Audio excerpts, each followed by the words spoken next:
guess the places that I've been. You never guess the places that I've been. 'Cause everything is like a dream, yeah, but only in that dream that I live in. I'm never gonna let the day begin. Never gonna let the day begin. 'Cause everything is like a dream, yeah, but only in that dream that I live in. Oh, don't wake me up before you go, and I'll just make this bed my home. Oh, darling, please just let me sleep. Give me my dreams.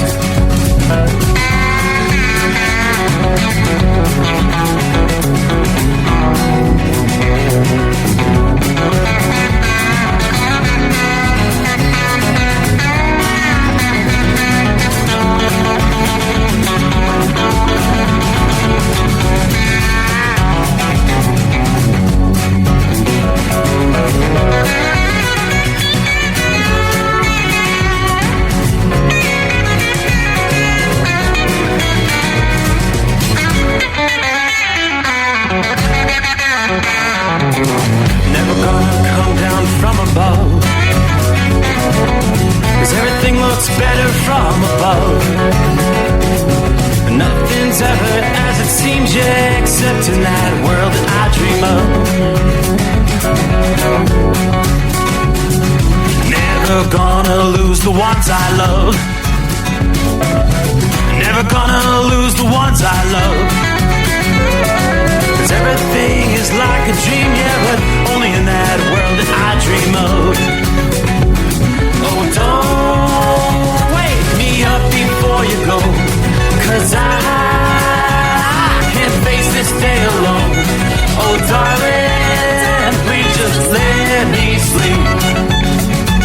Give me my dreams. Give me my dreams. Give me my dreams.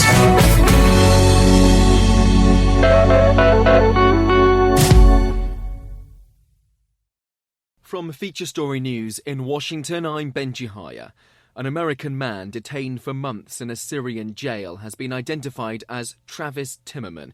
He was freed by rebels days ago as they overthrew the now ousted dictator Bashar al-Assad. Syria's new leadership is vowing to close Assad's notoriously harsh prisons and track down those involved in torturing or killing detainees. But the fall of the regime has raised fresh concerns about the security of chemical weapons used by the military during the country's civil war. Our Middle East correspondent is Trent Murray. Syrian rebel leader Abu Muhammad al-Golani has said that the group he leads, known as Hayat Tahrir al-Sham or HTS, is working with international organisations to secure possible sites where chemical weapons are stored. Speaking with Reuters, he said the group, which is rooted in al-Qaeda's Syria branch, had already pledged to never use the weapons under any circumstances. The region is closely monitoring how the group will look to lead Syria as they publicly work to moderate their image away from their hardline roots. But amid lingering questions, Israel has launched hundreds of airstrikes targeting Assad's former military bases, destroying ships, planes, tanks and weapons. Amid concerns the abandoned military gear could fall into the hands of extremists. Well, with more on those Islamist groups fighting for control, here's the Independent newspaper's chief international correspondent, Beltru. It's a lot more complicated than one group versus another. Yeah. They have made it quite clear that they don't want to have these kind of random acts of vengeance. But, I'm seeing on Syrian social media reported incidences. People are obviously very upset.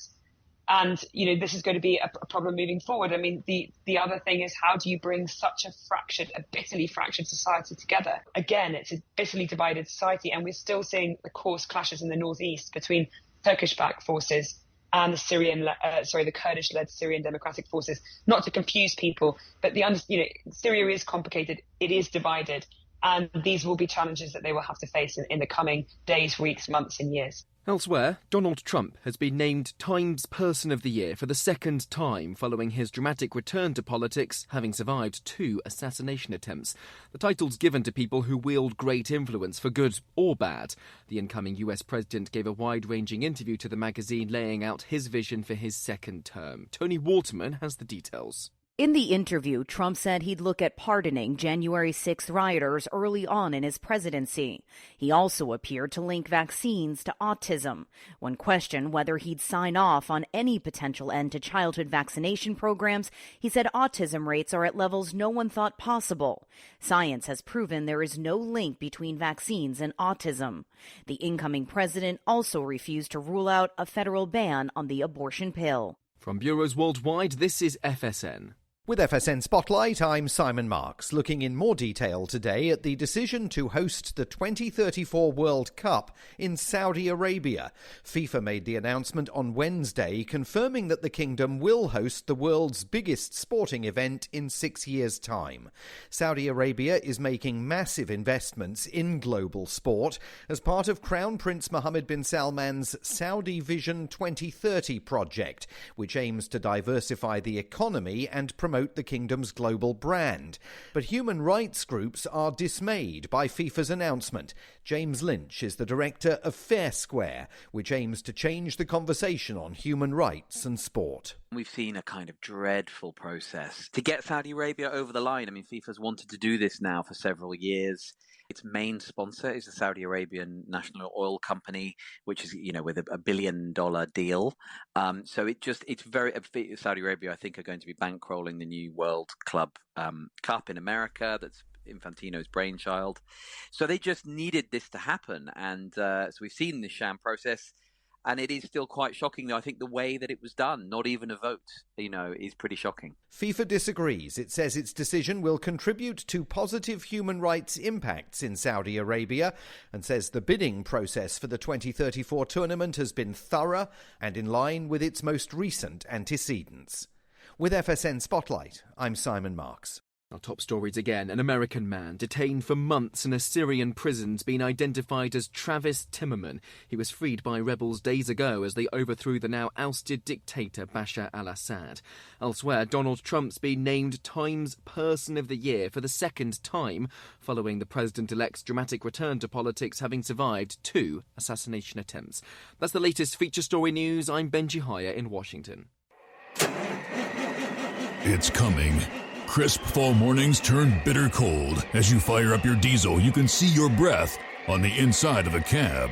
Imagine looking deep into your engine. Freezing temperatures impact your diesel's fluids, especially fuel. On a 23-degree morning, the paraffin wax in your untreated fuel starts to morph from fluid to large crystals. These crystals clump together and form a gel. At minus 10 degrees, your fuel hits the point where it no longer pours like a liquid. It's so dense that the flow through the fuel filter will slow, causing hard starts or no starts. Get prepared now for the cold that is coming. Hot Shot Secret Diesel Winter Anti-Gel is a premium fuel additive that lowers your fuel's pour point to minus 65 degrees. If it's that cold out, you shouldn't be on the road. You ought to be at home in front of the fireplace. Hot Shot Secret Diesel Winter Anti-Gel Premium Fuel Additive. Available now online at HotShotSecret.com. Hot Shot Secret. Powered by science. Another dark night on the interstate. Another 100 miles in the pouring rain. These are worth all the time I've spent away. Another dark night on the interstate. I'm driving through the year, trying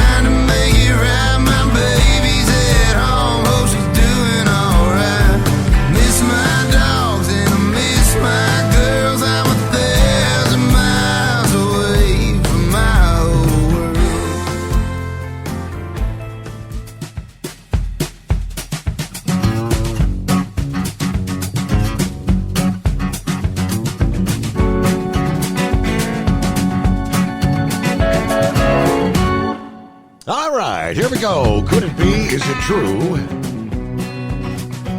We're actually one day closer to the greatest day of the week. I hear you, Captain Ron. Technically, we got to get into a Friday, the truly greatest day of the week, because we're gearing up for the weekend. What do you say, TGIF, as we roll into, Friday the 13th. Spooky. I'm not superstitious. But hey there, it's the Steve Summers Overnight Drive, live from the Hotshot Secret Studios. Another chilly night outside the secret bunker. But I'll take the 21 we have right now without the wind. Just a slight breeze, unlike we had 24 hours ago. The wind was cutting like a knife. I'll take that versus the nearly 20 below some folks have been dealing with in parts of the Dakotas in Minnesota in recent days. Our latest Arctic blast is where we kick things off. We've had several days of punishing cold temperatures, heavy lake effect snows. At this point in time, as I look at the current radar scene, the lake effect snow machine is beginning to wind down a bit. Still some snow bands coming in south of Buffalo. Some pretty decent snow still falling there, impacting travel. And then another light band of lake effect snow between Cleveland and Erie, PA. So northeast of Cleveland, southwest of Erie. There is a light batch of snow. It's lighter snow stretching from Pittsburgh all the way back through central Ohio, from Mansfield, light snow in Columbus, on back to just north of Dayton, then back into north central Indiana. Things beginning to wind down in Lafayette. Still some light snow in Muncie. It's not enough to prompt winter weather advisories, but they've issued special weather statements. Any accumulation in that zone is going to be less than an inch. But it is enough with the cold temperatures in place. Obviously, it's going to stick and cause some slick spots on the roadways. So again, just some special weather statements there.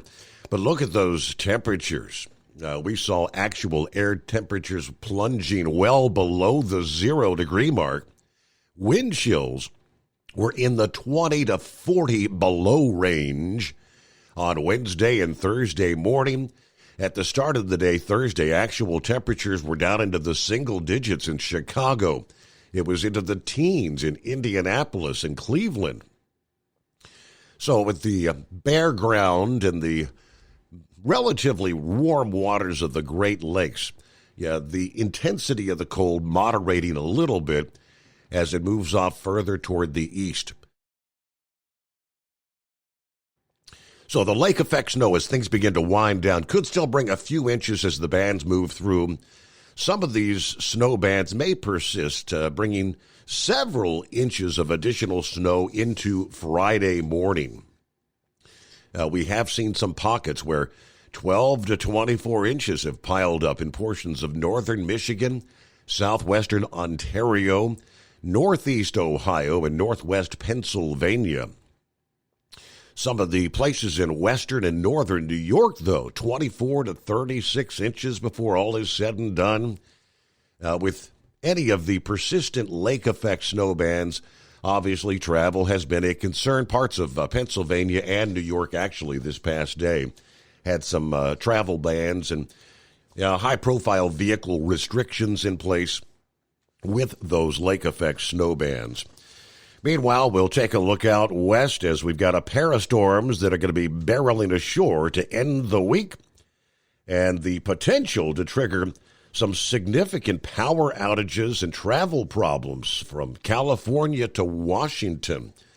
I'll give you more on that coming up. Early this week, it's kind of a bizarre story. We're all familiar with the old adage, don't eat the yellow snow, right? Well, what about the brown snow? Snow way. Yeah, brown-tinted snow coating a small town in Maine earlier this week, sending residents into a fury after local officials warned the discolored snowflakes could actually cause skin irritation. Rumford town officials urged locals to avoid touching the polluted snow after ND Paper, Rumford Division, a local paper mill, apparently malfunctioned and expelled black liquor, a byproduct of the paper production process, into the air, turning that falling snow into a rather peculiar shade of tan. The paper mill malfunction sent the black substance into the air. A local business owner says it's everywhere. Dirty snow. Looks like the snow does in the springtime, but actually it's kind of a reddish, brownish color. The chemical emitted from the century-old mill has since been ruled as non-toxic, but physical contact with the flakes could lead to skin and eye irritation due to the pH levels of 10, according to the town on social media. Residents warned, do not touch or ingest the discolored snow. Local schools were advised to keep students from playing in the snow, as residents were also warned to keep their pets inside. Although it is non-toxic, it should not be touched or otherwise put in contact with skin. The issue with the century-old mill, they say, has since been fixed. They were hoping for some rain there on Wednesday. Should have got that washed out of the air, but all right. The paper mill, which has since fixed the faulty system and notified regulators, agreed to pay for third-party testing of the bronzed snow to alleviate some of the public outcry. Our understanding, based on DEP's testing, no immediate threat to the public at this time, according to the town manager. We just obviously ask people not to touch the snow or ingest it, put it in your eyes or anything like that. Okay. Don't eat the brown snow. Our number, 844-844-3388, as we kick off a Friday. As an independent trucker, you work hard to meet your goals. The Owner-Operator Independent Drivers Association has been helping small business truckers for over 50 years with benefits, services, information, and discounts. You work hard, but OOIDA works even harder to give you advantages that large fleets enjoy. And all of our programs support our representation on your behalf in Washington, D.C. Become a member at OOIDA.com, making a difference in the lives of truckers. Fuel filtration is a big deal. Poorly filtered diesel fuel can damage injection systems, reduce efficiency, and rob horsepower, among other things. By removing the water, air, and debris from fuel, fast fuel systems can triple the life of your injection system while restoring power, optimizing fuel economy, and more.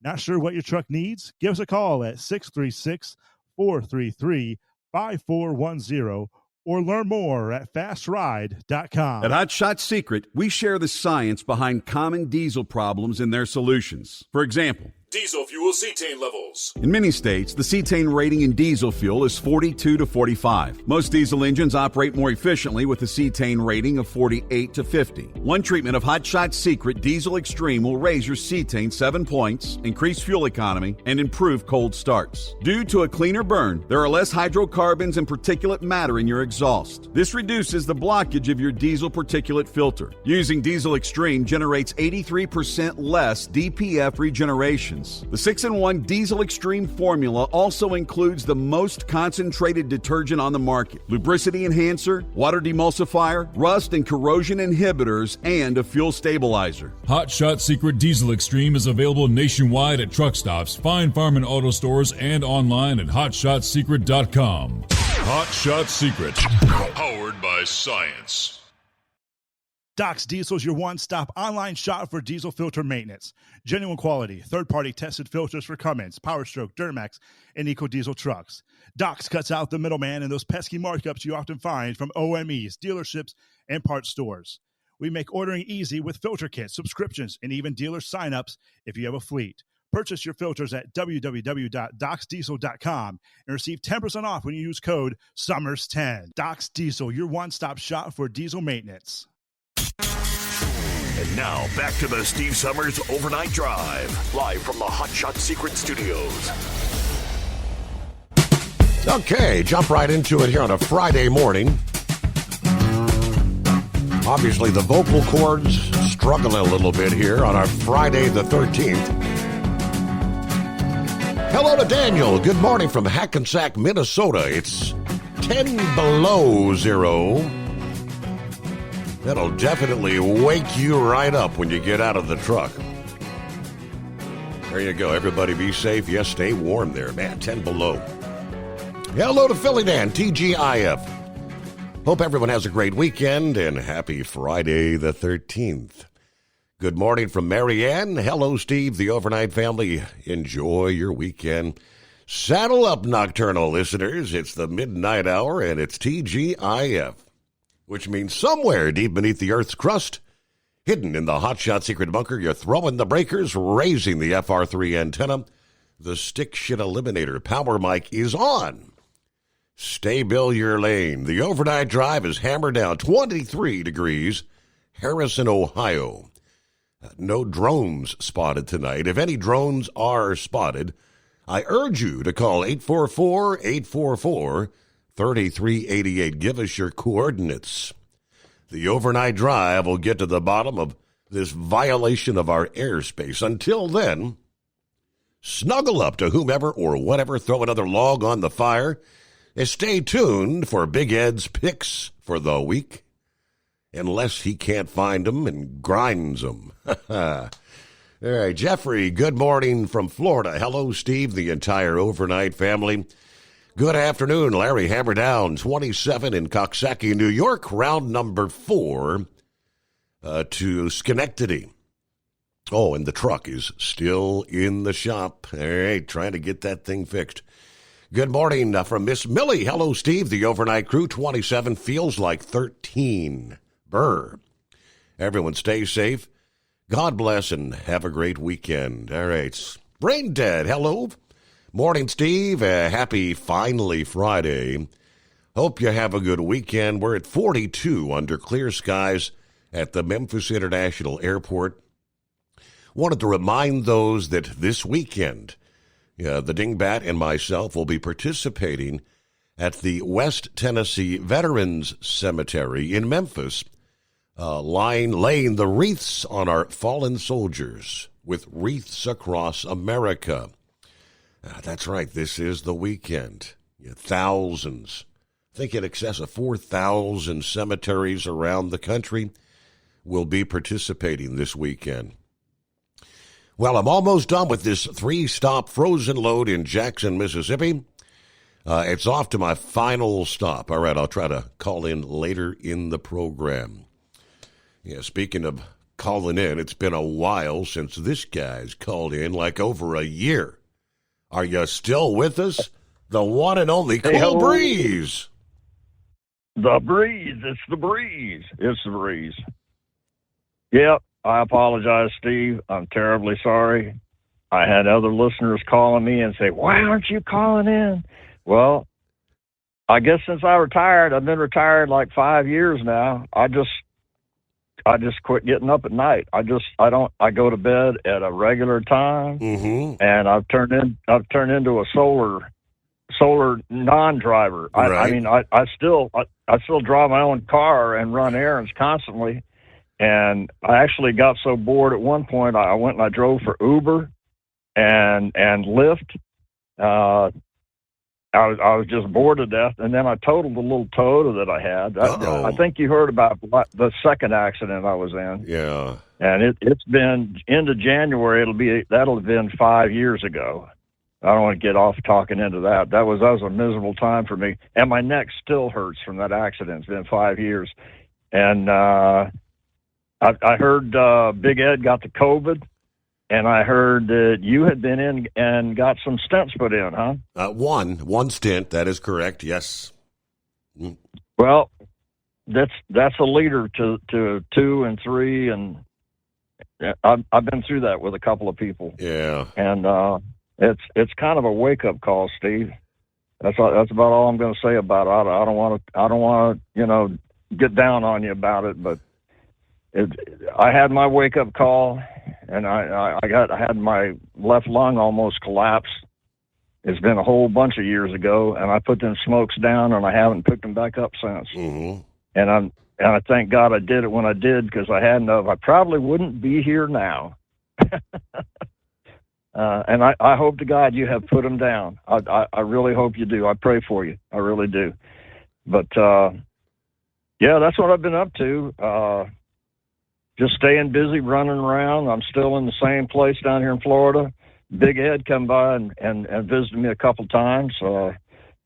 He called me and told me, you better call Steve, man. You had better call. Right. Well, right. Here I am. I was up a little late tonight. So, yep. How did you fare through the active hurricane season? Were you impacted by Milton or Helene or? Neither one. I've got a cement block house, and I kind of live up on a slight hill, and I didn't get flooded, but just a half a mile away from me, there's a major road in Tampa. It's called Fowler. If anybody's been here, they've probably been on Fowler. It's like 6 and 8 lanes wide both ways. Mm-hmm. But there were 2 huge lakes on Fowler. I couldn't believe it. As new as that road is, there were 2 huge lakes that you could not go through. You did not want to go through it. And there was cars sitting out there in the middle of it because people tried to go through it, mm-hmm. and they were stuck out there in the middle of it, Wow. And but my house, thank you, God, I don't have any damages. I haven't had any damages. Our electricity was out about 7 days, and I'm working on. I've got a solar panel array, and I'm working on getting the battery backup for it. I wish I would have had it, and I wouldn't have to worry about it at all. But I'm working on buying some backup batteries for it. So the next time it comes around, I pretty much decided on that. And then that way you charge up your panels, charge up your batteries in the daytime, mm-hmm. and then at night you can use your electricity. You can use everything, and it keeps you off the grid temporarily. If you got to do that. But being without electricity, you don't realize how much of a convenience it is. Oh, yeah. So many people didn't. So, and a lot of other things that we have that we should really be thankful for, like running water and having a toilet you can flush and being able to take a hot bath, and just crazy, stupid things like that. But I don't know. I've been through 2 or 3 of them where I lost electricity for a while. And the first thing you do, you're going to lose all your food in your refrigerator and your freezer, mm-hmm. and you start pulling the food out of the freezer and keeping it iced in something. And here's a real neat tip that I found out this time around. We took our freezer food and put it in the washer, Yeah. and then we bought a bunch of ice and put it on top of it, and it kept it. It kept it good. It kept it good long enough that I could take it outside and got the old propane grill and cooked it up and ate it. Mm-hmm. That's all you can do is cook your food and eat it. Yes, sir. But I'm glad to hear you came through your little surgery there, and you sound good on the air. You always sound good on the air. You always have. And just a shout out to my trucking family out there. Y'all know who you are. Sorry you couldn't hear my voice for a little while, but I've been in and out of a few things. But all in all, I'm pretty good. Made it through the storms a lot better than a lot of people. Had 3 and 4 feet of water in their house, and right, and they got to go in and take all the drywall out and just basically rebuild. Everything. I'm lucky. I'm very lucky. Yeah, the carpet, the furniture. I'm just you have tons of stuff.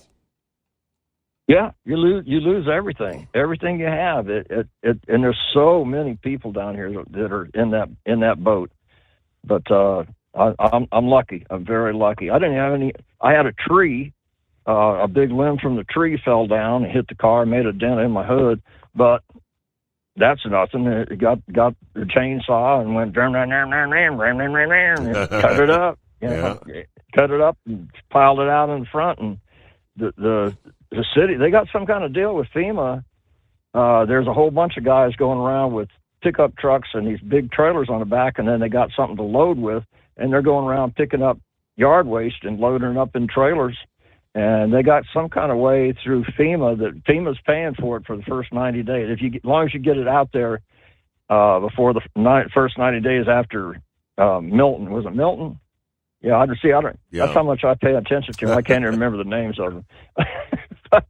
But I knew I was in a good spot, and I've been through a couple of them, and the wind was blowing probably 110, 120 down the street for about 10 hours straight at one point, and it did push over some of my trees in the back, but chainsaw, went out with the chainsaw, and I'm still kind of poking around out there trying to work on the backyard too. We've got the front yard back pretty good. But anyway, hey everybody, I'm not dead yet. Well, it's good to hear from you. As I saw you shared that little email with me this past evening there. I guess your weather down there, yeah, close to 70 degrees, cool and breezy, just like you.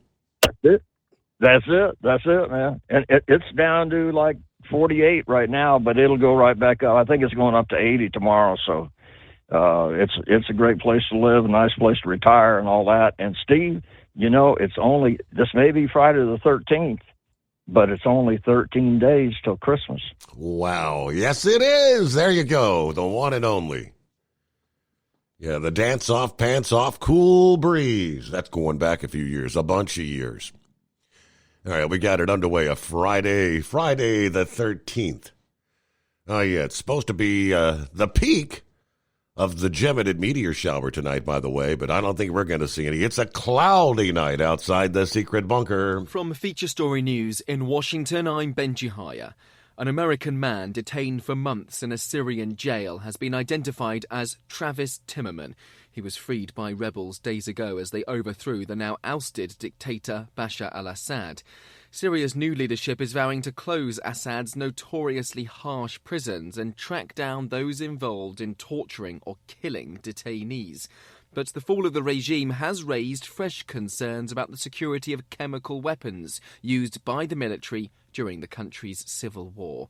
Our Middle East correspondent is Trent Murray. Syrian rebel leader Abu Muhammad al-Golani has said that the group he leads, known as Hayat Tahrir al-Sham or HTS, is working with international organisations to secure possible sites where chemical weapons are stored. Speaking with Reuters, he said the group, which is rooted in al-Qaeda's Syria branch, had already pledged to never use the weapons under any circumstances. The region is closely monitoring how the group will look to lead Syria as they publicly work to moderate their image away from their hardline roots. But amid lingering questions, Israel has launched hundreds of airstrikes targeting Assad's former military bases, destroying ships, planes, tanks and weapons, amid concerns the abandoned military gear could fall into the hands of extremists. Well, with more on those Islamist groups fighting for control, here's the Independent newspaper's chief international correspondent, Beltru. It's a lot more complicated than one group versus another. Yeah. They have made it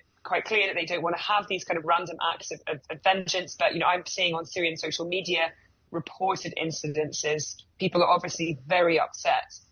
And, this is going to be a problem moving forward. I mean, the other thing is, how do you bring such a bitterly fractured society together? Again, it's a bitterly divided society, and we're still seeing the coarse clashes in the northeast between Turkish-backed forces and the Kurdish-led Syrian Democratic Forces. Not to confuse people, but Syria is complicated. It is divided, and these will be challenges that they will have to face in the coming days, weeks, months, and years. Elsewhere, Donald Trump has been named Times Person of the Year for the second time following his dramatic return to politics, having survived 2 assassination attempts.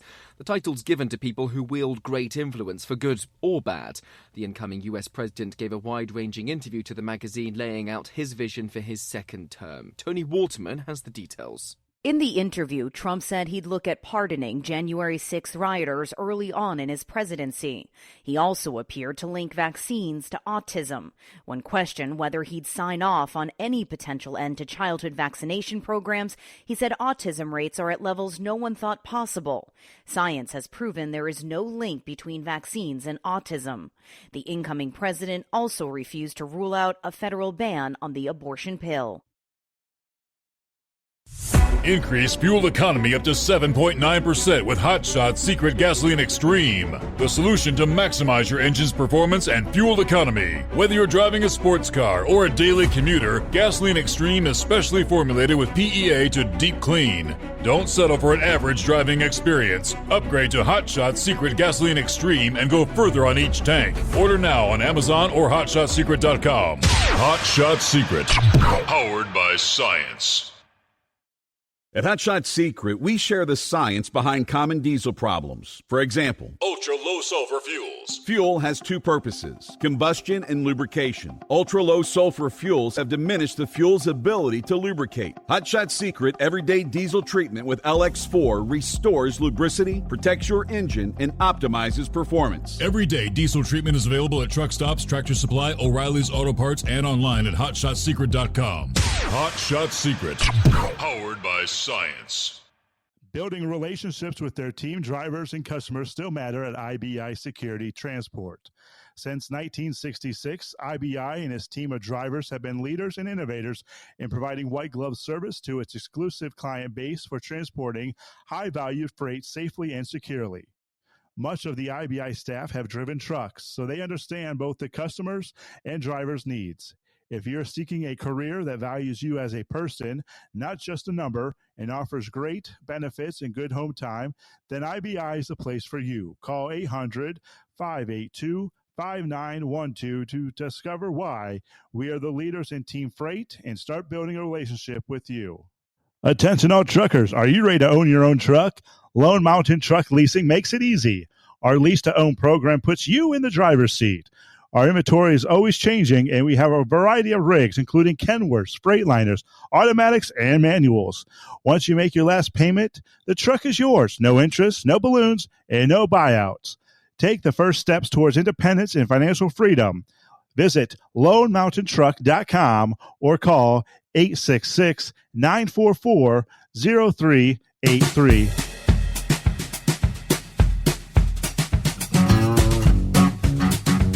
All right, day number 1 is already in the books in Indianapolis.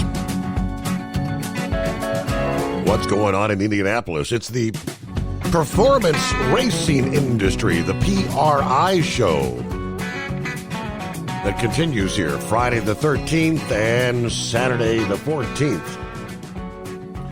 If you're making it by, race fans, Indianapolis Convention Center's the place. Kyle and Matt, some other members of the Hot Shot Secret crew are on location. They're at booth number 3701.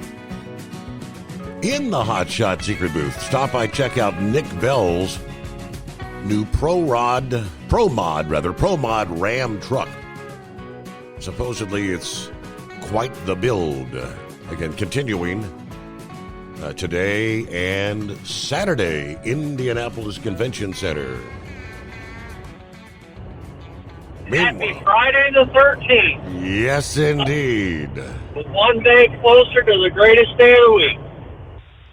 I was wondering about Cole Breeze. I'm wondering where he's been. It's been over, I think it was August of last year, last time he had checked in, so good to hear from him. Yeah, I was wondering because he usually called in after the hurricanes, but he didn't call in after any of these this year. So I was wondering about him. But I would have liked to have met up with him and Big Ed when Big Ed came down. Anyway, so how do we go about getting that 8-10 out of Biden's hand? Oh, as far as what? The pardons, the commutations, yes. Yeah, what, like 1,600 or something like that? I think that's what it was. It's going into the history books. Let's see, 39 pardons, 1,500 other people, clemency. The largest single-day act of clemency in modern history. Yeah, there's something fishy going on here. Yeah, there's more to come. There's more to come for sure. And there's no way to stop it either, right? No, sir. No. Now the Republicans control the House and the Senate, right? So when does that start? Does that start like January 20th or something, or is that like now? Nah, this is what they call the lame duck session. And so, yeah, the new Congress settles in after the inauguration. Okay. You know, and he's sending all this money still to these other countries, and there's no way we can stop it. But anyhow, it's 47 degrees going through Gainesville, Florida right now, going north. Pretty chilly. It ain't as bad as it was last night, though. Mm-hmm. And dumbass me didn't look at the weather, and I was in my shorts and T-shirt. Go figure.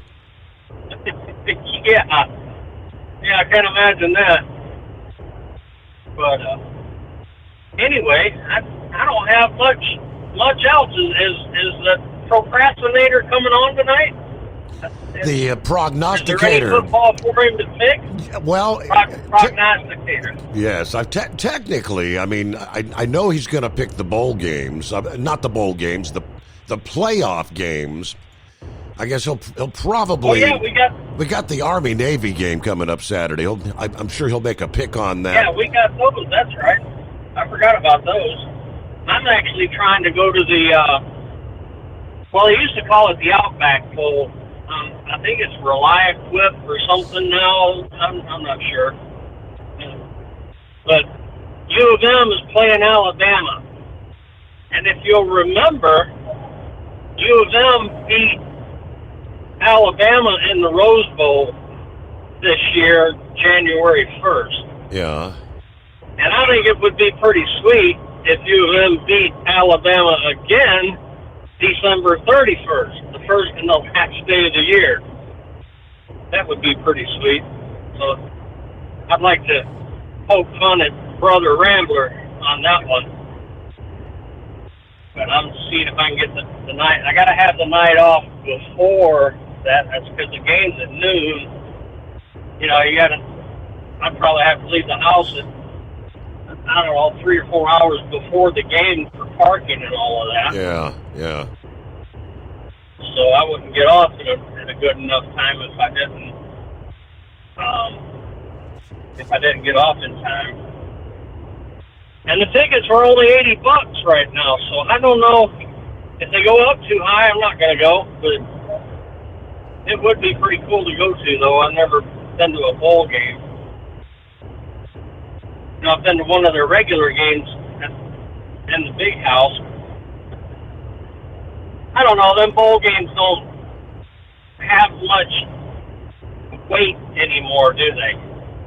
I mean, they're right. A lot of the players don't play. It's like watching an All-Star game sometimes. I won't even watch those All-Star games on anything. That's why Big Ed's not going to be picking these other bowl games. Just only the games that are actually playoff contenders. Because he said, the way he put it, he said most of the rest of them turn into like glorified scrimmages, as he put it. Right. But I still think it'd be fun to go to just for the atmosphere. Mm-hmm. I'll give it a shot, see what happens. Well, that's all I got for All right. Well, thank you very much, Captain Ron. Yeah, we are now officially notified 1 day closer to the greatest day of the week. Are you with me? I'm with you. Yeah, well, Captain Ron, probably if you're going to go to a bowl game, and if it, you ain't never been, it's good atmosphere, and your tickets will probably be a whole lot cheaper versus these playoff games. Right.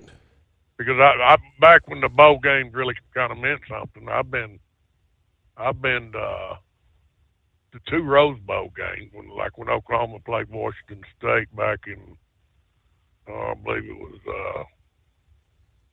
2003, and then here 2 years ago I went to Penn State Utah game because I'd went out to the Rose Bowl parade, and I thought, well, since I'm out here, I'd kept up with Utah that year, and I thought, I want to go watch them and Penn State play because I figured Utah would take Penn State. But Penn State won that game. I know this. I thought the Utah fans were a bunch of the rudest damn people I ever sat with at a damn football game. I mean, they were pretty dang rude. Really?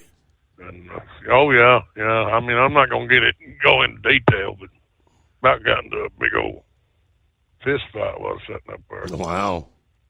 I meant to knock the hell out of it. I'm serious, Steve. I don't normally get mad, but them people manage to piss me off. And everybody's up there drinking their brews, but I thought, you learn how to conduct yourself in a civilized manner. You're gonna be sitting close to me, and you're sitting there tanking up. I wasn't gonna put up with a bunch of mouthy crap. But it all worked out well. They tried to get me moved out of my seat. What happened was they double dipped on the tickets as far as selling the tickets. And so my seats, I had 2 seats. And about 4 guys come up and they say, hey, these are 2 of our seats. I said, well, these are my seats. Showed them my tickets and they said, well, you're going to have to move. I ain't going to move. They had to call the usher in there. Mm. And the usher told me, he said, well, you got to move. I said, hang on a minute. I said, you people sold me these seats. I said, if you're going to make me move, you're going to put me down there on the sidelines. I said, other than that, you take these inebriated gentlemen and you move their asses down somewhere because I'm not moving. And so I ended up standing there in my seat. I mean, I'd have moved down to the sidelines because you oversold. So that means you were standing room only. So that means you kicking me out of my seats. I'm standing room only, and I'm down there on the sidelines. Mm-hmm. That's the way it works out. But so I don't know where he moved those 4 inebriated individuals, but they damn sure didn't get my seat. So and sometimes you can go to a game and have a good time. I went to the Big 12 championship when Oklahoma State played Baylor, and Baylor beat them here several years ago. And the one thing going down there to Jerry's World, at the Arlington Stadium, is, man, I learned my lesson down there. That parking down there is atrocious. I didn't have that much trouble going to the Rose Bowl game. They had parking, everything was just smooth, run smooth as silk as far as getting parked. But I went to Jerry's World, man, that was a nightmare. So if I ever go back down there again, then I'll know what to do and what not to do. But now, if you want to really go to a bowl game, maybe it's not even one of your teams, that you want to watch, but your favorite team. But yeah, you'll see some decent football. But it's like I said, you heard about Marshall. Yeah, I mean the whole damn team. Yeah, I mean that. I'm looking at that and I'm like, man, that's going to decimate the program. It's almost like giving them the death penalty in football. How are they going to replace all those kids? I mean that's where it's getting just. I know Monkey out there thinks that NIL is okay, but that's just where, to me, it's just getting way out of hand. I'm kind of like brain dead. I think that they ought to only be allowed to transfer, whether the coach leaves or not, one time.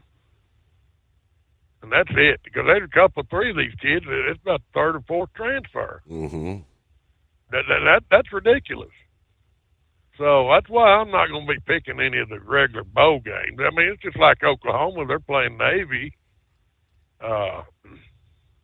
in Fort Worth, which that wouldn't cost me much money if I wanted to go down there and watch it, but I don't, because to me it's just going to be, because with all the OU players jumping ship, I'm just not interested in going paying that kind of money to go watch what I call a glorified scrimmage. Yep. So, no, who was it that when you was at your old station? I ain't gonna mention their names because I don't believe in giving them airtime. That producer you had that he was trying to get into the sports world. Can't even think of his name. You know who I'm talking about? Oh, probably was it Mo or was it Brandon? I think it was. Yeah. Because he would say, well, these games are meaningless, and that used to aggravate me because back then, to me, the bowl games weren't meaningless. Well, so now they are. That title fits, but anyway, next weekend will be the big pick. But I've got 2 games here, Steve. Okay. That I'm gonna throw at you, and one of them you're gonna learn the name of this school because I didn't know it until I looked it up. And we're gonna start with our friend Chad out there in South Dakota. His South Dakota State Jackrabbits are in, I believe it's the FSC playoffs, and they are hosting Incarnate Word Cardinals. Have you ever heard of that? Never heard of that. No, sir. I'm looking at that and I'm thinking, what? Is this the name of a team? Because everybody's heard of the South Dakota State Jackrabbits. They're always playing these bigger schools. And they've won a couple of championships in their division. But I never heard of Incarnate Word until I've seen it. That's who they're playing at home. But Incarnate Word's called Incarnate Word Cardinals. And they're out of Texas. I want to say down there by San Antonio somewhere. And then from looking at and they didn't actually start playing football till 2016. And ever since they took up the sport, they've been pretty successful in their division playing. So. Interesting. Yeah, but they're called the Incarnate Word and University Cardinals. But I'm picking the South Dakota State Jackrabbits to beat them.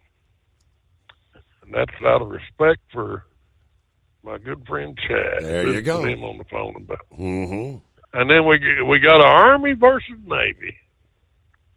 And is that more or less just it's a bragging rights game for the most part? That's what it is. It's Armed Forces. They play for the Commander's Trophy. Okay.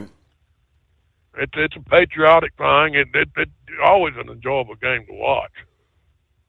Versus if you're an Army guy or if you're a Navy guy, I've always kind of leaned towards the Army, and I like Army, and I'd like to sing some of the old cadence, but there's too many swear words in it. And, I better not do that. But, yeah, I am pulling for Army to beat Navy, and I believe, play at 3 o'clock Saturday. Yeah, it's a good game. It's always a good game. But it's for the Commander's Trophy. You got the Air Force, you got the Army, you got Navy. And then any given year, one of the teams is better than the other. And right now, sure. It looks like it's Army's the better. But Navy had a good. They were on a roll, right? They lose one game or. Right, Navy got. They've lost a couple of games. Have they? Okay. Where Army's only lost one. They lost to Notre Dame. Now Army is playing. Oh gosh, I don't know who they're playing in the bowl. They're going to have a pretty good game in the bowl game. But it's like these other schools. Army and Navy, what's good about these guys, there ain't none of this NIL stuff. They're committed. They're committed to 4 years of playing. And so I scrolled down here. It's Army versus Marshall. Yeah, okay, there you go. And so what's Marshall going to field out there? Well, good question. I mean, how many of them are actually going to play if they're in the portal? Yeah. Does that mean they're going to play or maybe sit in the sidelines because they don't want to get hurt? Well, based on my understanding, once they go in the portal, they don't play. Because if you're, I mean, I guess they can play because, you know, that young man that went out to USC, Williams, so when he announced he was transferring to USC to follow Lincoln Riley out there, I know he played in the bowl game. So I don't know what the restrictions are. Some of them won't play because, like you said, they're scared they're going to get hurt. I understand why, you know, and some of them's not necessarily big names that are transferring, but a lot of them either they're on the depth chart, they're down 1 or 2 slots from the starting position. So I'm thinking, well, what are you looking for? Because if you got a graduating senior that's kept you on the sidelines, now's your opportunity. You're at this big name school to step up and become the starter. Are you with me on that? Right. And so therefore, who are you going to transfer to that's going to give you any better opportunity than the school that you're at? Now, some of them are probably down three levels deep, and that's where these younger kids are coming in, and they're the ones hurting it too, thinking they're worth all these glorified gifts that they're seeking, and they hadn't even contributed one damn down to the team. You hadn't even went to the hot part of the summer. And when you walk out there on the field and say, well, I want this, this, and this because I'm this kind of a player out of high school, get the heck out of here. You know? And when they're recruiting these high school kids, they're promising them the world. You know, I ain't sure how it all works out, but go to heck if I'm going to promise them. I guess they might be saying, okay, if you come in and produce these kind of numbers, this is what we'll get you. And then they go out there and they don't get to play, and then they get down in the mouth about it and think, well, I'm going to go somewhere where I can have a chance to play. But not all these schools have the same NIL money to be offering these kids. You know, not all these schools are loaded with money. And that's where all the boosters come into play to get these schools the money so these kids can play. But, you know, I more understand the coaches leaving than I do the players leaving. I mean, let's face it, people's being patient with these coaches, and that's another thing that's killing this coaching thing that everybody's griping about. Let's look at the old day over at Ohio State. They're still screaming for this guy's head.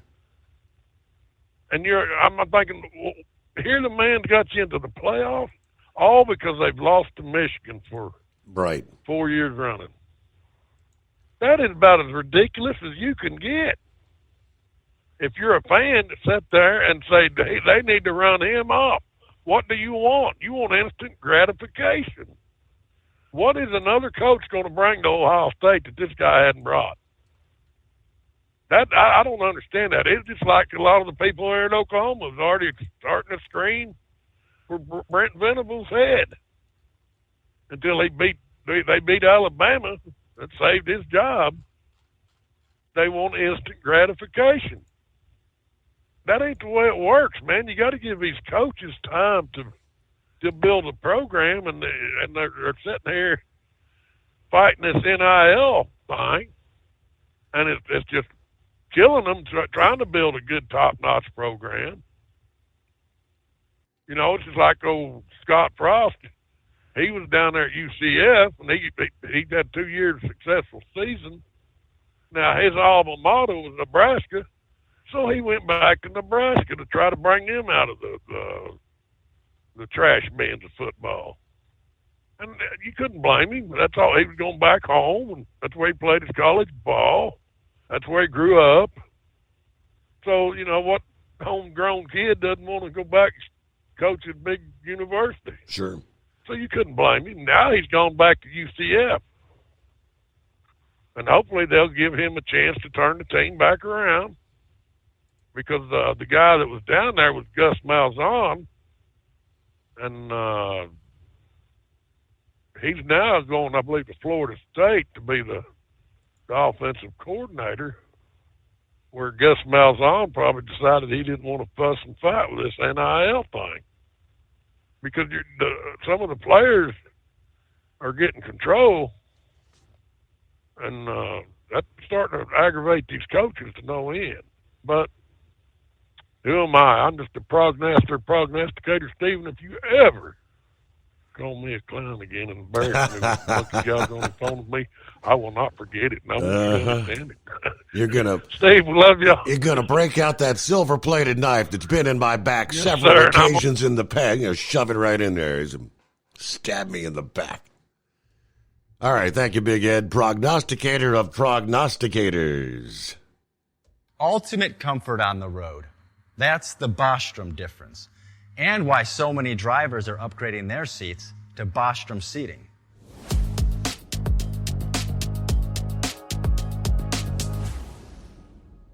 With roots dating back to 1935, we know seating. We've developed a full line of high-quality products with the right seat for your application, all made right here in the USA.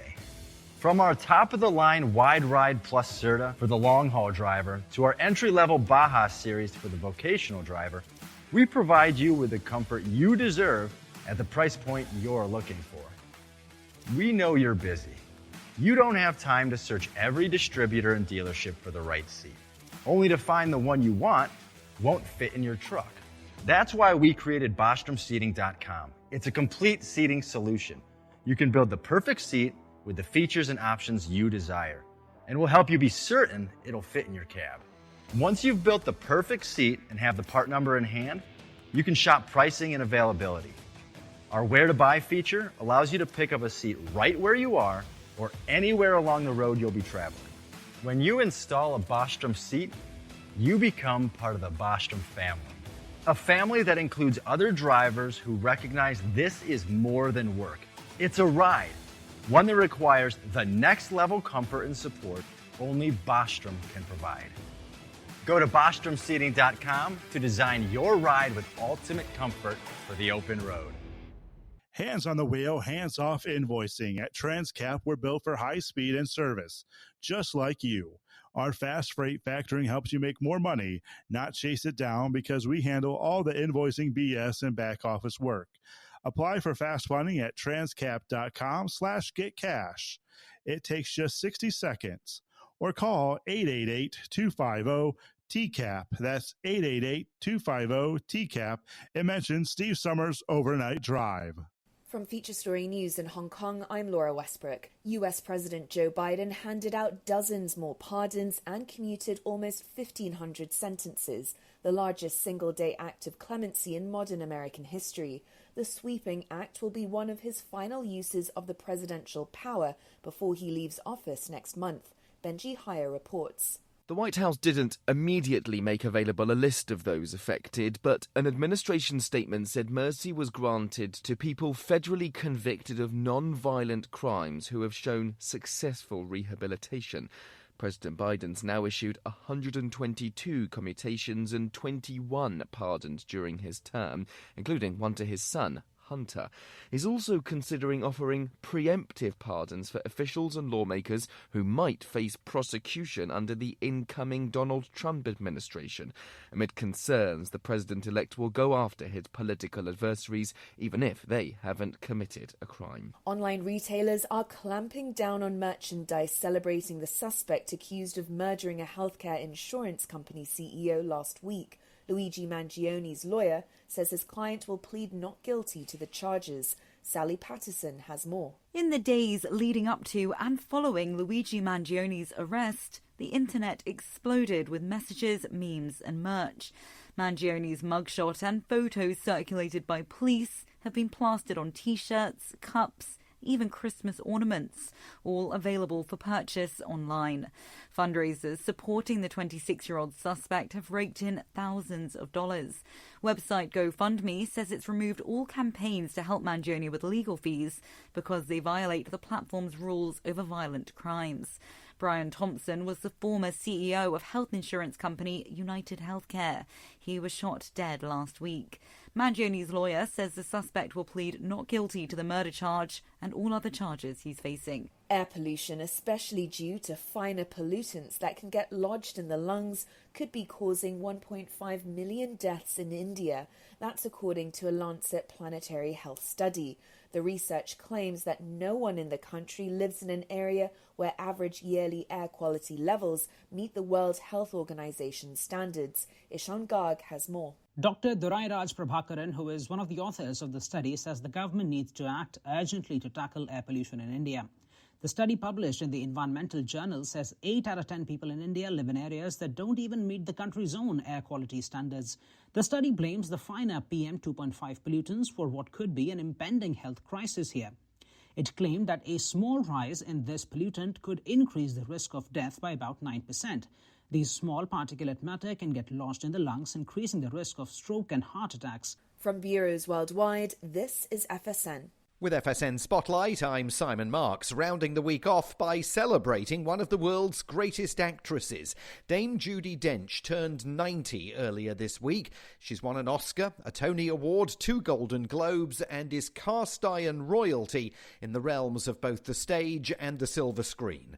Sir Richard Eyre, who has directed Judi Dench multiple times and is a former director of the Royal National Theatre, was asked what makes her so special. Her intelligence, her quickness of mind, her generosity, and above all, her empathy for other people. She really does get inside the minds of people she meets and the characters she plays, and it's a very, very rare gift. Plus, she's technically absolutely brilliant, scorchingly brilliant. She's very undemanding.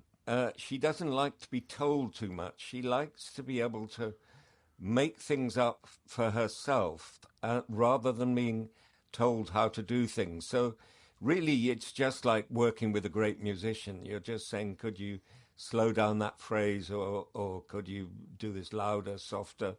She's a great performer. Asked about her 90th birthday, she said she is pretending that it is in fact her 29th. With FSN Spotlight, I'm Simon Marks. The main news again. US President Joe Biden issues 39 presidential pardons and commutes sentences for 1,500 people, the largest single-day act of clemency in modern US history. Online retailers are clamping down on merchandise celebrating the suspect accused of murdering a healthcare insurance CEO last week. A new study reveals the lethal effects of air pollution in India. And that is the latest feature story news. Laura Westbrook reporting. It's coming. Crisp fall mornings turn bitter cold. You climb into your diesel and it feels like you're sitting on an ice cube. Imagine how your engine feels after a frosty night. Freezing temperatures impact your diesel's fluids, especially fuel. As the temperatures drop, water that is emulsified within your fuel is released, adding more water into your system. Frozen water in your fuel lines, filter, or bowl will simply slow the flow, or worse, stop the flow of fuel in your system. No fuel flow, no start. Get prepared now for the cold that is coming. Hot Shot Secret Diesel Winter Anti-Gel is a premium fuel additive that lowers your fuel's pour point to minus 65 degrees. If it's that cold out, you shouldn't be on the road. You ought to be at home in front of the fireplace. Hot Shot Secret Diesel Winter Anti-Gel Premium Fuel Additive. Available now online at hotshotsecret.com. Hot Shot Secret. Powered by science.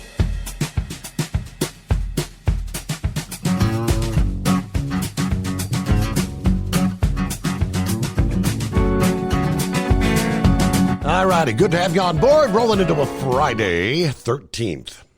Friday the 13th. Countdown to Christmas. All right, kicking off this hour, heads up, road conditions in the Metro Detroit area, they tell us, are not expected to improve until sometime this weekend. According to the weather prediction, snow fell, causing 86 crashes across Wayne, Oakland, Macomb between Wednesday and Thursday. Snow squalls, black ice, whiteout conditions were expected to continue until high temperatures potentially reach the mid-40s over the weekend. Now, they said the salt trucks have serviced many roads, but the temperatures low enough that the ice on roads not melting. Winds still gusting between 30 and 40 miles per hour. By Monday, next Monday, the 16th, temperatures are expected to reach 50 degrees, but until then, state police are urging drivers slow down. Weather doesn't cause crashes, drivers do. Remember, stay 200 feet behind a snowplow. Stop 20 feet behind if they're stopped at an intersection. They say your paint on your car and your snowplow drivers will thank you. And so heads up there, 86 crashes between Wednesday and Thursday. Busy. All right, let me quickly get a clarification answering Captain Ron's question, because I wasn't exactly sure. Yeah, I know right now it's what they call the lame duck session of Congress. When does the new Congress actually get sworn in? It's actually prior to January 20. Here's some of the dates we're looking at. It was actually on, that would have been Wednesday, here 2 days ago, when that was the federal deadline to certify the winners. The electors in state capitals across the country, slates of electors representing the electoral college votes of each state and Washington, D.C., were certified. And again, that took place Wednesday. There's 538 of them, 1 for each voting member of Congress, 3 for D.C. That has to be done 6 days before the next major deadline, which is December 17, coming up next week, when the Electoral College meets. Trump won 312 Electoral College votes, exceeding the 270 needed to win the presidency. This year they'll be cast on December 17 when each state's electors meet. Long story short, they say Trump's election is assured. December 20th is the next significant date, the annual holiday budget spectacular. Not everything at this time of year is about next year. Congress is still ironing out their military spending plan. The federal government will shut down if there's no new spending law or stopgap bill by December 20th. You can expect Congress to push right up against or just beyond the deadline because, well, budgeting gimmicks can keep most government functions operating for about a month without a new deal in place. The White House Freedom Caucus does not like stopgaps. Few Republicans will want to start their new majority in a shutdown, though. Democrats may be able to extract some concessions before they lose the Senate and the White House in the new year. And being home for the holidays tends to be one of the few incentives capable of getting Congress to strike a deal. All right. December 25, oddly enough, Christmas Day. The U.S. Postal Service physically delivers the electoral results. After the Electoral College on the 17th, each state has to certify their votes to Congress. The President of the Senate and the National Archivist must receive those votes no later than the fourth Wednesday in December. There's the new date, January 3rd. That's where the swearing in of the 119th Congress takes place. First order of business in the House, after members take the oath, is picking a speaker, among other leaders adopting the rules, Yeah, Mike Johnson appears well positioned to hold on to the gavel there in the House. The to-do list for the Senate, similar, but the incoming Republican majority has already tapped Senator John Thune as its new majority leader, with Mitch McConnell stepping away from leadership.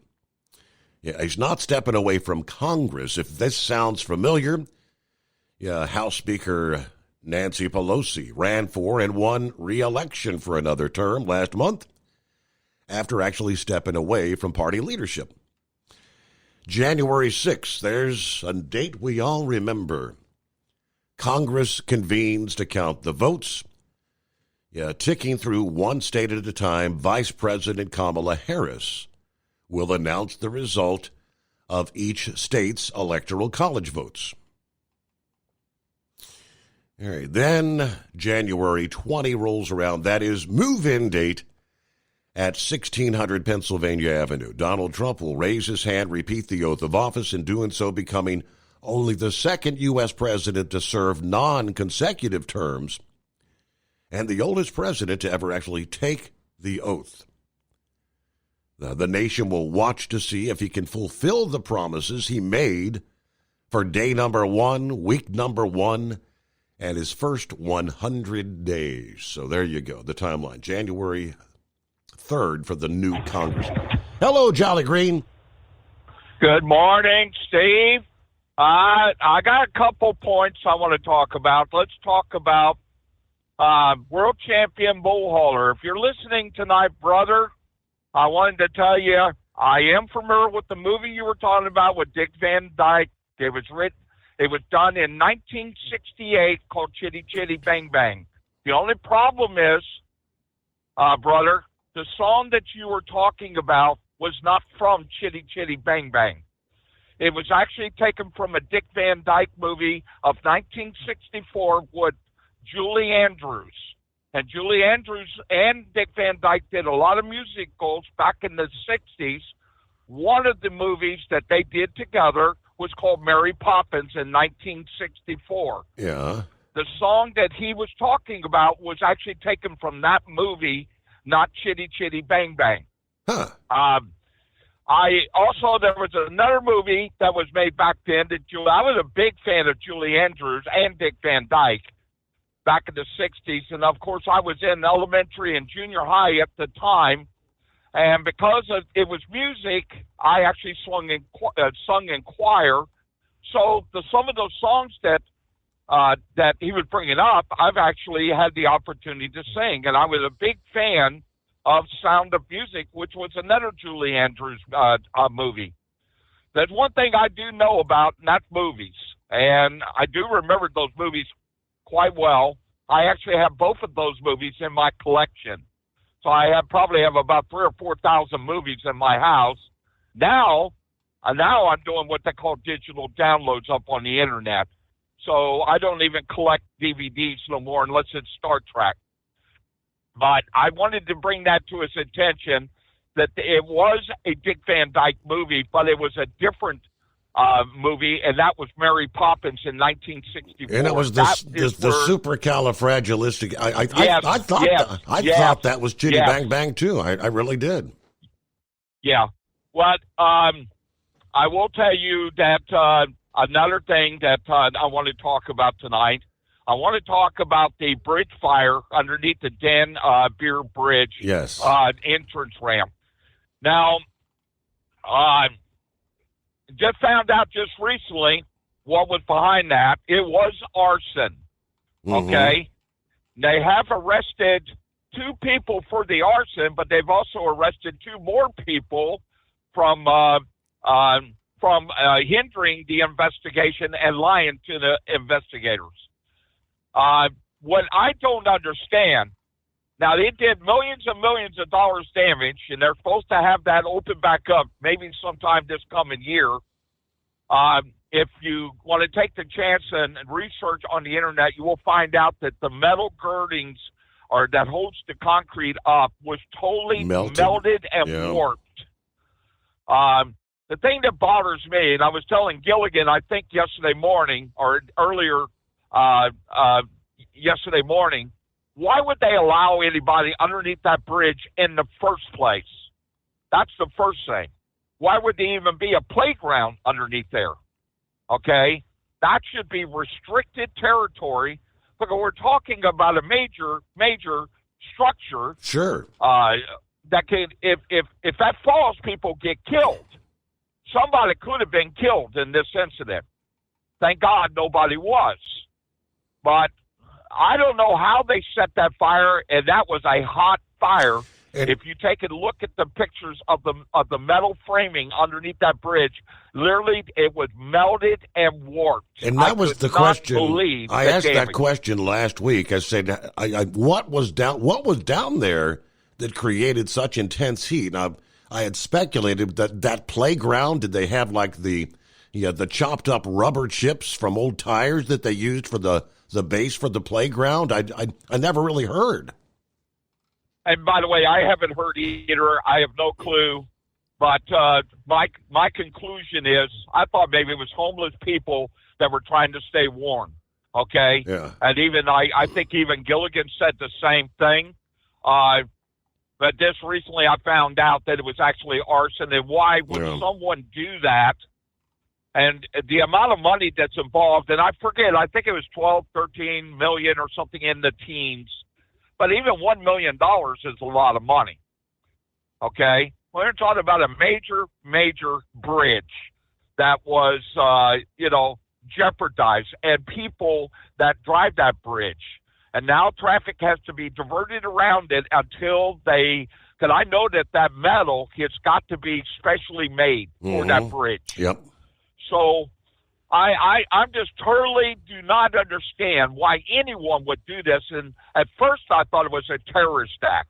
And I'm sure, Steve, you probably thought the same thing, okay?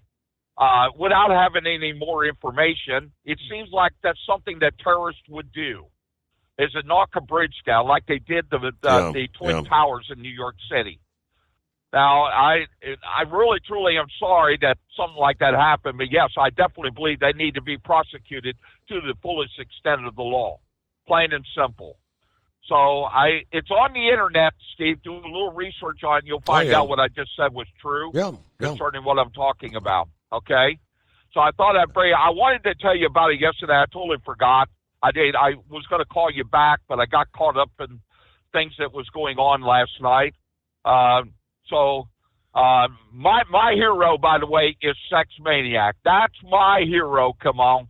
And I don't know if he's listening right now, but I didn't bring that up last night. You caught me with my pants down on that question, come on. Okay. So, but either way, Steve, I just want to say hello to all the cartoon characters. Jolly Green's got one more week, and then he's on Christmas vacation. Come on, like so many others.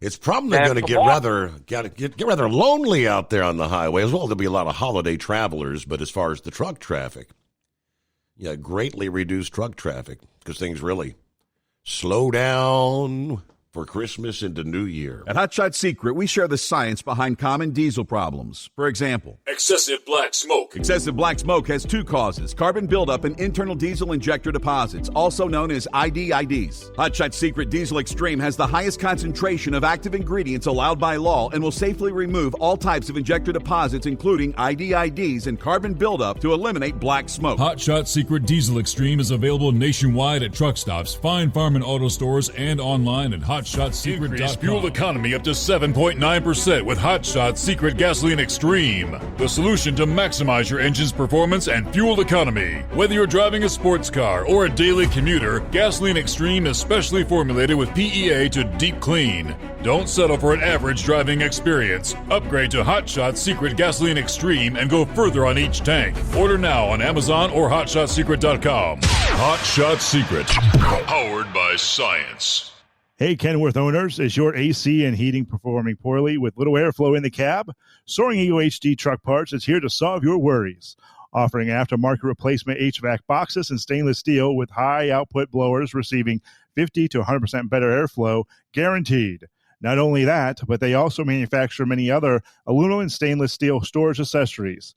Check out their website at www.soaringeaglehd.com or call toll-free 1-833-455-2473. Serving you yesterday, today, and for the future. Keep your gas-powered engines running like new? Stable's proprietary formulas are proven by third-party testing to outperform the competition in keeping fuel fresh, preventing corrosion, and cleaning the entire fuel system. With Stable, you can have confidence you are doing the right thing for your engine's long-term health. Just pour into your gas can or fuel tank, then top off with fresh fuel. At every fill-up or when you store, start with Stable. Available where fuel additives are sold. Hey truckers, this is Steve Darnell from the hit TV show Vegas Rat Rods. Check it out. Industrial Injection has been a leader in the diesel heavy-duty industry since 1985. Whether you are looking to keep your truck on the road, you are a hard-working farmer feeding America, an over-the-seas mariner, a miner, or a construction craftsman, Industrial Injection can help keep your heavy-duty rigs and equipment running so you can keep America thriving. Get all your turbochargers, injection pumps, injectors, and engine parts at industrialinjection.com. Industrial Injection, the place to go for all your diesel parts needs. The Overnight Drive with Steve Summers. Live from the Hot Shot Secret Studios. Call Steve now. 844-844-3388. That's 844-844-3388. All right, so we see a number of emergency orders have been extended or even issued recently. The emergency declaration extensions due to the ongoing recovery efforts from hurricane season, Helene and Milton across the southeast. An emergency order now in effect through January 31st of 25 in Florida, suspending registration requirements for commercial vehicles transporting FEMA mobile homes or office-style mobile homes into the state. Other state administrative fees and required documentation have also been waived. Intrastate as well as interstate commerce on state and interstate highways, roads, are covered by the emergency. You're not required to carry a copy of the declaration. A regional emergency issue was a declaration by the FMCSA remains in effect in North Carolina and Tennessee until December 26th. First enacted back in October, this declaration, relief for carriers and drivers assisting in the immediate restoration of essential supplies as well as the restoration of essential services through operation of utility service vehicles. In the state of Iowa, 2 separate declarations signed this week on Wednesday regarding the avian flu has been enacted. The bird flu emergency issued for Sioux and Palo Alto counties in effect through January 7. It waives regulatory provisions related to commercial vehicles responding to affected sites. This relief applies to state roads in Iowa. An emergency order in Sac County provides similar relief that will remain in effect through January 10 of next year. Both of those Iowa declarations noted that any detection of flu in birds does not present an immediate public health concern at this time, and poultry products remain safe to eat. Obviously, where they've detected the bird flu on whatever the particular poultry farm, they're calling those herds. It is 844-844-3388. See what the Pathfinder has going on this Friday morning. Morning, Pathfinder. Good morning. How are you doing? Well, doing well. TGIF. That's it. I've got a couple things for you. One, on the drones, I've got a friend, and I'm getting him to listen to you, so you'll have a new listener. But the drones, you can actually buy a car drone, sit in it, and it'll go up in the air. It'll look like a ice box, and you'll be able to I think that's what people are seeing. They're about $90,000. Yeah. For one seater, and then the two seaters are a lot more, but it looked like a refrigerator flying in the air, and they could turn the lights off and just go up in the air. So I didn't know if you realize that. I'm not familiar with those kind of drones, but I mean, all this time they've been looking into it. You'd think if it was something simple, they've been able to figure that out by now. Yeah, I've seen on the news tonight they haven't, but and they're not allowing anyone to shoot them down or anything. They're just saying they don't affect the public, and that's not right. Donald Trump gets in there, and he'll probably take care of the problem, find out where they're coming from and everything. Yeah. Another thing is, I'm not too far from the convention center, and you're more than welcome to come here. All you have to have is gas to get here and gas to get back. And I'll have the Skull Busters waiting for you, and smokes, and feed you. You can bring the princess. Well, we're actually not going to be there. I mean, Kyle's there, Matt's there, and several others. But I'll actually be making a run up toward Columbus this weekend. Okay. Well, what's up in Columbus? Well, that's where the Hot Shot Secret, the Hot Shot Secret family is. Oh, okay. I thought it was going to be down here in Indianapolis. Well, no, that's they've got the performance racing. That's the convention that's going on there in Indiana. That's where several of the Hot Shot Secret folks are. But yeah, I won't be headed to Indianapolis though. I won't be there. I got you. So I'm out in the garage again. I don't want to wake her up. She's a bear when she gets up. Well, let me pause there quickly, Pathfinder. From Feature Story News in Washington, I'm Benji Haya. An American man detained for months in a Syrian jail has been identified as Travis Timmerman. He was freed by rebels days ago as they overthrew the now ousted dictator Bashar al-Assad. Syria's new leadership is vowing to close Assad's notoriously harsh prisons and track down those involved in torturing or killing detainees.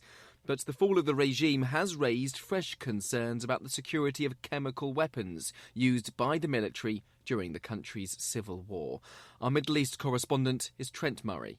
Syrian rebel leader Abu Muhammad al-Golani has said that the group he leads, known as Hayat Tahrir al-Sham or HTS, is working with international organisations to secure possible sites where chemical weapons are stored. Speaking with Reuters, he said the group, which is rooted in al-Qaeda's Syria branch, had already pledged to never use the weapons under any circumstances. The region is closely monitoring how the group will look to lead Syria as they publicly work to moderate their image away from their hardline roots. But amid lingering questions, Israel has launched hundreds of airstrikes targeting Assad's former military bases, destroying ships, planes, tanks and weapons. Amid concerns the abandoned military gear could fall into the hands of extremists. Well, with more on those Islamist groups fighting for control, here's the independent newspaper's chief international correspondent, Beltru. It's a lot more complicated than one group versus another. Yeah. They have made it quite clear that they don't want to have these kind of random acts of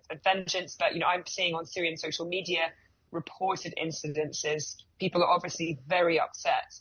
And, this is going to be a problem moving forward. I mean, the other thing is, how do you bring such a bitterly fractured society together? Again, it's a bitterly divided society, and we're still seeing the coarse clashes in the northeast between Turkish-backed forces and the Kurdish-led Syrian Democratic Forces. Not to confuse people, but Syria is complicated. It is divided.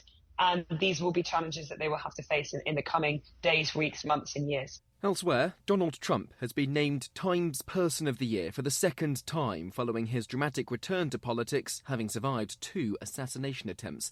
The title's given to people who wield great influence for good or bad. The incoming US president gave a wide-ranging interview to the magazine laying out his vision for his second term. Tony Waterman has the details. In the interview, Trump said he'd look at pardoning January 6th rioters early on in his presidency. He also appeared to link vaccines to autism. When questioned whether he'd sign off on any potential end to childhood vaccination programs, he said autism rates are at levels no one thought possible. Science has proven there is no link between vaccines and autism. Ultimate comfort on the road. That's the Bostrom difference. And why so many drivers are upgrading their seats to Bostrom seating.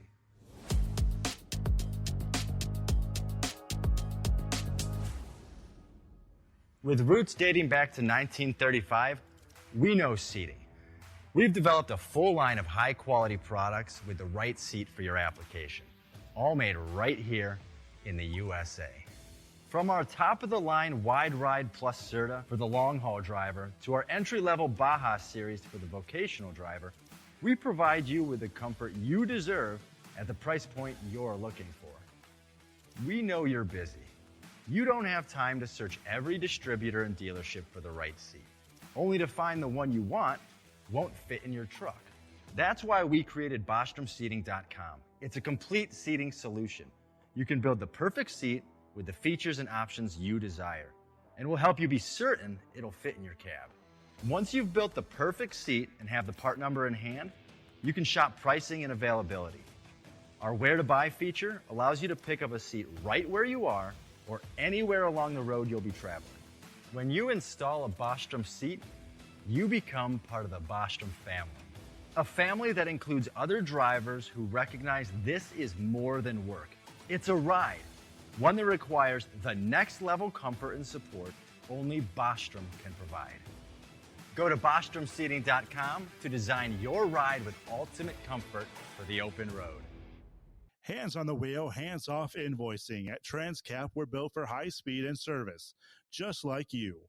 Our fast freight factoring helps you make more money, not chase it down, because we handle all the invoicing BS and back office work. Apply for fast funding at transcap.com/getcash. It takes just 60 seconds. Or call 888-250-TCAP. That's 888-250-TCAP. And mention Steve Summers Overnight Drive.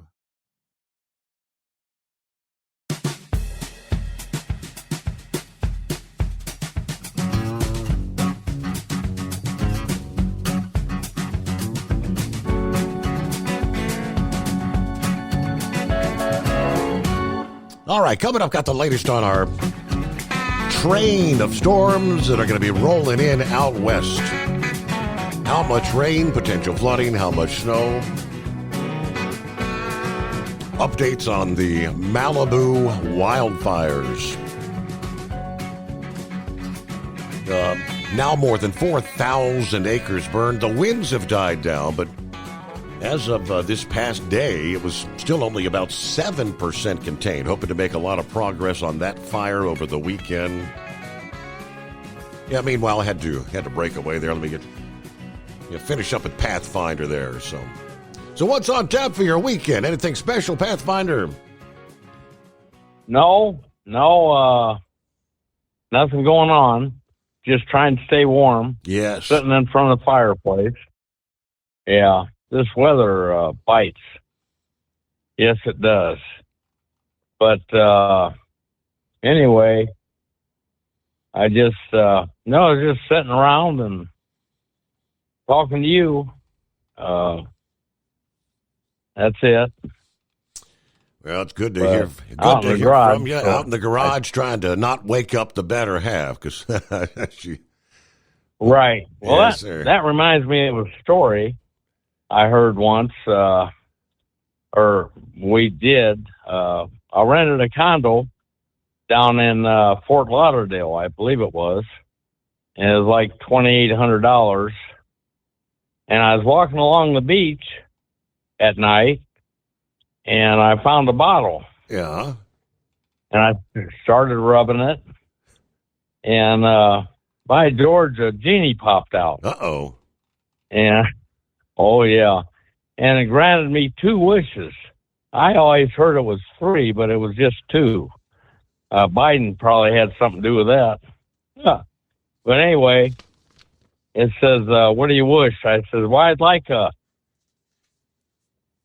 bridge going from my driveway to Peoria, Illinois.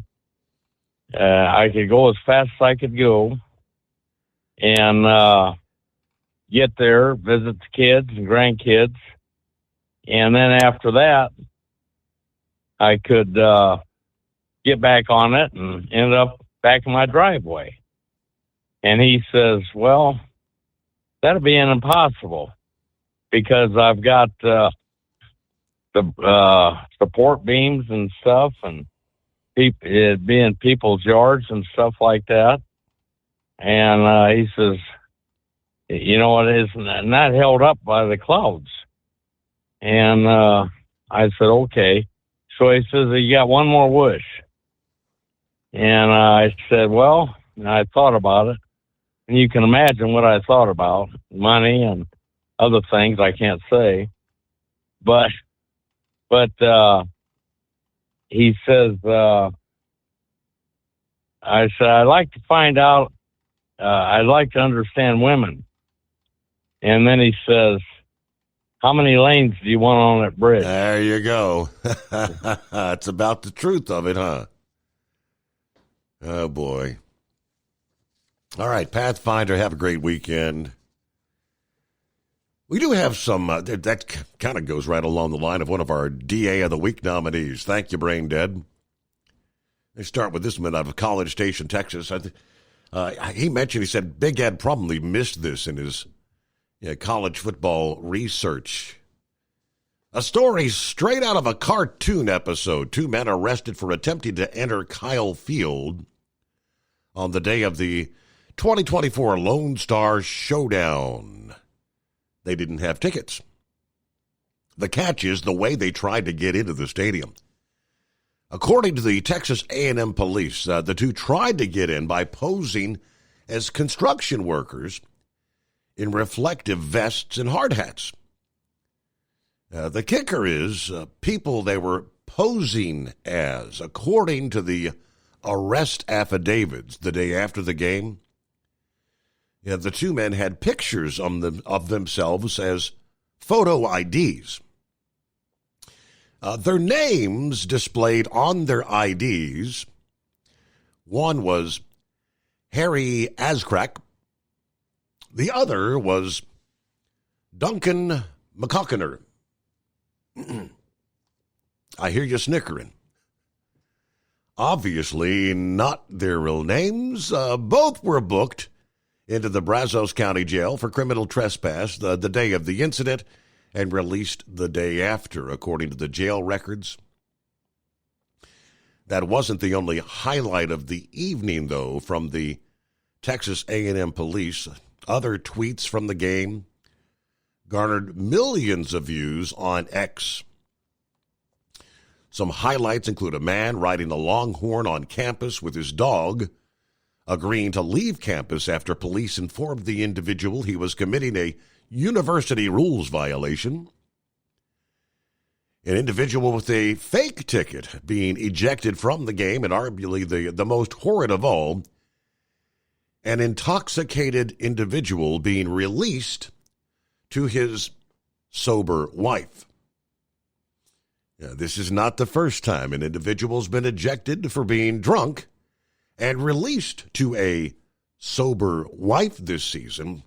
What hasn't changed, however, are the replies begging police to have instead taken the man to jail so he wouldn't have to face the possible wrath of the sober wife. One commenter said, "Sober wife? Just arrest this man. He's going to be in trouble. That's worse than being in prison." Another says, "A moment of silence for our fallen brother." The theme continues. Commenters grieving for the horror of the reality of being released to the sober wife. This man's 8th Amendment rights were violated here. I'd rather be sent to jail than sent to my sober wife. All right, Friday, there you go. DA of the Week nominee, construction workers. I don't know. They were being creative. They could have picked some more legitimate names, if you know what I mean. Eagle on a Friday. What's happening out there?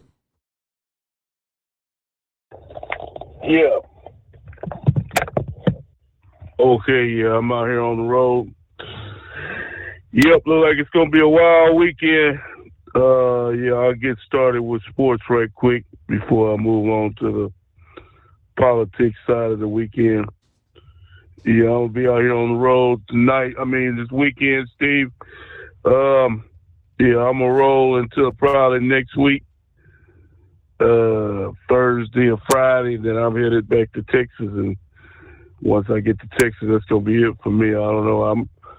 My job's saying that right now that we might most of the loads that we got now coming up the last week or third week of the week is a lot of those are not gonna be delivering until January.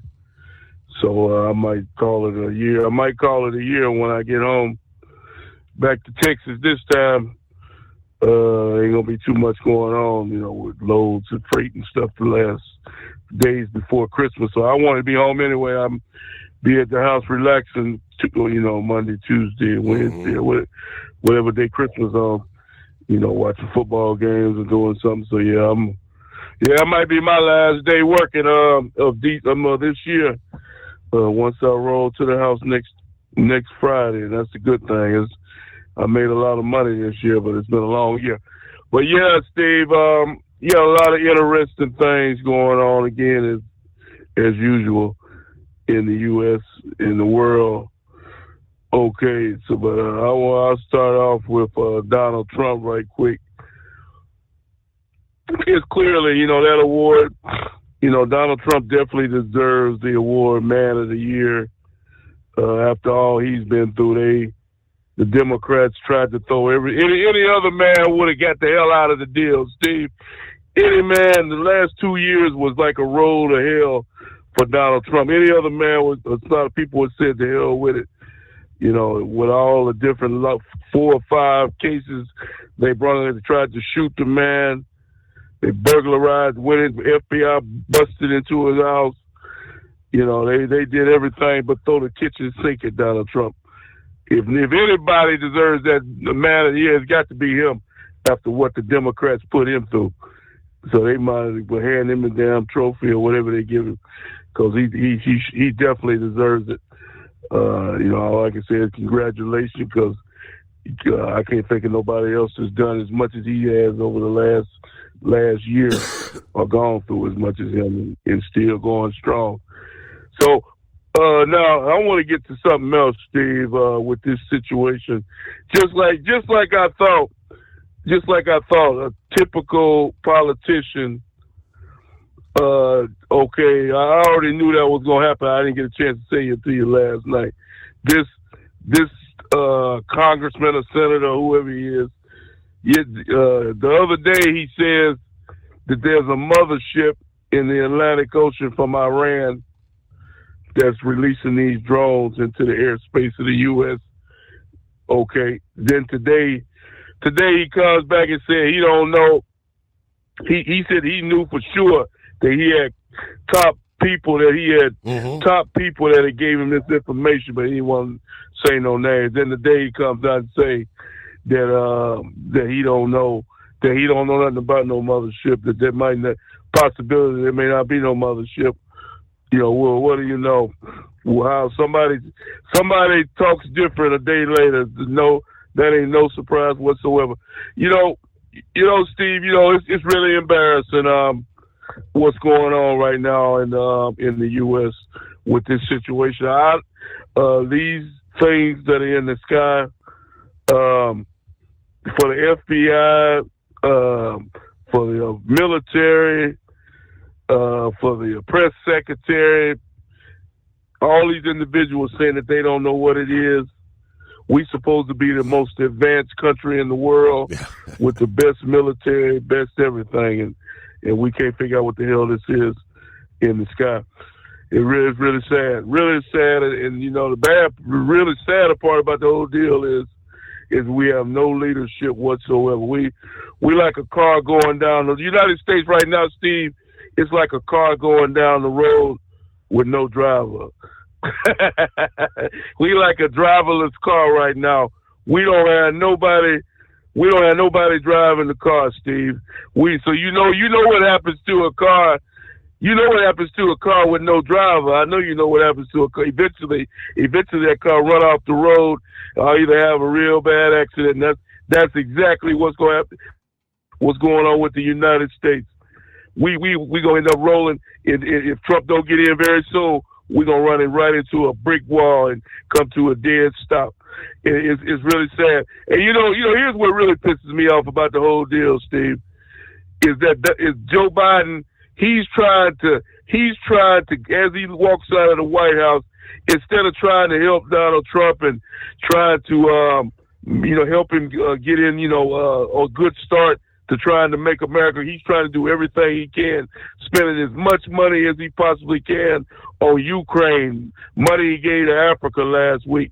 He giving money, as I heard one guy say, Steve, he's giving money to every damn country except for his own. And that's the biggest slap in the face right there, Steve. Biden is giving money to every country in the world except his own damn country. He does literally. We have a president who has turned his back on his own people, Steve. That's really sad. I never knew that Biden could stoop this low, and he'll stoop even lower in the coming weeks because you see all the people that he pardoned today, and you could best believe pardon even more individuals, and before it's all said and done, he's even going to pardon his miserable self and the rest of his miserable family to really slam it into America's face before he walks out of the White House. And I thank you for taking my call. All right, yeah. I mean, all this, money. The word has been coming down. He's trying to get as much. I guess it's already money that's been appropriated, like for Ukraine. He's trying to get it all divvied out before Trump takes office. A couple days ago, I guess, early this week, the U.S. will provide nearly $1 billion more in longer-term weapons support to Ukraine, according to the Defense Secretary Lloyd Austin, as the Biden administration rushes to spend all the congressionally approved money that they have left to bolster Kyiv before Donald Trump takes office. The latest package will include more drones and munitions for the High Mobility Artillery Rocket Systems, or HIMARS. While these weapons are critically needed now, they will be funded through the Ukraine Security Assistance Initiative, which pays for longer-term systems to be put on contract. The weapon system purchased are often intended to support Ukraine's future military capabilities, not make an immediate difference on the battlefield. The $1 billion package is on top of an additional $725 million in U.S. military assistance, including counter-drone systems and HIMARS munitions that were announced last Monday that would be drawn from the Pentagon's stockpiles to more quickly get them to the front lines. With all the questions, will Trump maintain military support to Ukraine?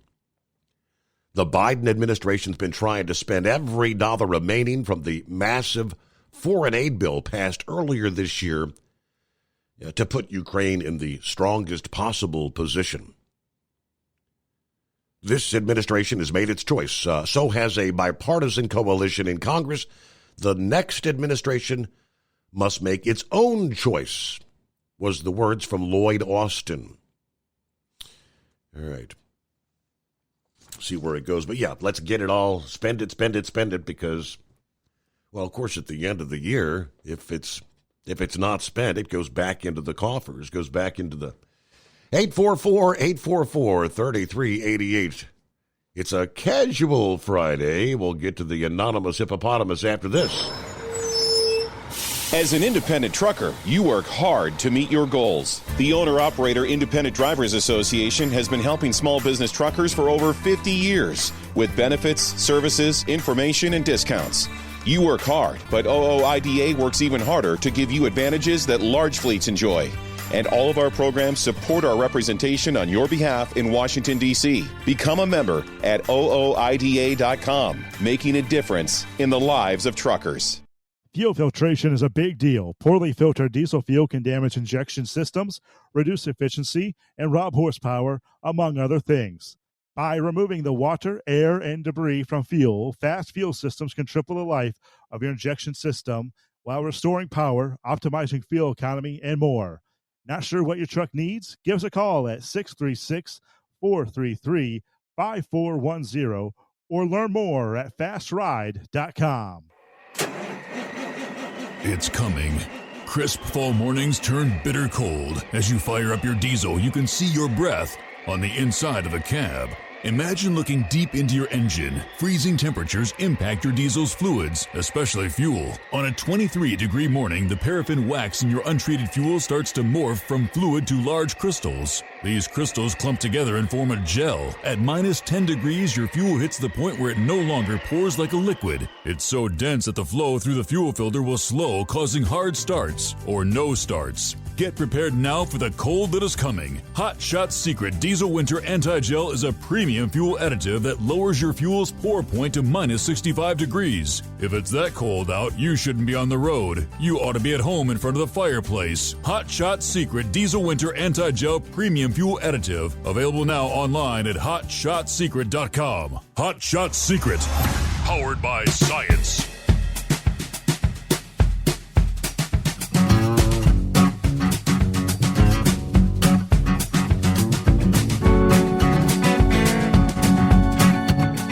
Indeed it is. Casual Friday. Morning, Horse Feathers. Morning, Your Honor. Happy Casual Friday, or I guess as we say, hey, Becky, what day is it? Oh, yeah. Becky? Yeah. Anyway, so let's see. You had a picture posted there the other day of you and the princess riding up the road to Mount Gilead 4 years ago. Are we having a celebration banquet in Mount Gilead for you? Not necessarily, no. Oh, all right. I thought maybe it was a celebration banquet going on up there that you were headed up there for. So, anyways, but I guess I've been talking with one of our cruisers there, and I guess he and his wife said that they are kind of intending on coming to the truck show in March. Did you realize the truck show is only like a couple months away, Your Honor, a few months away? Yes, I do. Good Lord. Wow. Yeah. Are you making plans yet? Are you getting things ready? I mean, you got lots of stuff to get ready there because, having the overnight drive booth and all that there and the Hot Shot Secret booth and all that, and you got lots of stuff to get organized and ready to go for that. So I don't know, you got to start thinking. You're going to get, about the time you get the Christmas lights put away, you're going to have to get right on the stick there, Your Honor. Yes, that was part of my conversation with Ryan earlier this week. They're already trying to get things together. I guess we're going to be doing, well, rather than 6 or 7 hours of recording, it'll be just we're going to do like the 5-hour live show, kind of like we do live every night. So. Okay. Yeah. Once again. Well, that might give you a couple minutes. That'll give you a couple minutes to get out there and get around the show and actually have people see you out and about instead of just there at the booth, which would be a good thing. So, speaking of the calendars, did Cool Breeze buy a calendar from Sundance? Did you pay attention when he was talking to you and said that today is December 13th and there was 13 days to Christmas? Just asking. With that, I didn't pay attention. Technically, we're down to 12, right?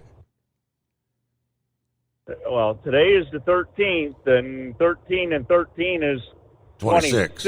Yeah. Well, right up to the midnight hour, so he just missed it. Right, it would have been 13, but yeah. Okay. Yeah. So I didn't know if he'd gotten one of the Sundance calendars or something there, and that new math that Sundance uses to, I don't know. Anyways, but so we're talking about the end of the year, and we got the next year coming, and I'll tell you what, Maryland is going to be the party state for the year of 2025. I just see there's a whole list of concerts coming up here that are going to be between Baltimore and Ocean City, and we got headlining in those concerts of Def Leppard, Poison, and Bon Jovi, Your Honor. Are you ready to come to Maryland and rock and roll? Def Leppard, maybe, but I mean, not the newer Def Leppard. I like the 80s Def Leppard.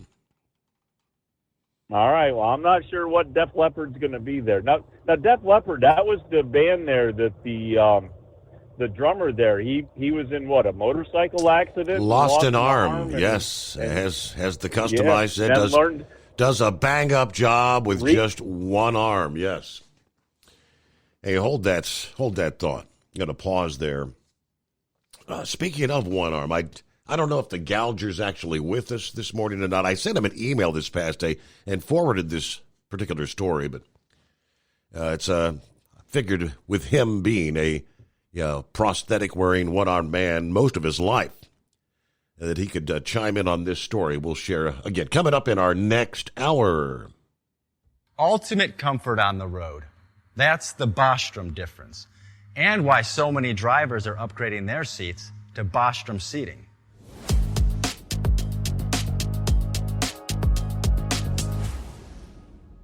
With roots dating back to 1935, we know seating. We've developed a full line of high-quality products with the right seat for your application, all made right here in the USA. From our top-of-the-line Wide Ride Plus Certa for the long-haul driver to our entry-level Baja series for the vocational driver, we provide you with the comfort you deserve at the price point you're looking for. We know you're busy. You don't have time to search every distributor and dealership for the right seat, only to find the one you want won't fit in your truck. That's why we created BostromSeating.com. It's a complete seating solution. You can build the perfect seat with the features and options you desire, and we'll help you be certain it'll fit in your cab. Once you've built the perfect seat and have the part number in hand, you can shop pricing and availability. Our Where to Buy feature allows you to pick up a seat right where you are or anywhere along the road you'll be traveling. When you install a Bostrom seat, you become part of the Bostrom family. A family that includes other drivers who recognize this is more than work. It's a ride, one that requires the next level comfort and support only Bostrom can provide. Go to BostromSeating.com to design your ride with ultimate comfort for the open road. Hands on the wheel, hands off invoicing. At Transcap, we're built for high speed and service, just like you. Our fast freight factoring helps you make more money, not chase it down, because we handle all the invoicing BS and back office work. Apply for fast funding at transcap.com/getcash. It takes just 60 seconds. Or call 888-250-TCAP. That's 888-250-TCAP. And mention Steve Summers Overnight Drive. From Feature Story News in Hong Kong, I'm Laura Westbrook. U.S. President Joe Biden handed out dozens more pardons and commuted almost 1,500 sentences, the largest single-day act of clemency in modern American history. The sweeping act will be one of his final uses of the presidential power before he leaves office next month. Benji Hire reports. The White House didn't immediately make available a list of those affected, but an administration statement said mercy was granted to people federally convicted of non-violent crimes who have shown successful rehabilitation. President Biden's now issued 122 commutations and 21 pardons during his term, including one to his son, Hunter. He's also considering offering preemptive pardons for officials and lawmakers who might face prosecution under the incoming Donald Trump administration. Amid concerns, the president-elect will go after his political adversaries, even if they haven't committed a crime. Online retailers are clamping down on merchandise celebrating the suspect accused of murdering a healthcare insurance company CEO last week. Luigi Mangioni's lawyer says his client will plead not guilty to the charges. Sally Patterson has more. In the days leading up to and following Luigi Mangioni's arrest, the internet exploded with messages, memes and merch. Mangioni's mugshot and photos circulated by police have been plastered on T-shirts, cups, even Christmas ornaments, all available for purchase online. Fundraisers supporting the 26-year-old suspect have raked in thousands of dollars. Website GoFundMe says it's removed all campaigns to help Mangioni with legal fees because they violate the platform's rules over violent crimes. Brian Thompson was the former CEO of health insurance company United Healthcare. He was shot dead last week. Mangioni's lawyer says the suspect will plead not guilty to the murder charge and all other charges he's facing. Air pollution, especially due to finer pollutants that can get lodged in the lungs, could be causing 1.5 million deaths in India. That's according to a Lancet Planetary Health study. The research claims that no one in the country lives in an area where average yearly air quality levels meet the World Health Organization standards. Ishan Garg has more. Dr. Durairaj Prabhakaran, who is one of the authors of the study, says the government needs to act urgently to tackle air pollution in India. The study published in the Environmental Journal says 8 out of 10 people in India live in areas that don't even meet the country's own air quality standards. The study blames the finer PM 2.5 pollutants for what could be an impending health crisis here. It claimed that a small rise in this pollutant could increase the risk of death by about 9%. These small particulate matter can get lodged in the lungs, increasing the risk of stroke and heart attacks. From bureaus worldwide, this is FSN. With FSN Spotlight, I'm Simon Marks, rounding the week off by celebrating one of the world's greatest actresses. Dame Judi Dench turned 90 earlier this week. She's won an Oscar, a Tony Award, 2 Golden Globes, and is cast iron royalty in the realms of both the stage and the silver screen. Sir Richard Eyre, who has directed Judi Dench multiple times and is a former director of the Royal National Theatre, was asked what makes her so special. Her intelligence, her quickness of mind, her generosity, and above all, her empathy for other people. She really does get inside the minds of people she meets and the characters she plays, and it's a very, very rare gift. Plus, she's technically absolutely brilliant, scorchingly brilliant. She's very undemanding.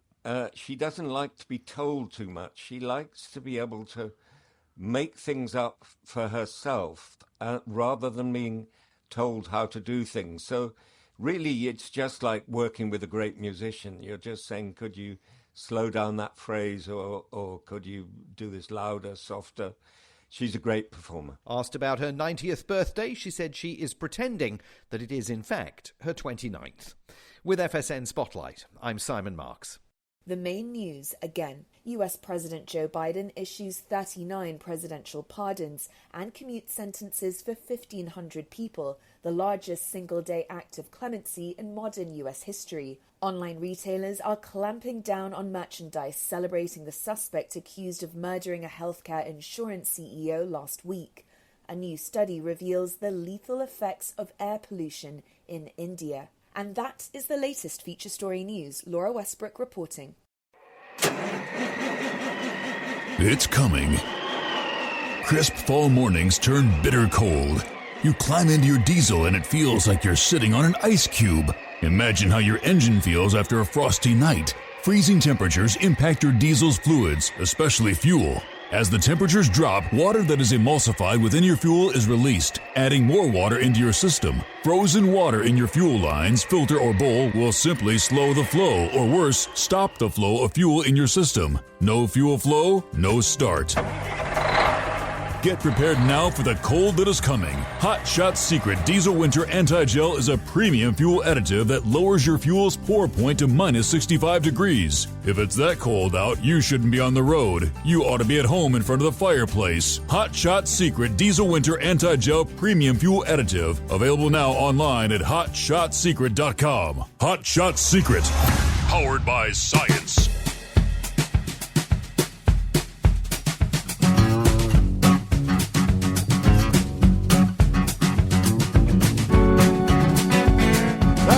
Another hour. Here we go on a Friday. Friday the 13th, yes indeed.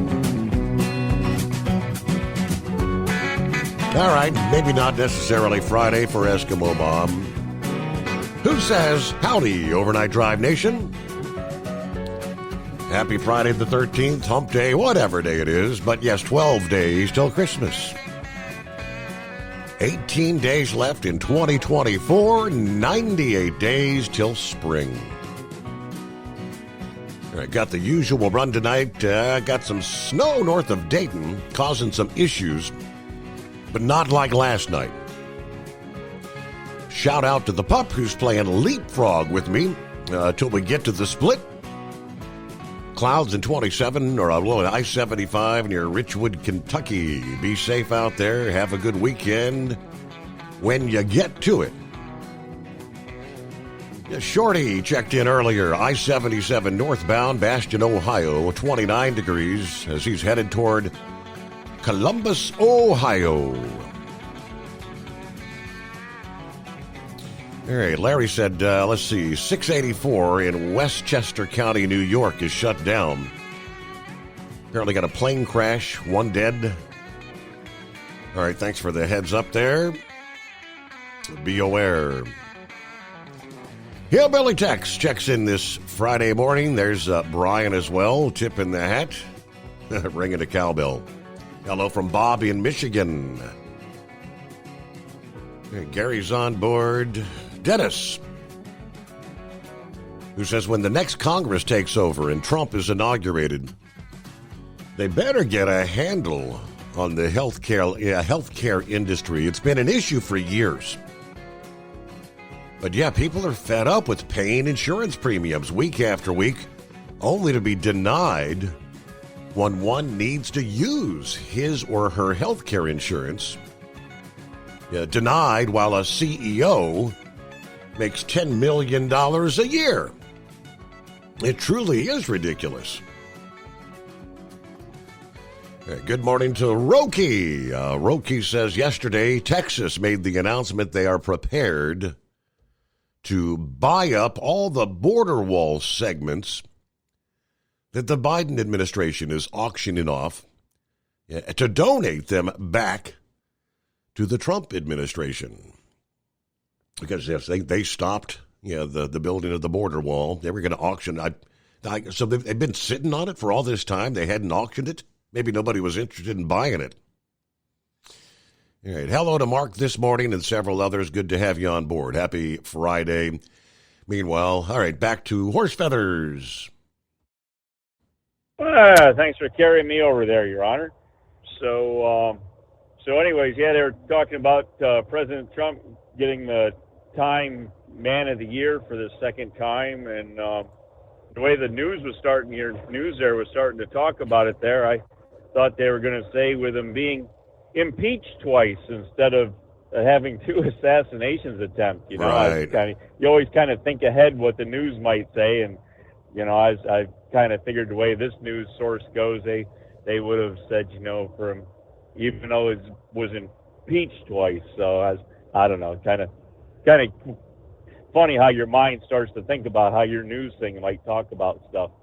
So anyways, so the party is on in Maryland, and this coming year is going to be the 150th anniversary of the Preakness Stakes, Your Honor. Oh boy! And the governor's wife apparently went to the Kentucky Derby and saw what happens down there in Louisville for a week-long party and celebration before the Derby, Well, we have to have that in Maryland now. So somehow or another, we're going to spend all kinds of money to try to make the Preakness property there look nice, and we're going to have a big party for at least a week in here, and it might even be a month. They might even try to stretch out the party for a whole month up here in the Baltimore area for the Preakness. So anybody out there in the horse racing wants to come and have a big party, you know. And so that's all going on there in the early part of the year next year. So I don't know, somewhere May, June, somewhere all that happens. Something maybe to put on the bucket list. Yeah. And then the Preakness area closes after that, and it's closed for the 2026 racing season. So the 2026 Preakness will actually be held down in Laurel, Maryland, at the racetrack down there, because they are going to have a complete revamping and reconstruction of the Preakness, and there's going to be a new stadium put up for them, and, you know, changing the racetrack and going to make everything pretty. And then 2027, the Preakness comes back to its spot that has been for the past 149 years. So we'll see how all that works out and where all the money comes from to do that. Maybe if Trump gets in, when he gets in there, all the money going to Ukraine can come to Baltimore to redo the Preakness grounds. Maybe that's where it's going to come from. There you go. I'm thinking. I'm not sure. But anyways, so your show started, what, the 2nd of January? Is that when you started there? Was that the first date of the show? Was it the 2nd or 3rd of January? It was 11th or 12th. Oh, was it that far in? Yeah. Okay. Yeah. So this year we're going to be starting what year of the show now? 4. Is this okay? So we're finishing up the 3rd year, and we're going to start fourth year of the show next year. We started in January of 21, so 21, 22, 23, 24. So they'll be, I guess, rolling into the 5th.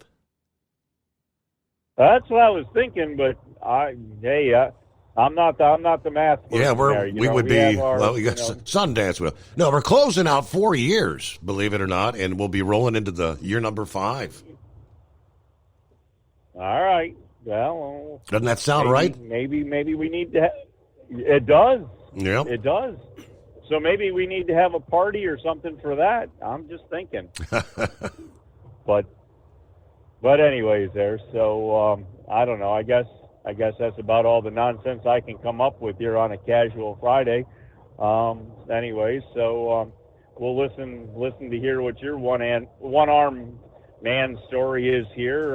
But yeah, the Def Leppard, that's a pretty amazing feat that, you know, he had that motorcycle accident, lost an arm, and then relearned how to play the drums with just one arm. Didn't even try to, you know, doesn't use a prosthetic arm for the other one. He just does it all with one arm. So, and one arm and 2 legs, I guess. That's it. But anyways,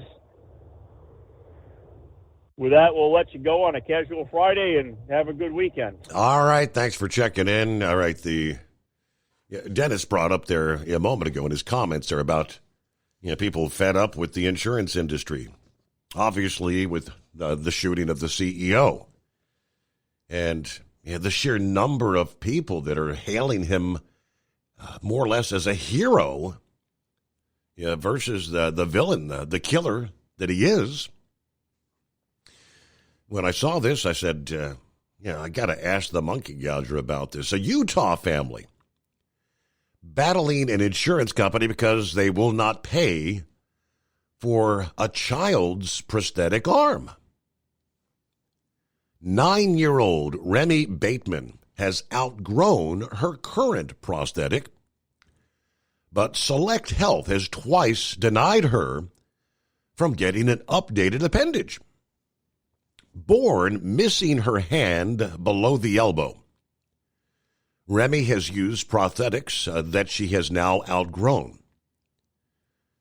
She said, "It's really small, and this strap makes my arm really tired." Yeah, a recent trip to Colorado sparked some new hope. Video from that trip shows Remy using a bionic arm, making her normally limited left side completely functional. Remy's mother said this is 100% needed. After so much encouragement, Remy's mother says they were informed by insurance that the hero arm would not be covered, calling this prosthetic not medically necessary.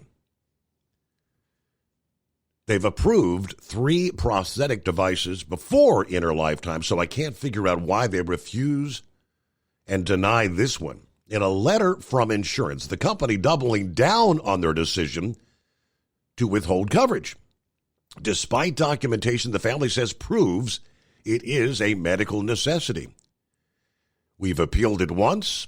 This is the second denial letter that we've received. Select Health would not respond, citing privacy laws when asked why they're denying coverage if doctors say the prosthetic is medically necessary. Yeah, we've seen what she can do. Being over in Colorado for 3 days, she wore the prosthetic for a trial. She was able to do 110% times more than she was able to do here at home. According to Mom, the Batemans would also have to cover the costs themselves if insurance does not. We would have to pay out of pocket. I believe it is $24,000, and that's a lot of money. Either way, they're hoping their actions will raise awareness for others that are dealing with similar situations. Now, Gouger, I know, could address the cost of these devices. $24,000, that's, for the so-called bionic arm, that does not sound exorbitant in this day and age with medical prices. Well, we'll return after this. The Steve Summers Overnight Drive. Hotshot Secret, we share the science behind common diesel problems. For example, excessive black smoke. Excessive black smoke has 2 causes: carbon buildup and internal diesel injector deposits, also known as IDIDs. Hotshot Secret Diesel Extreme has the highest concentration of active ingredients allowed by law and will safely remove all types of injector deposits, including IDIDs and carbon buildup, to eliminate black smoke. Hotshot Secret Diesel Extreme is available nationwide at truck stops, Fine Farm and auto stores, and online at hotshotsecret.com. Increase fuel economy up to 7.9% with Hotshot Secret Gasoline Extreme. The solution to maximize your engine's performance and fuel economy. Whether you're driving a sports car or a daily commuter, Gasoline Extreme is specially formulated with PEA to deep clean. Don't settle for an average driving experience. Upgrade to Hotshot Secret Gasoline Extreme and go further on each tank. Order now on Amazon or hotshotsecret.com. Hotshot Secret, powered by science. Hey, Kenworth owners, is your AC and heating performing poorly with little airflow in the cab? Soaring Eagle HD Truck Parts is here to solve your worries. Offering aftermarket replacement HVAC boxes and stainless steel with high output blowers receiving 50 to 100% better airflow guaranteed. Not only that, but they also manufacture many other aluminum and stainless steel storage accessories. Check out their website at www.soaringeaglehd.com or call toll-free 1-833-455-2473. Serving you yesterday, today, and for the future. Keep your gas-powered engines running like new? Stable's proprietary formulas are proven by third-party testing to outperform the competition in keeping fuel fresh, preventing corrosion, and cleaning the entire fuel system. With Stable, you can have confidence you are doing the right thing for your engine's long-term health. Just pour into your gas can or fuel tank, then top off with fresh fuel. At every fill-up or when you store, start with Stable. Available where fuel additives are sold. Hey truckers, this is Steve Darnell from the hit TV show Vegas Rat Rods. Check it out. Industrial Injection has been a leader in the diesel heavy-duty industry since 1985. Whether you are looking to keep your truck on the road, you are a hardworking farmer feeding America, an over-the-seas mariner, a miner, or a construction craftsman, Industrial Injection can help keep your heavy-duty rigs and equipment running so you can keep America thriving. Get all your turbochargers, injection pumps, injectors, and engine parts at industrialinjection.com. Industrial Injection, the place to go for all your diesel parts needs. The Overnight Drive with Steve Summers. Live from the Hot Shot Secret Studios. Call Steve now. 844-844-3388. That's 844-844-3388. All right, so I see a post made just a couple minutes ago here. Jason Murphy, who is with Rob Fernald, one of our friends who joined us on the cruise, a Walmart driver. Jason, I guess, is Total Transportation of Mississippi. Shares the photograph. The truck is backed up. The door is open. 28 hours, 1,562 miles later, we have arrived with 6,048 wreaths in time for National Wreaths Across America Day, which that is Saturday, right? Saturday, correct, Brain Dead?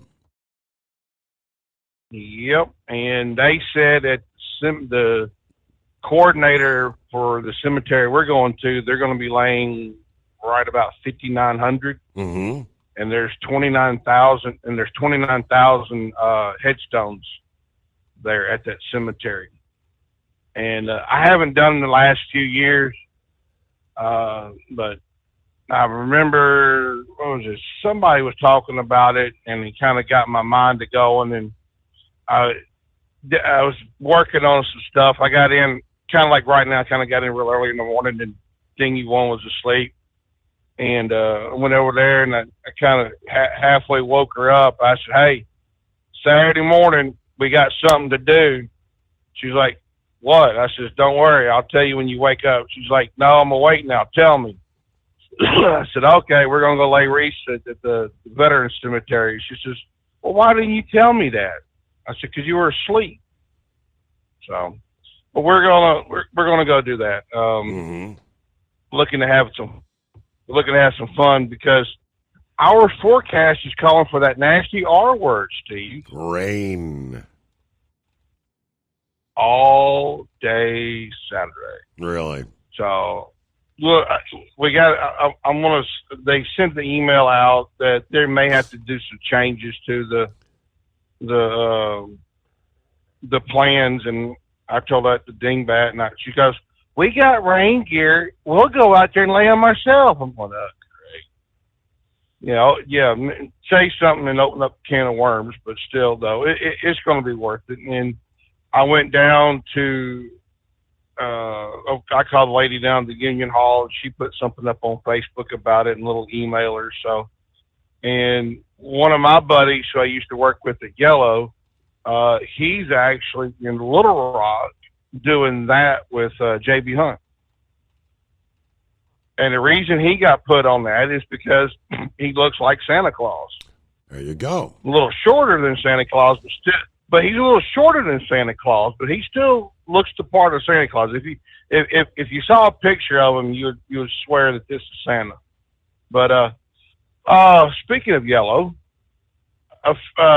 he sent me Santa, my buddy. He sent me a letter here a little bit ago, and I was getting unloaded. And he said this is total BS of what's going on with the bankruptcy, and vote it down. Now they're sending out specialized letters. So Heatwave, if you're listening, watch your mailbox. It's about our vacation time and paid time off. They were supposed. I think he had accrued $13,000 that he's owed, and they're only going to give him $3,700, even though the cap says $7,500. Are you with me? Mm-hmm. So typical Yellow. Let's just screw us to how much we're going to get, because I want the Warren Act money. You know, they violated the law. I've said this 100 times. They violated the law. We should be paid first because we're not a creditor. We were an employee. There's a difference between an employee and a creditor. An employee does work for you, but a creditor is one that gives you money for a service. And we didn't give them no service. We gave them labor, which is typically a service. you can argue that as a service, but still, we should have had the first off the top. Because I don't know what the hell the whole screwing around is, so to speak. And I'm cleaning it up a little bit. Right. Because did you see in Freightways earlier this week that they sold off the Estes and R&L a few more terminals? Did you see that? Got another $192.5 million going to be coming in. And every creditor has been paid. Why are we still dragging out the whole vacation time, PTO time, and we're going to give you 37 cents on what you actually are due? Where, we should have been, like I said, even after the estate was settled, we should have been compensated for something. I mean, this has gone on way too long, and they even said that if anything is to be done, it's going to be in February of next year. No. Sorry, pal, this has gone on for too long. We won't be whole today. We still got people that are still hurting for money, and they're needing some money desperate out of this situation. Mm-hmm. And like I said earlier in the week about finding a job, I'm on one of our local Facebook groups. Every day it's 4, maybe 5 or 6 different people that's like, well, I'm looking for a job. I mean, I understand the economy sucks, but But really what I called about, Steve, was what Big Ed was talking about with the whole transfer portal and the NIL. And the NIL, I kind of sort of agree with that, but I think it's structured kind of wrong. It should be, if you're getting NIL money, you should be paying for your college. You should not get a scholarship, period. Because why should you go to school on their dime and you're making money? Right. It's like that whole transfer portal. Yeah, I can see you, like what Ed was saying about moving to your home school or something closer to home. But these kids are doing it because they can get a better spot in the draft, or they can get more playing time, or they can get this, or they can get that. And it all started because COVID. COVID's the one that really jump-started all of this whole transfer portal crap. And that's what it really is crap. But yeah, that was kind of when I posted that for Big Ed on my Facebook page. I kind of had to do a double take when I heard the story and check it out with other sources, because you know how you see some of these websites and you kind of question what they post. Yeah, right? when they say entire team, joins the portal, say the entire team. Can that be right? We'll be right back. From Feature Story News in Washington, I'm Benji Haya. An American man detained for months in a Syrian jail has been identified as Travis Timmerman. He was freed by rebels days ago as they overthrew the now ousted dictator Bashar al-Assad. Syria's new leadership is vowing to close Assad's notoriously harsh prisons and track down those involved in torturing or killing detainees. But the fall of the regime has raised fresh concerns about the security of chemical weapons used by the military during the country's civil war.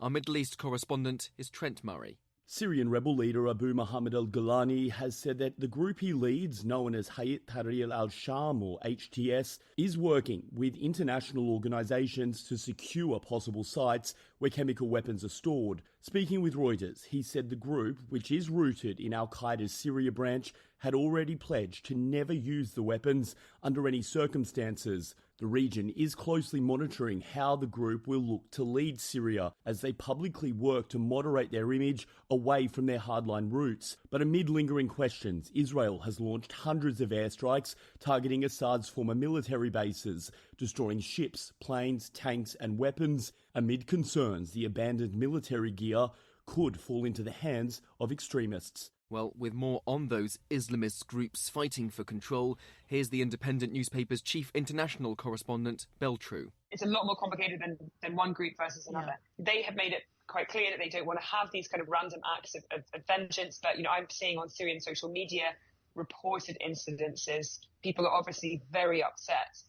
And, this is going to be a problem moving forward. I mean, the other thing is, how do you bring such a bitterly fractured society together? Again, it's a bitterly divided society, and we're still seeing the coarse clashes in the northeast between Turkish-backed forces and the Kurdish-led Syrian Democratic Forces. Not to confuse people, but Syria is complicated. It is divided, and these will be challenges that they will have to face in the coming days, weeks, months, and years. Elsewhere, Donald Trump has been named Times Person of the Year for the second time following his dramatic return to politics, having survived 2 assassination attempts.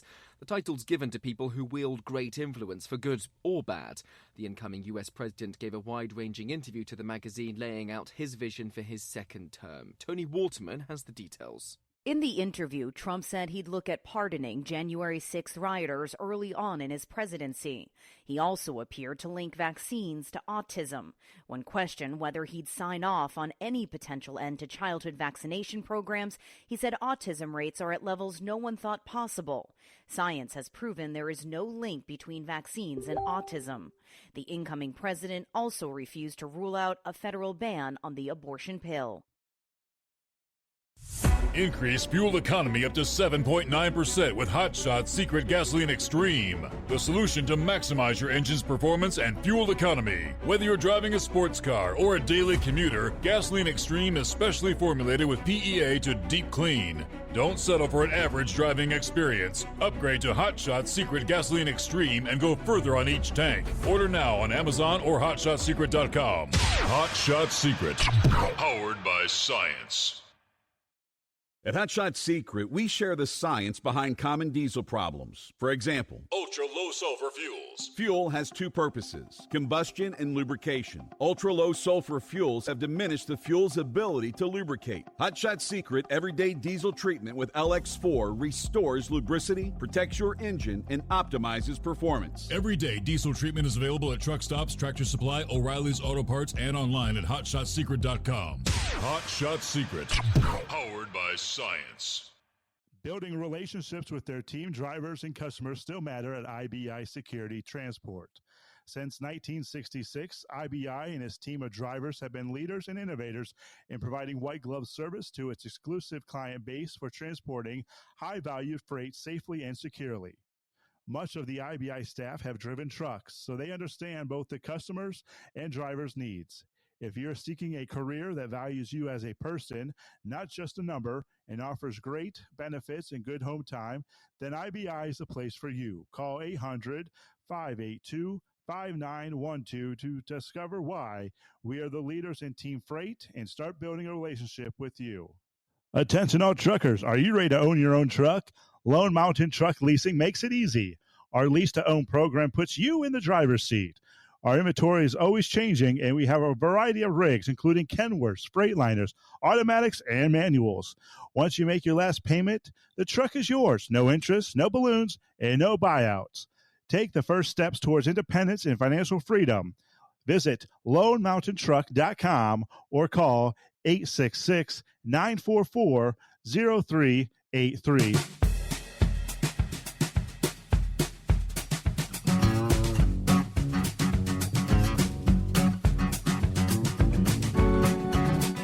All right, we've had some Arctic air this week, and the ice is indeed getting thicker on some of the lakes in the Great White North. Saw a post from a guy this past day. Our lake guy was out on the lake to assess. We've got 9 solid inches. 9 inches of solid clear ice. That's a great start to the year. 4-wheelers, side-by-sides, and snowmobiles are good to go. We'll be out checking again on Sunday. Now, there's no snow cover at all, so don't forget your ice cleats. As always, no ice is 100% safe. Use your own judgment. check as you go. Tight lines. All right, $10 per day for lake access. Get a season pass for $75. There you go. Ice fishing time. I see it. I'd be more inclined to do summertime sports. Fishing on a warm summer afternoon. Screw that ice fishing stuff. It's not for me. All right, yeah, we left off with Brain Dead there, and I had printed that up this past day. Yes, from FreightWaves. Offers totaling $192.5 million for some of Yellow Corporation's real estate are now before the federal bankruptcy court, according to the filing Tuesday. Privately held LTL carriers, Estes, and R&L carriers are the named suitors. The motion shows a $142.5 million purchase agreement from Estes for 7 owned and 4 leased terminals. The larger owned properties to be acquired include a 216-door terminal in Cincinnati, a 198-door site near Chattanooga, Tennessee, 167 doors Tracy, California, 136 doors in Hagerstown, Maryland. The filing also showed Estes is acquiring owned terminals ranging from 67 to 80 doors in Omaha, Nebraska, in both Fort Wayne and Jeffersonville, Indiana, which is kind of the Louisville, Kentucky market. The leased properties include a 117-door terminal in Miami, 95 doors in Orange, California. R&L is buying a 304-door terminal in Maybrook, New York for $50 million. The proposed offer stemmed from private negotiations conducted outside of the estate's planned bid and auction process. The offers are said to be fair and reasonable and to maximize the value of subject properties. Estes initially backstopped Yellow Terminal sales more than a year ago with a $1.525 billion stalking horse bid. A September court filing showed 112 terminals remained with initial indications of interest due by mid-October and an auction and sale process concluding as early as January. An updated sale process shows January 6 as the bid deadline for the remaining sites, January 13 to 15 as the actual auction period if it is needed. Okay. Welcome back, Brain Dead. A little bit more. Thank you. A little bit more money in the coffers, but I've not heard of they selling the Memphis and the Nashville terminals. And me and a few of the guys I used to work with, we're saying that the Memphis terminal should go for high money. I'm honestly surprised Maybrook went for $50 million because that's kind of a big terminal for the Northeast, 304 doors. Because a lot of those terminals up there, like Hagerstown's 136, you said. So that was kind of one of the bigger terminals. But I did forward you that letter that my buddy sent me from about the vacation time. It's really stupid what's going on. But back to what I was originally talking about with the whole transfer portal and all that. And, Big Ed's right. These kids, they don't want to play in the bowl games because they don't want to get hurt. Well, they don't think about this. You could get hurt lifting weights. You can get hurt at the NFL Combine. But playing in the bowl game may actually make your draft selection go up, because it's all those kids worry about on the football team is getting that best playoff, not playoff, but the best draft position. Look at there's a guy named Inky Johnson who's a motivational speaker, and you were talking about arms there, and he lost the use of his right arm. And he was scheduled to go, I think they said top 15 before he got injured in his junior year. I think it was his junior year. And he's got a really inspirational message if you ever stop and get a chance to listen to it. But, Steve, real quick, I heard a rumor, and I'm trying to see if you could help me figure this out, buddy. Well, rumors. What do you got? Well, Kamala Harris got embarrassed during the election. I mean, she just got totally demolished. Mm-hmm. Now, I heard a rumor that FEMA's going to give her $750 when she leaves office. Bite me. Yeah, kind of like the folks in North Carolina, which, of course, if you post something of that nature, now that is considered misinformation. That is missing context. Get the full story. All right, a pair of storms going to be rolling ashore here to end the week with the potential to trigger significant power outages and travel problems. Yeah, from California to Washington, one storm will precede the duo, and more are likely to follow. A fragmented storm moved ashore along the Pacific coast late Wednesday. Brought some low-level rain and mountain snow. Yeah, enough snow fell over the passes from the Cascades to the Sierra Nevada to make for slippery conditions late Wednesday night into Thursday morning along I-80 and 90. The next two storms move ashore roughly about the same time Saturday local time. One will move into Northern California, the other into Vancouver Island, British Columbia, both of which will be rather potent, packing strong winds and heavy precipitation, likely falling short of becoming a bomb cyclone. But winds can become strong enough in the northern and central portions of California, western Washington, and southern British Columbia to trigger local to regional power outages. Wind gusts averaging 40 to 60 are likely along the coast in the mountains of northern and central California, as well as western Washington and British Columbia from now to Saturday. Higher gusts, 60 to 80, are possible in the Sierra Nevada, as the southern storm may be more potent than the northern storm. Heavy, wet, clinging snow that can weigh down trees and lines will increase the risk of power outages in the Sierra Nevada.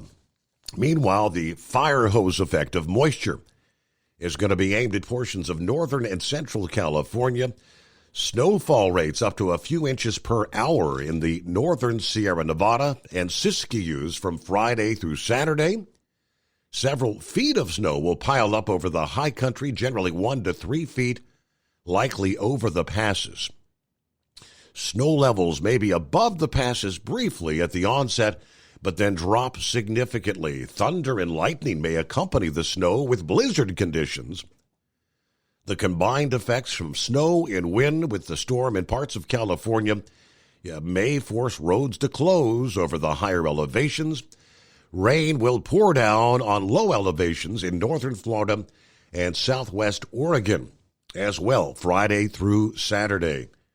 We're talking from 4 to 8 inches of rain over the western and southern facing slopes of the coast ranges. 2 to 4 inches in store starting near San Francisco to Redding and just east of Sacramento.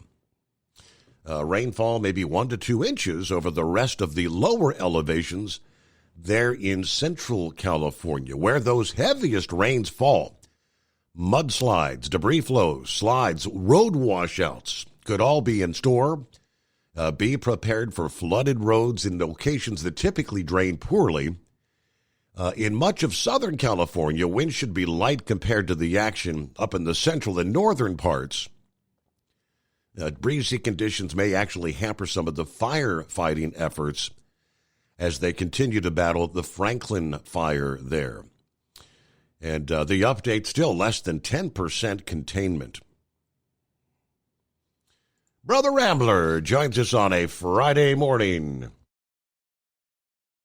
Well, praise God, Stephen. Thank you for taking my call, and hello out there, God's children. Today is a bittersweet day for a pair of fellows that's been on the radio for 31 years. If you live in the deep South, you always hear this song, Rick and Bubba, pass the gravy, please. Today is their last day. They will be on the radio. And, boy, I tell you, that show's been on the air for 31 years, and they're calling it a career. Wow. Rick Burgess is going back to where his father coached football at Jacksonville State in Alabama. He's going to be the color guy with Eli Gold calling the games, and Big Bubba Bussey is going on with him and his wife's ministry. And they're calling it a career. But it's funny you mentioned the NIL. They had Tommy Tuberville.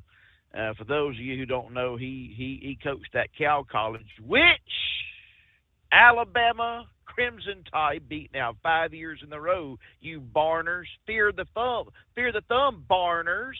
You Barners, swear. Anyway, I love you all, Auburn fans. Don't worry, just got to give you a hard time. Him and a few other senators have got a bill put together. They're waiting for Trump to go in office to tackle this NIL deal. The bill, which he explained on Rick and Bubba, they've got it. They got to send it to the House. House got to send it to President Trump, and he says that Trump may actually sign it. The bill states that the transfer portal should be open one time a year. That's after spring practice. In order to enter the transfer portal, the bill it states that you have to have a good, outstanding attitude. You mean you must be on good terms with your team. You can't be a troublemaker. And B, you have to have good grades to enter the portal. And that is what is Senator Tommy Tuberville, senator from Alabama, and a few other senators have put together, and they're hoping that Trump will sign it in 2025. Also, and I did not know this until recently, that 2025, Dave Nemo is retiring from radio. And, of course, Dave Nemo, he took over for Charlie Douglas years ago. The Big 870 out of New Orleans, Louisiana, the Slidell 76, one of the big-time sponsors out there. Now it's the Travel Centers of America, where that place once stood over there in Slidell. So, going to hate to see Dave go. But, Steve, we can't go on forever. We can't live forever. There's going to come a time where God says, okay, you know what? Your lottery numbers are up. It's time for you to go. I'm going to share something very personal, and I want everybody to kind of pay attention to what I'm about to say. Now, I'm off tonight, Friday night, and I'm so proud that I'm off because I'm going to watch my second born. When I married my wife, she had two children. And I got on this program and I stated to them, men, I want you to listen to me. When you marry a woman and she already has children, they're not your stepchildren. Yeah, they may have a father that pays child support. They may not have a father in their life. Regardless, when you marry her, you're taking on that responsibility, and you're a dad too, regardless of how you feel. And if you don't feel like that, then you need to just move on and don't even worry about getting married. But my second oldest, David Glenn Wilson III, we call him Trey, is graduating from drug and alcohol rehab. He's been clean for 2 years, clean and sober. And I'm saying this because I want you parents to understand something. Do not ever give up on your child. Don't ever give up on your child. This child here has wished that he has wished death upon me. We've almost gotten to fights. He has cussed the very name of God. He has said God's a fairy tale. He has been arrested numerous times. I'm reminded of that movie with Phil Robertson called The Blind, when the preacher walked into the bar, and Phil Robertson wanted to fight him. I've had that happen. Me and this boy almost come to it. He's pulled a gun on me before. Seriously. Didn't scare me a bit. I looked at him, I said, I love you, son. I said, you pull that trigger now, I know where I'm going. But if I was to pull my gun and blow your brains out, you're going to bust hell wide open. And I'm not going to have that happen to you or anybody else. You're worth saving. Well, F you, Dad. I don't care. I don't care about God. I'm going to do my drugs. Well, he hit rock bottom after being arrested, and no one would help him. No one. He come to Christ in Mobile, Alabama, sitting in prison on May 29th. He got saved, and he turned his whole life around. And a kid that I thought, wow, Lord, you're going to have to do some heavy, heavy lifting. God answers prayers. You know, Steve, we have people at our church that message me.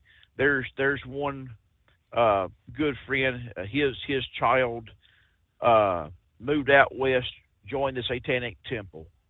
Don't ever give up on that child. Even though there are Satanists, don't ever give up on that child. We have children that are in people that listen to us at Determined Ministries Church that message me. Their children are into witchcraft. Their children are into drugs. Don't give up on them. You know, I had to put Trey out of the house because he was stealing money, stealing cars. Couldn't have him around. He hated it then, but he understands now because now he's 26 years old. He understands now that he had two little old brothers that could be easily influenced, and I told him that. I said, I can't have you around your little brothers doing the things you're doing, influencing them.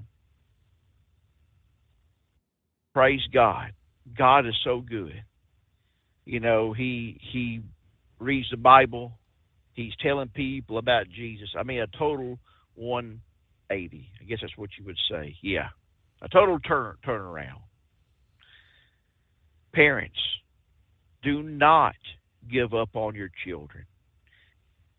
Children, a praying mother will fight hell with the water gun to make sure that you get to have the best life. And parents, the best thing you can do for your children, I know we want our children to go to college. I know we want our children to have good careers. The best thing, mothers and fathers, you can do is to make sure that child knows who Jesus Christ is. Because if you put forth the effort and you don't give up praying for your child, you hit them knees and say, Lord, he's in your hands or she's in your hands. No matter what they've done, whether they be an addict, a prostitute, you know, whatever they're doing, don't give up on them. Yeah, you may have to show them tough love. You may have to put them out of your house. And they may think you may have turned your back on them, but we know that you didn't. Don't ever give up. God is good. God can save them. And it's all about the Lord Jesus Christ, and just one drop of blood can wash away and can cleanse a sinner. Steve, I know we're coming up on the hour. You had a good story about the prosthetic arm, and I pray that baby girl gets that arm, gets that bionic arm. You know, it's so sad to hear that what the insurance companies are doing, and it's sad to know that someone murdered someone. They're being held a hero, but look at what the insurance companies do. I mean, they're doing people wrong left and right. God's children, I love you out there. And I want you to come and be a part with us this Sunday at 5 o'clock p.m. over at Determined Ministries Church. Steve, the message is, are you a Christmas light? Now, I want you to think about how you go and unpack Christmas lights. You untangle them. You know, think about this. Before I untangle them, I plug them in to see if they're all working. There's some of you out there, you're on fire for God. You love the Lord. But because of life, you feel like you're so tangled up. Your bulb ain't even blown out for Jesus, but yet you feel like you're so tangled up. Tune in. You'll hear more about this message. I don't want to give it away. God's children, I love you out there. And remember this. We're always going to pray for you. For the ones who message me and tells me about your children, you will be discreet. I will never out you here. Praise God. We're going to keep praying for your children because I know what kind of God I serve. And I know that God can turn the child around. God bless you out there. And remember this, love is just not another four-letter word. It's something you have to do. It's something you have to enact. And if Jesus can love you, and he does, old Brother Rambler can love you, and I do. And before I leave, if you're looking for some great gift ideas, go visit overnightdriveradio.com. Plenty of gift ideas, and you still got time to order and get it in your stocking. We love you, God's children. Bye now. Thanks for sharing this morning, Brother Rambler. Have a great weekend. Enjoy your night off, and hopefully a celebratory night, right? Hey, this morning, by the way, one of the best meteor showers of the year is supposed to be peaking as we speak. Shooting stars in the chilly December sky.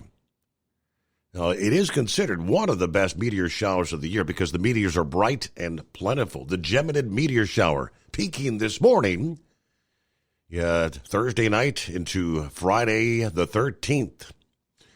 Most years boasting about, up to 120 meteors per hour. We've got a nearly full moon out there that may outshine many of the dimmer meteors this year, but while the Geminid is most prominently seen from the northern hemisphere, it is also observable from the southern hemisphere. Gemini, relatively simple to identify in the night sky. It lies to the northeast of Orion, between the constellations Taurus and Cancer. The constellation distinguished by its two brightest stars that symbolize the heads of the Gemini twins.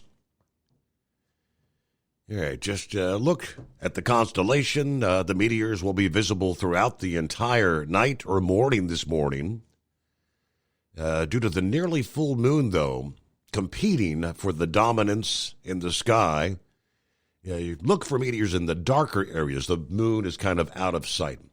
But that is supposed to be peaking this morning if you have the clear skies. Ultimate comfort on the road. That's the Bostrom difference, and why so many drivers are upgrading their seats to Bostrom seating.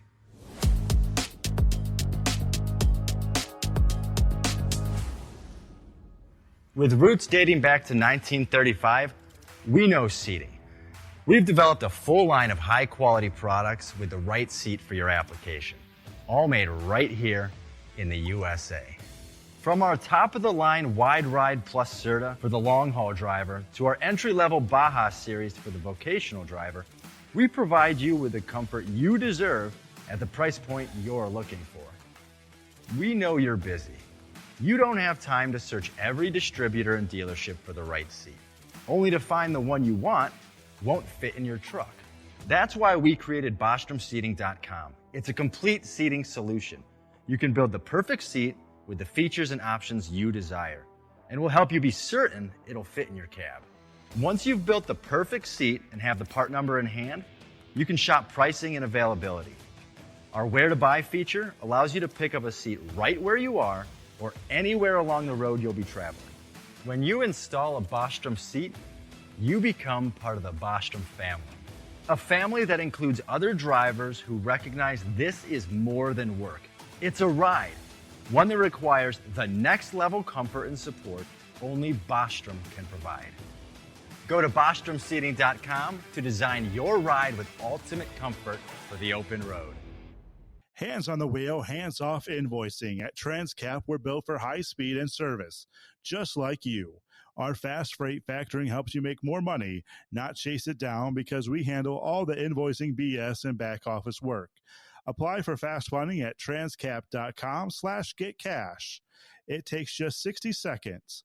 Or call 888-250 TCAP. That's 888-250-TCAP and mention Steve Summers' Overnight Drive. From Feature Story News in Hong Kong, I'm Laura Westbrook. US President Joe Biden handed out dozens more pardons and commuted almost 1,500 sentences, the largest single-day act of clemency in modern American history. The sweeping act will be one of his final uses of the presidential power before he leaves office next month. Benji Hire reports. The White House didn't immediately make available a list of those affected, but an administration statement said mercy was granted to people federally convicted of non-violent crimes who have shown successful rehabilitation.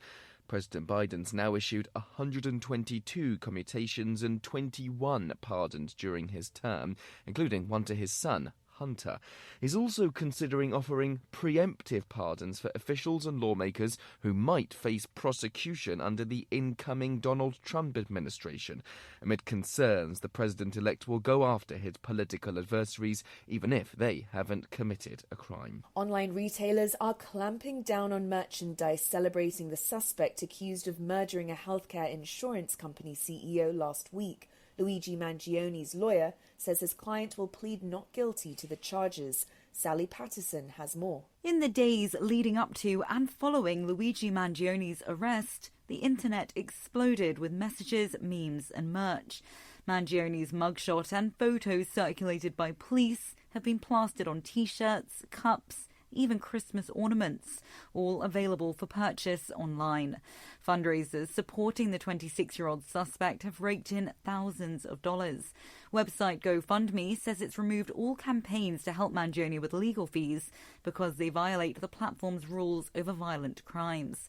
Brian Thompson was the former CEO of health insurance company United Healthcare.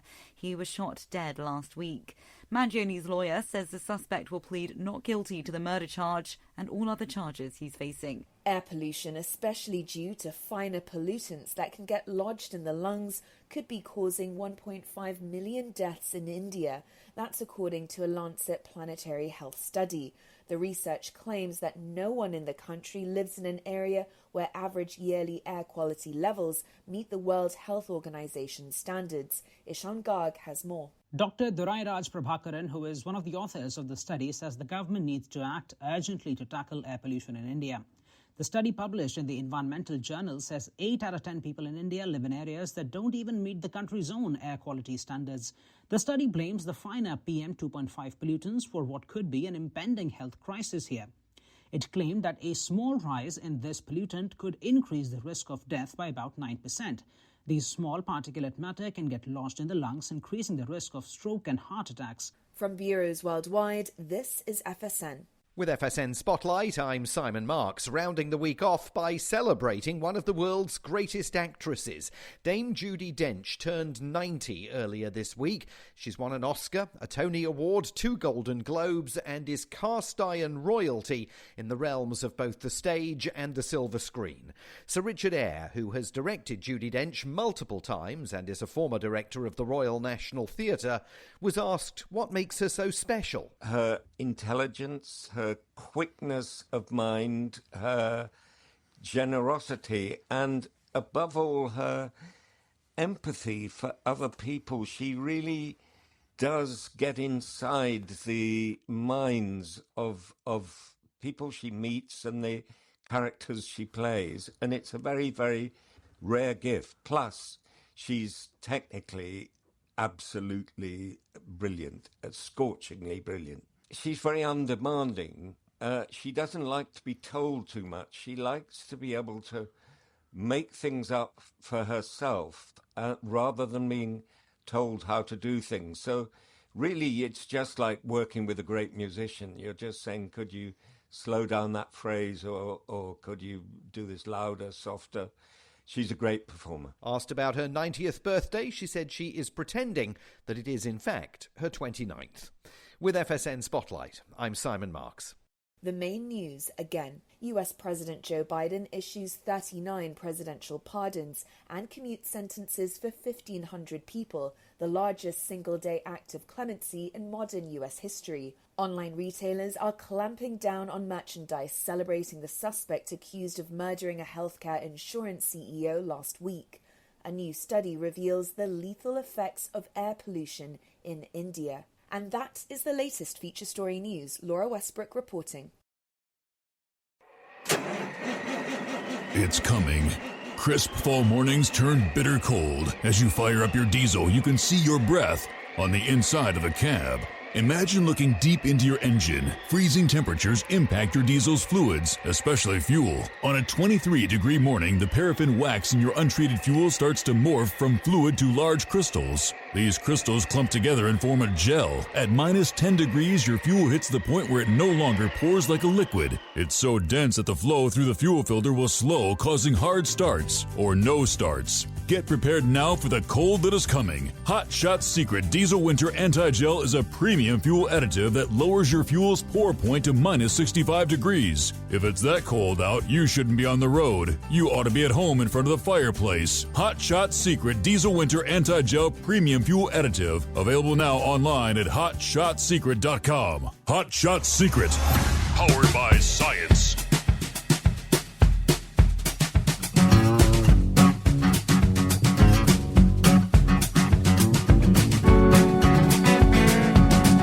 All right, back on a Friday. What's on tap for the weekend? What do you say, Pappy? Is it a working weekend or is it a Christmas shopping weekend? It is going to be, it's going to be a working weekend, Steve. Yes, sir. It's my Sunday, I guess you could say, right? Okay. See, did you hear what the White House is coming out and saying today about these drones? No, you're not seeing what you're seeing. And the prices at the grocery stores aren't high. It's your figment of your imagination, man. Can't make it up, Steve. Hey, what's up with these pardons, man? Yeah, yep. They're just going to keep rolling and rolling out. Steve, let me ask you something. If you're going to pardon somebody that has never been charged with a crime yet, what's the purpose of pardoning them? Mm-hmm. Like Mr. FBI Director, say, Fauci, Adam Shifty Schiff, he's talking, all these rumors going around that there's going to be a lot of big pardons going out. There's no reason to pardon somebody if they haven't committed a crime. Correct. Steve, did you know this? If the big guy hands out a pardon to anybody, they can still be investigated. And they can still be called to testify. And they can't take the fifth. Because there's no way to incriminate themselves. Yeah, they're getting a pardon. A pardon means their sentence is commuted. That's all pardon is. Can't lock them up. Doesn't mean they still can't be investigated and called in to testify. Especially if you're looking to go after somebody else. And if they don't show up, well now, what did they do to Steve Bannon and Peter Navarro for not showing up for a congressional subpoena? They locked them up. They put leg shackles on Steve Bannon. Let's just keep that in mind, Mr. Shifty Shift. Which brings me to the next topic, Steve, of the congressional report that came out yesterday on the January 6th. How about that? Got American people. 24 FBI, 24 DOJ agents in there, huh? 26 FBI informants dressed as mega supporters inside the Capitol building, Steve, before the breach was even made. Any of them in jail right now? How about that? I don't think so. All right. So this whole scam perpetrated on the United States by Nancy Pelosi and Shifty Schiff with their January 6th hearing This whole insurrection just got shut down, Steve, if you ask me. When you got the government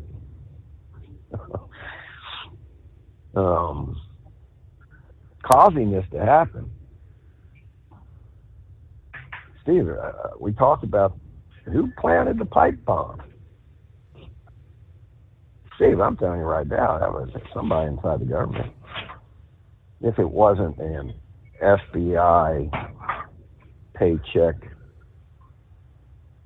well, even informants get paychecks, so if it wasn't an FBI employee or badge-carrying FBI member, let's say that, it was probably an FBI informant.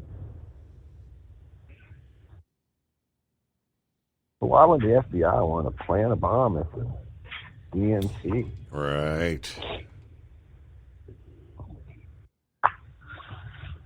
Yeah, we talked about it till we're blue in the face. You said they had a backup plan. All government, and they have a backup plan. Well, I think that was their plan A, but once, everything went south, they didn't need it anymore, so now they got it covered up. Did you hear this? When they were asked about, there was video, or a still frame at least, of this bomber on his cell phone, right? When the FBI went to the cell phone company and said, hey, we need that information. Cell phone company said, wow, those were all erased for some reason, or something was wrong that night. We can't pull that information up. Well, after Trump got elected, Steve, that cell phone company came out and said, we never told the FBI that. And they never asked.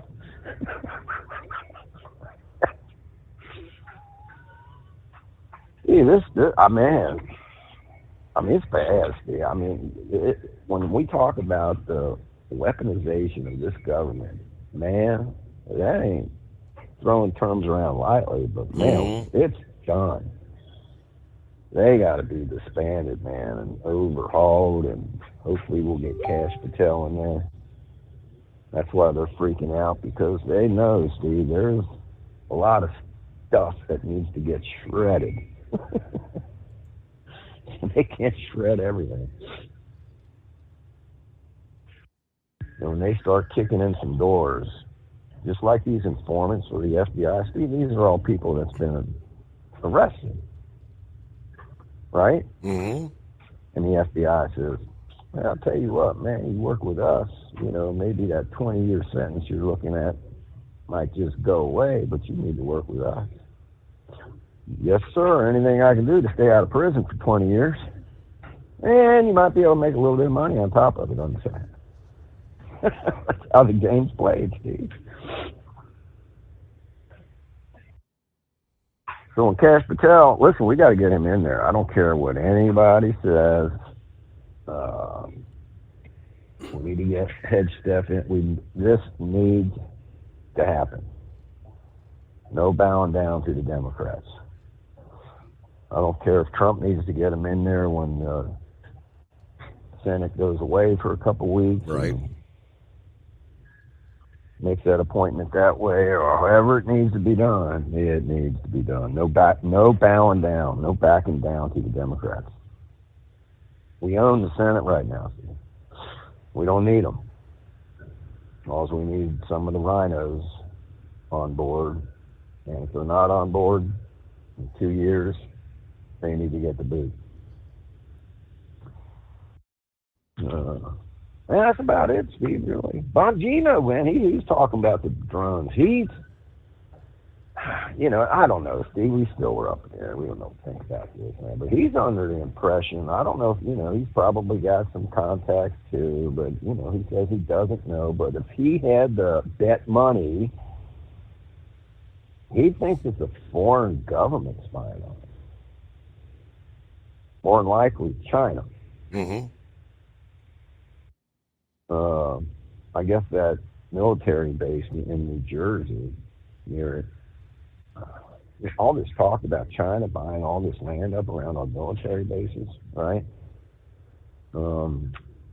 Supposedly they own some land, bought up some land near there. So I don't know. I mean, either way it's bad, but they're just playing stupid, Steve. They're just, playing stupid like they don't. They know. There's no doubt in my mind. They know. They have to know by now, yeah. They can't. Yeah, they know. I mean, they can't come out and say, well, it's the Chinese. Instead of balloons this time, it's drones. Yeah. Or they can't come out and say it's us doing it. Because whatever reason they're doing it for is probably nefarious. Who knows? I don't know. Hopefully one day. Let's just hope this. Let's just hope that it's nothing like seriously crazy, Just hope it's some little spying going on, I guess. No plans for an attack or anything like that. That's the best we can hope for. But man, yeah, when I heard this, I knew this report was coming out. I was kind of waiting for it, see what they said, but they actually confirmed, Steve, the FBI was involved. Remember the Ray Epps? Mm-hmm. I mean, this we already knew this, Steve. You and your listeners already knew this. You got multiple videos of Ray Epps. We need to go inside the Capitol, and everybody's looking at him. What are you, nuts, dude? There was one guy in the background saying, FBI, FBI. So it's just pretty much confirmed, man. We already knew it. So we got some cleanup to do, and hopefully come January 2nd, we are, 38 days? Probably about 8 hours away now. So we got our work cut out for us, or the Secret Service does, keep him alive. I can't believe I'm saying that. But it's true. Unbelievable. Yeah. All right, brother. It's true. I appreciate you taking the call. Everybody have a good weekend. Everybody be safe. God bless Rambler. God bless his son. I guess God was looking out that night. He pulled the gun on Rambler. He didn't pull that trigger. God had other plans for him. One thing he did say is, I agree with, don't give up.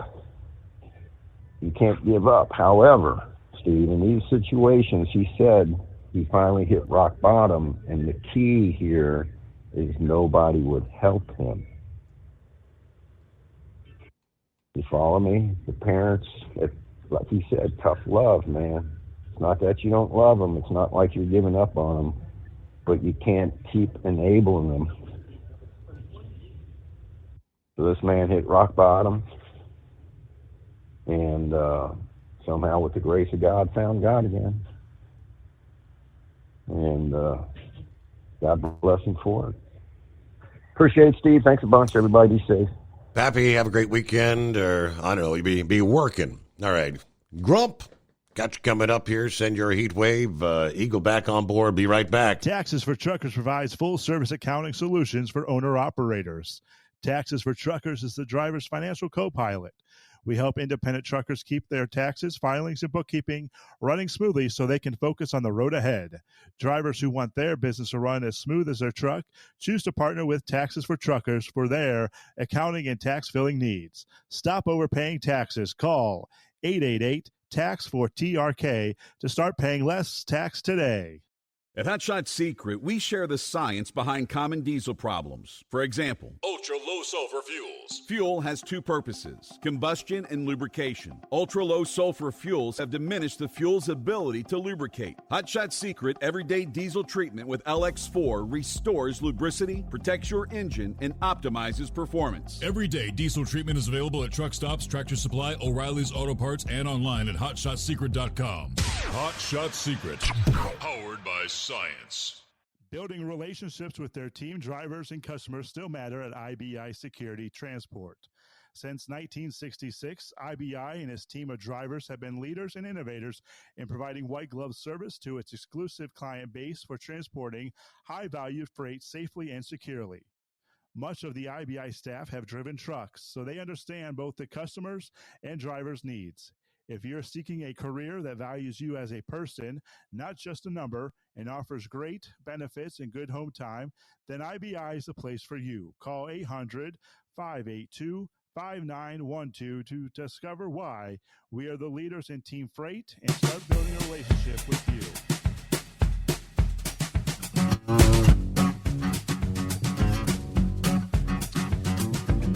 All right, a Friday the 13th. Morning, Grub. Good morning. How you doing, buddy? Been kind of a busy morning. You know, yes, it has. Yes, it has. I was listening to them idiots on your news there. They, them preemptive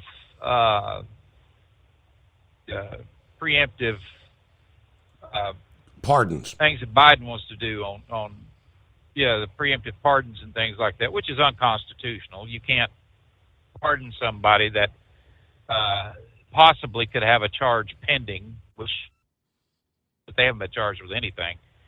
But one of the reasons I think that they want to go preemptive on this, and from what I've been reading on, just going over some of the stuff that they talked about on the 9/11 Commission, was that they suppressed so much evidence that would have cleared so many people. And part of that suppression was all the FBI agents that were present that day. They would not answer those questions. And I think if they ever got that 9/11 Commission, subpoenaed every one of their butts and put them in front of the Judicial Committee and had to give sworn testimony on whether or not they suppressed evidence, they would have to say, yeah. But they're, hell anymore, you don't know, because they'll lie like a rug and not a damn thing will happen to them. But whether or not it would, their testimony, if it was placed in front of a special prosecutor and it went in front of a grand jury, yeah, I think, like I say, a grand jury can, they can, bring charges down on a peanut butter and jelly sandwich. They don't, you don't have to convince all of them, just a majority.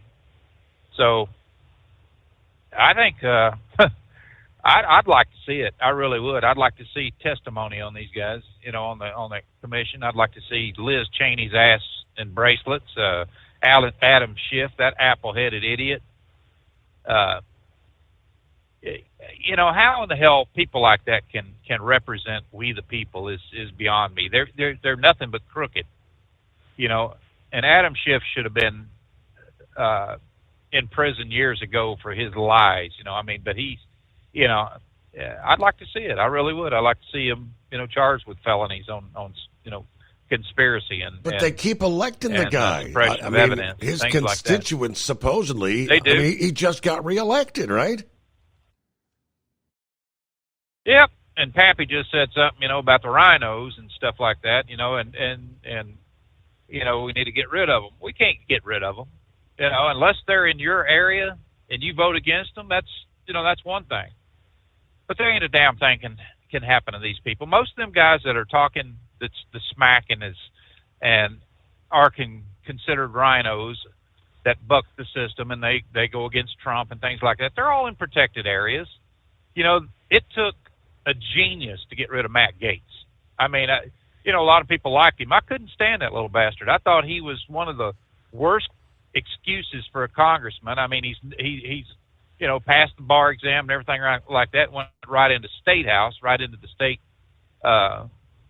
congressional seat there in Florida.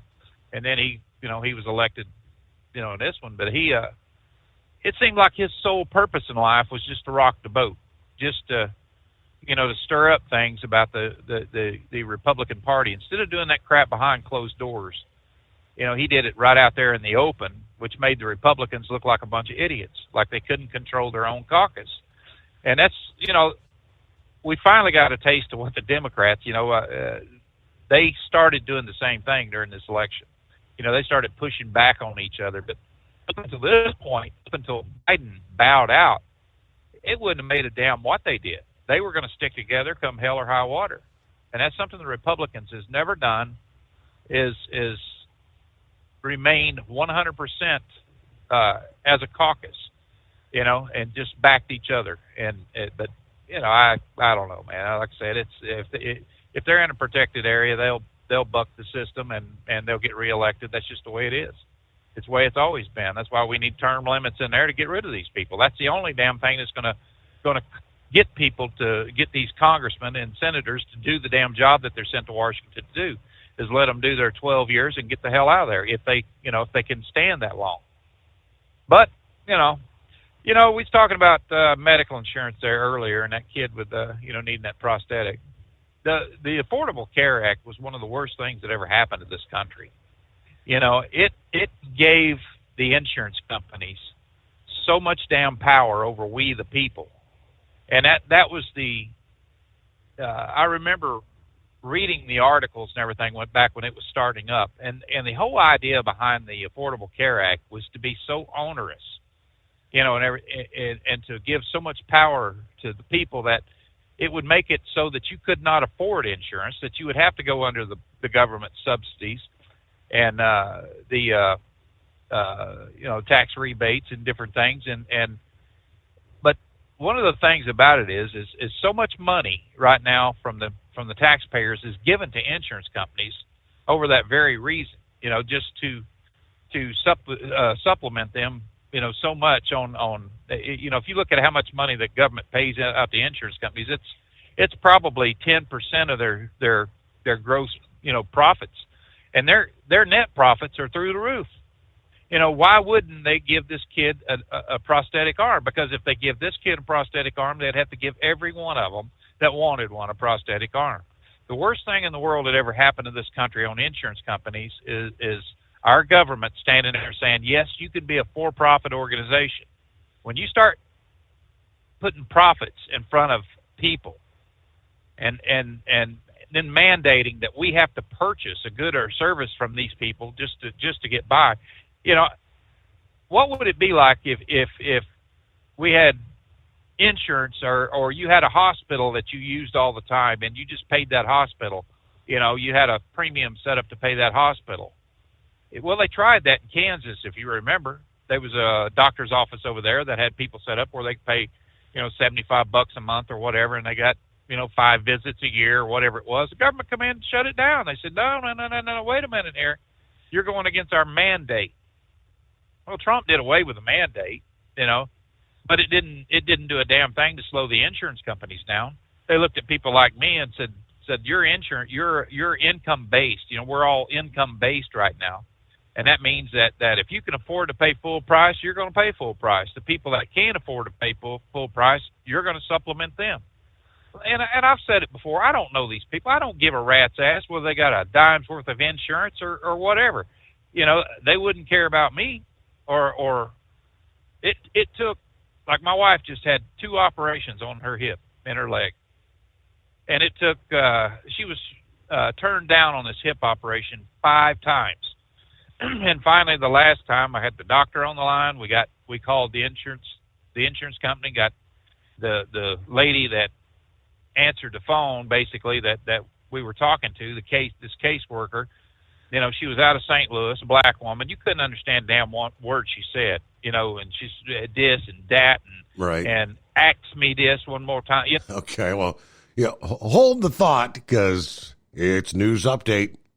From Feature Story News in Washington, I'm Benji Haya. An American man detained for months in a Syrian jail has been identified as Travis Timmerman. He was freed by rebels days ago as they overthrew the now ousted dictator Bashar al-Assad. Syria's new leadership is vowing to close Assad's notoriously harsh prisons and track down those involved in torturing or killing detainees. But the fall of the regime has raised fresh concerns about the security of chemical weapons used by the military during the country's civil war. Our Middle East correspondent is Trent Murray. Syrian rebel leader Abu Muhammad al-Golani has said that the group he leads, known as Hayat Tahrir al-Sham or HTS, is working with international organisations to secure possible sites where chemical weapons are stored. Speaking with Reuters, he said the group, which is rooted in al-Qaeda's Syria branch, had already pledged to never use the weapons under any circumstances. The region is closely monitoring how the group will look to lead Syria as they publicly work to moderate their image away from their hardline roots. But amid lingering questions, Israel has launched hundreds of airstrikes targeting Assad's former military bases, destroying ships, planes, tanks and weapons. Amid concerns, the abandoned military gear could fall into the hands of extremists. Well, with more on those Islamist groups fighting for control, here's the Independent newspaper's chief international correspondent, Beltru. It's a lot more complicated than one group versus another. Yeah. They have made it quite clear that they don't want to have these kind of random acts of vengeance. But, I'm seeing on Syrian social media reported incidences. People are obviously very upset. And, this is going to be a problem moving forward. I mean, the other thing is, how do you bring such a bitterly fractured society together? Again, it's a bitterly divided society, and we're still seeing the coarse clashes in the northeast between Turkish-backed forces and the Kurdish-led Syrian Democratic Forces. Not to confuse people, but Syria is complicated. It is divided, and these will be challenges that they will have to face in the coming days, weeks, months, and years. Elsewhere, Donald Trump has been named Times Person of the Year for the second time following his dramatic return to politics, having survived 2 assassination attempts. The title's given to people who wield great influence for good or bad. The incoming US president gave a wide-ranging interview to the magazine laying out his vision for his second term. Tony Waterman has the details. In the interview, Trump said he'd look at pardoning January 6th rioters early on in his presidency. He also appeared to link vaccines to autism. When questioned whether he'd sign off on any potential end to childhood vaccination programs, he said autism rates are at levels no one thought possible. Science has proven there is no link between vaccines and autism. The incoming president also refused to rule out a federal ban on the abortion pill. Increase fuel economy up to 7.9% with Hot Shot Secret Gasoline Extreme. The solution to maximize your engine's performance and fuel economy. Whether you're driving a sports car or a daily commuter, Gasoline Extreme is specially formulated with PEA to deep clean. Don't settle for an average driving experience. Upgrade to Hot Shot Secret Gasoline Extreme and go further on each tank. Order now on Amazon or HotShotSecret.com. Hot Shot Secret. Powered by science. At Hot Shot Secret, we share the science behind common diesel problems. For example, ultra-low sulfur fuels. Fuel has 2 purposes, combustion and lubrication. Ultra-low sulfur fuels have diminished the fuel's ability to lubricate. Hot Shot Secret Everyday Diesel Treatment with LX4 restores lubricity, protects your engine, and optimizes performance. Everyday diesel treatment is available at truck stops, Tractor Supply, O'Reilly's Auto Parts, and online at HotShotSecret.com. Hot Shot Secret. Powered by science. Building relationships with their team, drivers, and customers still matter at IBI Security Transport. Since 1966, IBI and its team of drivers have been leaders and innovators in providing white glove service to its exclusive client base for transporting high-value freight safely and securely. Much of the IBI staff have driven trucks, so they understand both the customers' and drivers' needs. If you're seeking a career that values you as a person, not just a number, and offers great benefits and good home time, then IBI is the place for you. Call 800-582-5912 to discover why we are the leaders in team freight and start building a relationship with you. Attention all truckers, are you ready to own your own truck? Lone Mountain Truck Leasing makes it easy. Our lease-to-own program puts you in the driver's seat. Our inventory is always changing, and we have a variety of rigs, including Kenworths, Freightliners, automatics, and manuals. Once you make your last payment, the truck is yours. No interest, no balloons, and no buyouts. Take the first steps towards independence and financial freedom. Visit LoneMountainTruck.com or call 866-944-0383.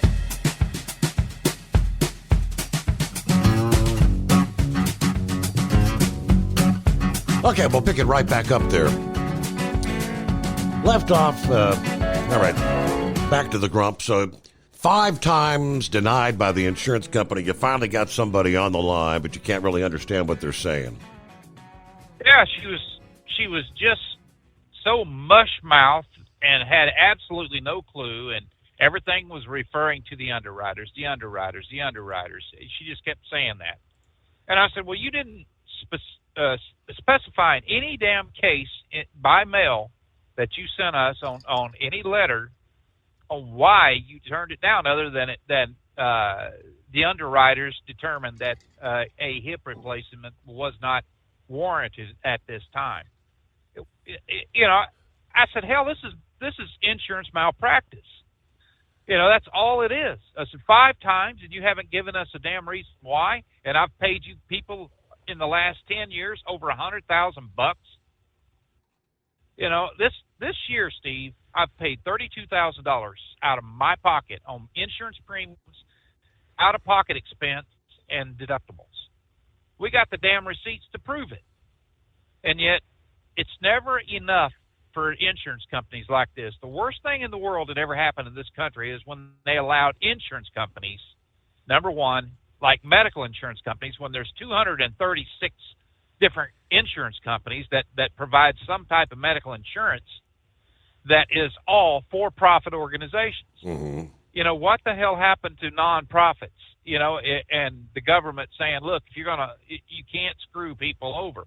You can't have these United Healthcare people that's making, like the CEO that was making, I think his salary was about $10 million a year, plus another $30 million for bonuses and things like that. How the hell does that look to us when I'm paying out all this money, number one, and can't get a damn thing done? It's absolutely asinine that our government doesn't step in and say, yes, this is ridiculous. And I'm paying $1,800 a month right now, $1,843 as a matter of fact, for insurance. It's going to go up just over $2,000 a month if I keep this same insurance. But I'm paying that much a month for this damn policy that I've still got a $6,000 out of pocket, and total where we have to come up with about $10,000 a year. But before they even done the damn surgery, they wanted the entire $6,000 out of pocket expense or deductible. The deductible, I had to pay that up front before they'd even do the damn surgery. And I said, fine, whatever. So we took them a check, got that paid, and then they denied it. So I said, what do you do with the money? Well, the doctor had to give me back the doctor's office had to give me back the deductible. So we banged our heads on the wall with the insurance. I ain't kidding you. It's just you get to the point where you just get so damn frustrated. And then they asked me, they said, do you have any supplement policies like Aflac or anything like that covers your wife? I said, no, why? They said, well, we would have access to that payment if you did as a reimbursement. And I said, let me tell you something. I said, you just about went your damn due with me there, gal. I said, where is it that I would buy supplement insurance and then have to come up with it to pay you back some of your damn money, some of the what you guarantee that I'm supposed to be getting anyway, up to, I think it's $1.2 million worth of care before they shut everything off. That's in Obamacare. It's absolutely ridiculous that this has happened, but I didn't see a damn thing under the Trump administration either that, and I voted for Donald Trump, that did anything to stop this madness that's going on in the health insurance place.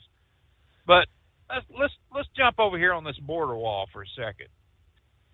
There was $21 billion that was allotted by Congress, voted on, that was part of the military construction projects that was voted on and approved by Congress, that the president and Congress.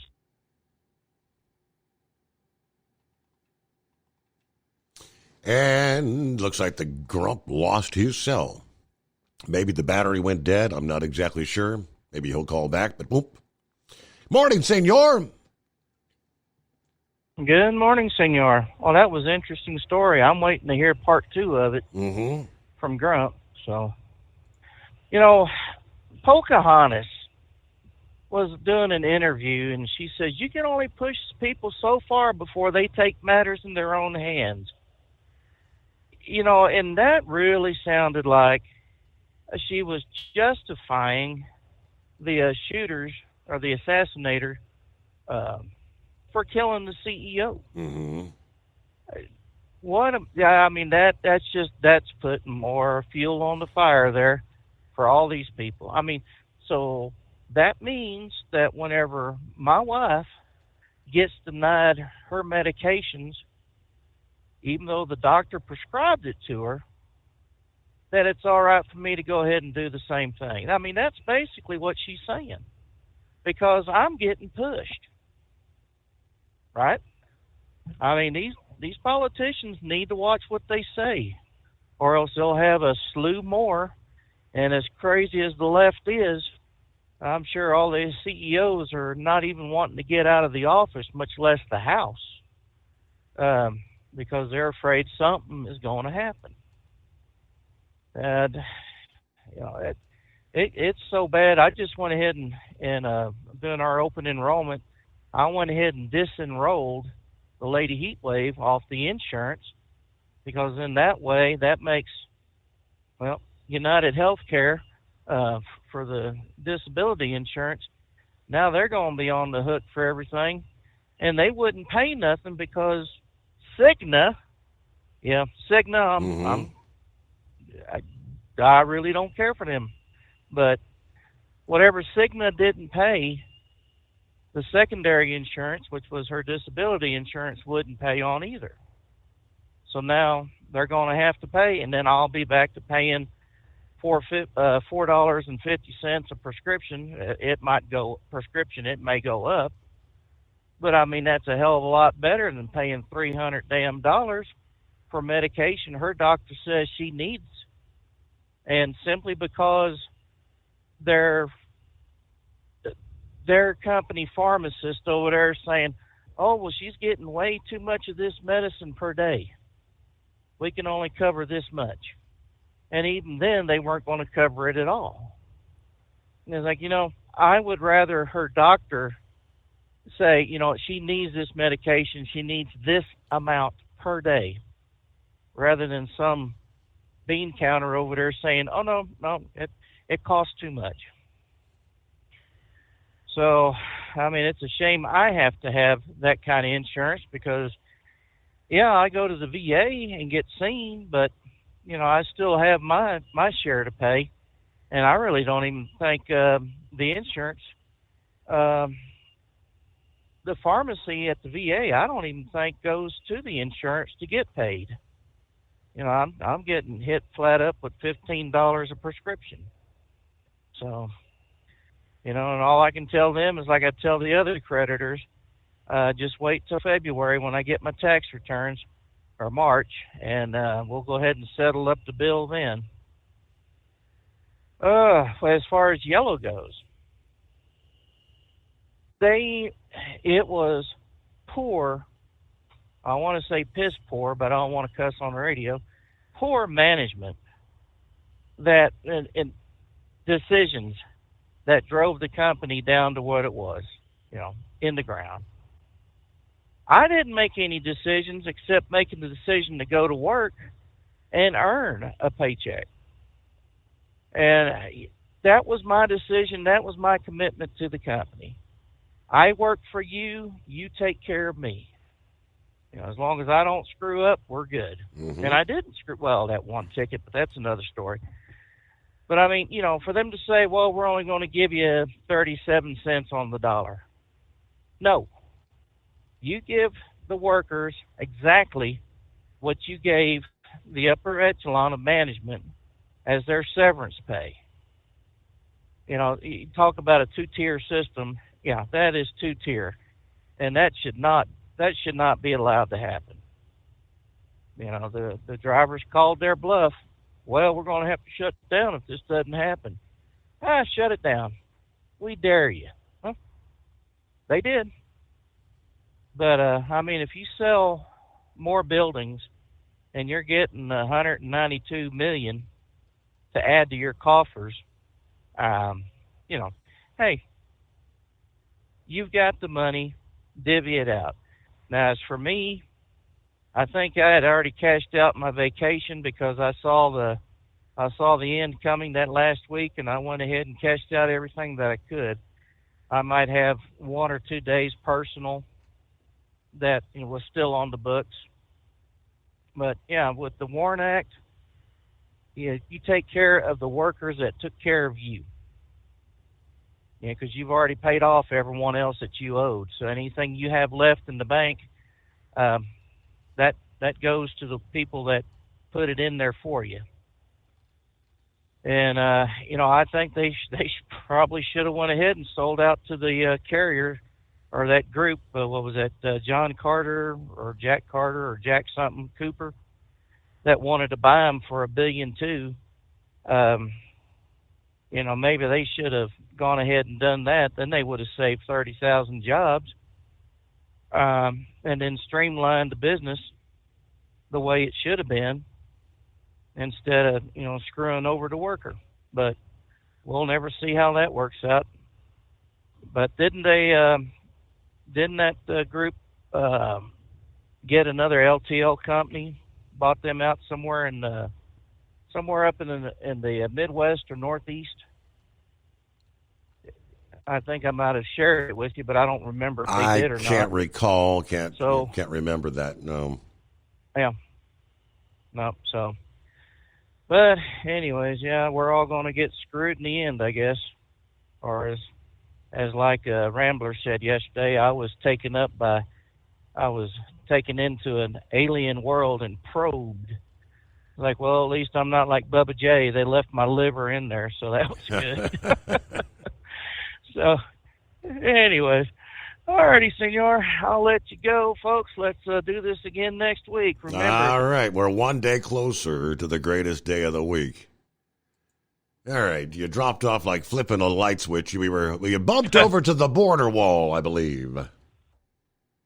Yeah. Well, my view on that is I have not seen one congressional member, not one Republican, that has issued a lawsuit against Joe Biden for selling stuff that's already been paid for and allotted by Congress. That was voted on and appropriated. Yep. Out of the yeah, right. It was from appropriation funds, and I don't understand why in the hell they're not taking that in front of some federal judge and saying we need to block these sales on this stuff right now and leave it the way it is. It just seems like when that idiot came into office, the first thing he did was done away with 97 executive orders that controlled the border, that were the lowest amount of crossings in history was happening. And then the flood started, and now he's selling every damn thing that's associated with a wall. And so many people said that walls don't work. Well, it did a fine job. I mean, it did a damn fine job of working. I don't know. I think they ought to, on that $21 billion, hell, we ought to buy $21 billion worth of damn alligators and put them in the Rio Grande.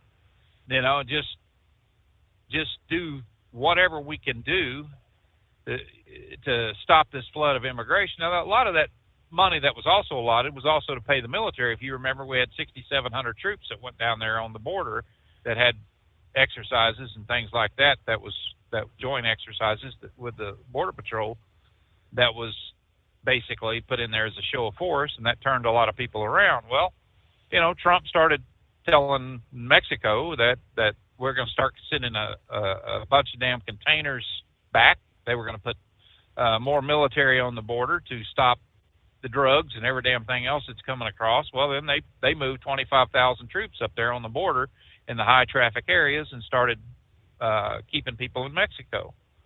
But Joe Biden, man, I tell you what, this idiot, the president always gets the last ride on Air Force One. It's always Air Force One that takes him home after the other president is inaugurated. I'd make an exception on this, not put his old wrinkly ass on a damn Greyhound. Say, here, that's what you deserve right there. And Kamala Harris, my God, if she's not a DEI dingbat, I don't know what the hell is. That was the only reason that woman was ever placed in the position that she is over DEI. Joe Biden made it clear that I'm gonna have a woman as vice president, and I'm gonna make sure it's a black woman. Well, he missed out on both of those. I mean, she's a little off white, but considering her a woman is I don't know what the hell you'd consider her, but I'll be so damn glad, Steve, when them two idiots are gone and forgotten about. If anybody decides to donate money to build a library, I mean, why don't they just go buy a comic book with his face on it? Because that's exactly what he's worth right now.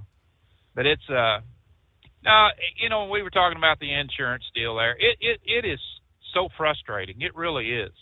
When doctors prescribe medicines and all of a sudden, they deny the medicines. They say, we don't think this is necessary. Well, how in the hell do they know? And I don't take medicines. I mean, I can't stand pills or anything like that. My wife has to have, well, I'll tell you what, she got an infusion 3 days ago, Tuesday, or 4 days ago, whatever. She got an infusion for osteoporosis, and it what it does is it's a once a year thing, and it damn near killed her. We my dog, she sleeps in a room, in her bedroom there. It's got a recliner because of the hip.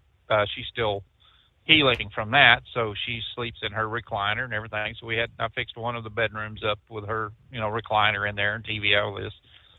And I was sound asleep, and my dog just kind of, sat there by the door, and he just staring, and I like, what the hell? So I woke up, he woke me up, and I went in the room, and she was just convulsing after this infusion. And man, I'll tell you what, it's I don't know what the hell it was. It's just some kind of a medicine that they use in that, but and they said the side effects can be chills and it can cause shakes and stuff. But she was just, I called the hospital. I said, look, do we need to get her over there? And they said, no. Do you have an EpiPen or anything like that can slow this down? I said, no. You just, basically had to get her up and walk her around and stuff like that until it kind of subsided. But it was, man, I tell you what, I thought, boy, I'm gonna lose her, right here. I mean, it was just the way it was going. So I took her in Tuesday morning or Wednesday morning. I went on ahead and took her to her doctor and everything. They did a full exam and everything. They said, yeah, she had her face turned red, her arms turned red, just like they were burnt. Mm-hmm. And they said, yeah, that's side effects from this drug that they used in the infusion. Said, maybe you shouldn't use it again. Well, it's once a year, so I guarantee you she's not going to use it again. But it was kind of a scary moment, man. And it just, that infusion right there, I'm going to get a bill on that because it was outside of what our insurance would pay, and that thing was $3,500. So I said, just send a bill. Hell, we'll pay it, and it is what it is, I guess. But anymore, I mean, it's just they're so selective on what they will pay and what they won't pay. It's just, what damn good is insurance?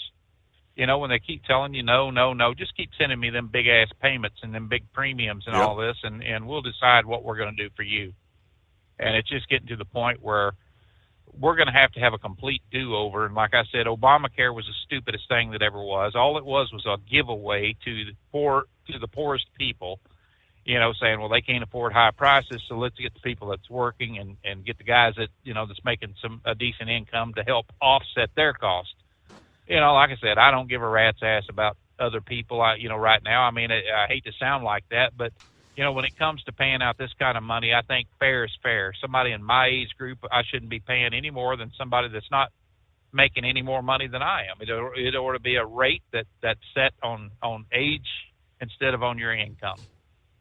But that's that's just the way I feel about it, and I'm sure there's other people who feels about it too. If it was spread out across the board, hell, we'd be paying $350, $400 a month for medical insurance instead of me seeing people that's making $35,000 a year paying $78 a month, like a guy that was in the barbershop the other day. That's what he said. Well, under Obamacare, I only pay $78 a month, and everything. I said, why don't you kiss my ass? I said, and he's my age, you know, and Okay. I know damn well the man makes more money than that.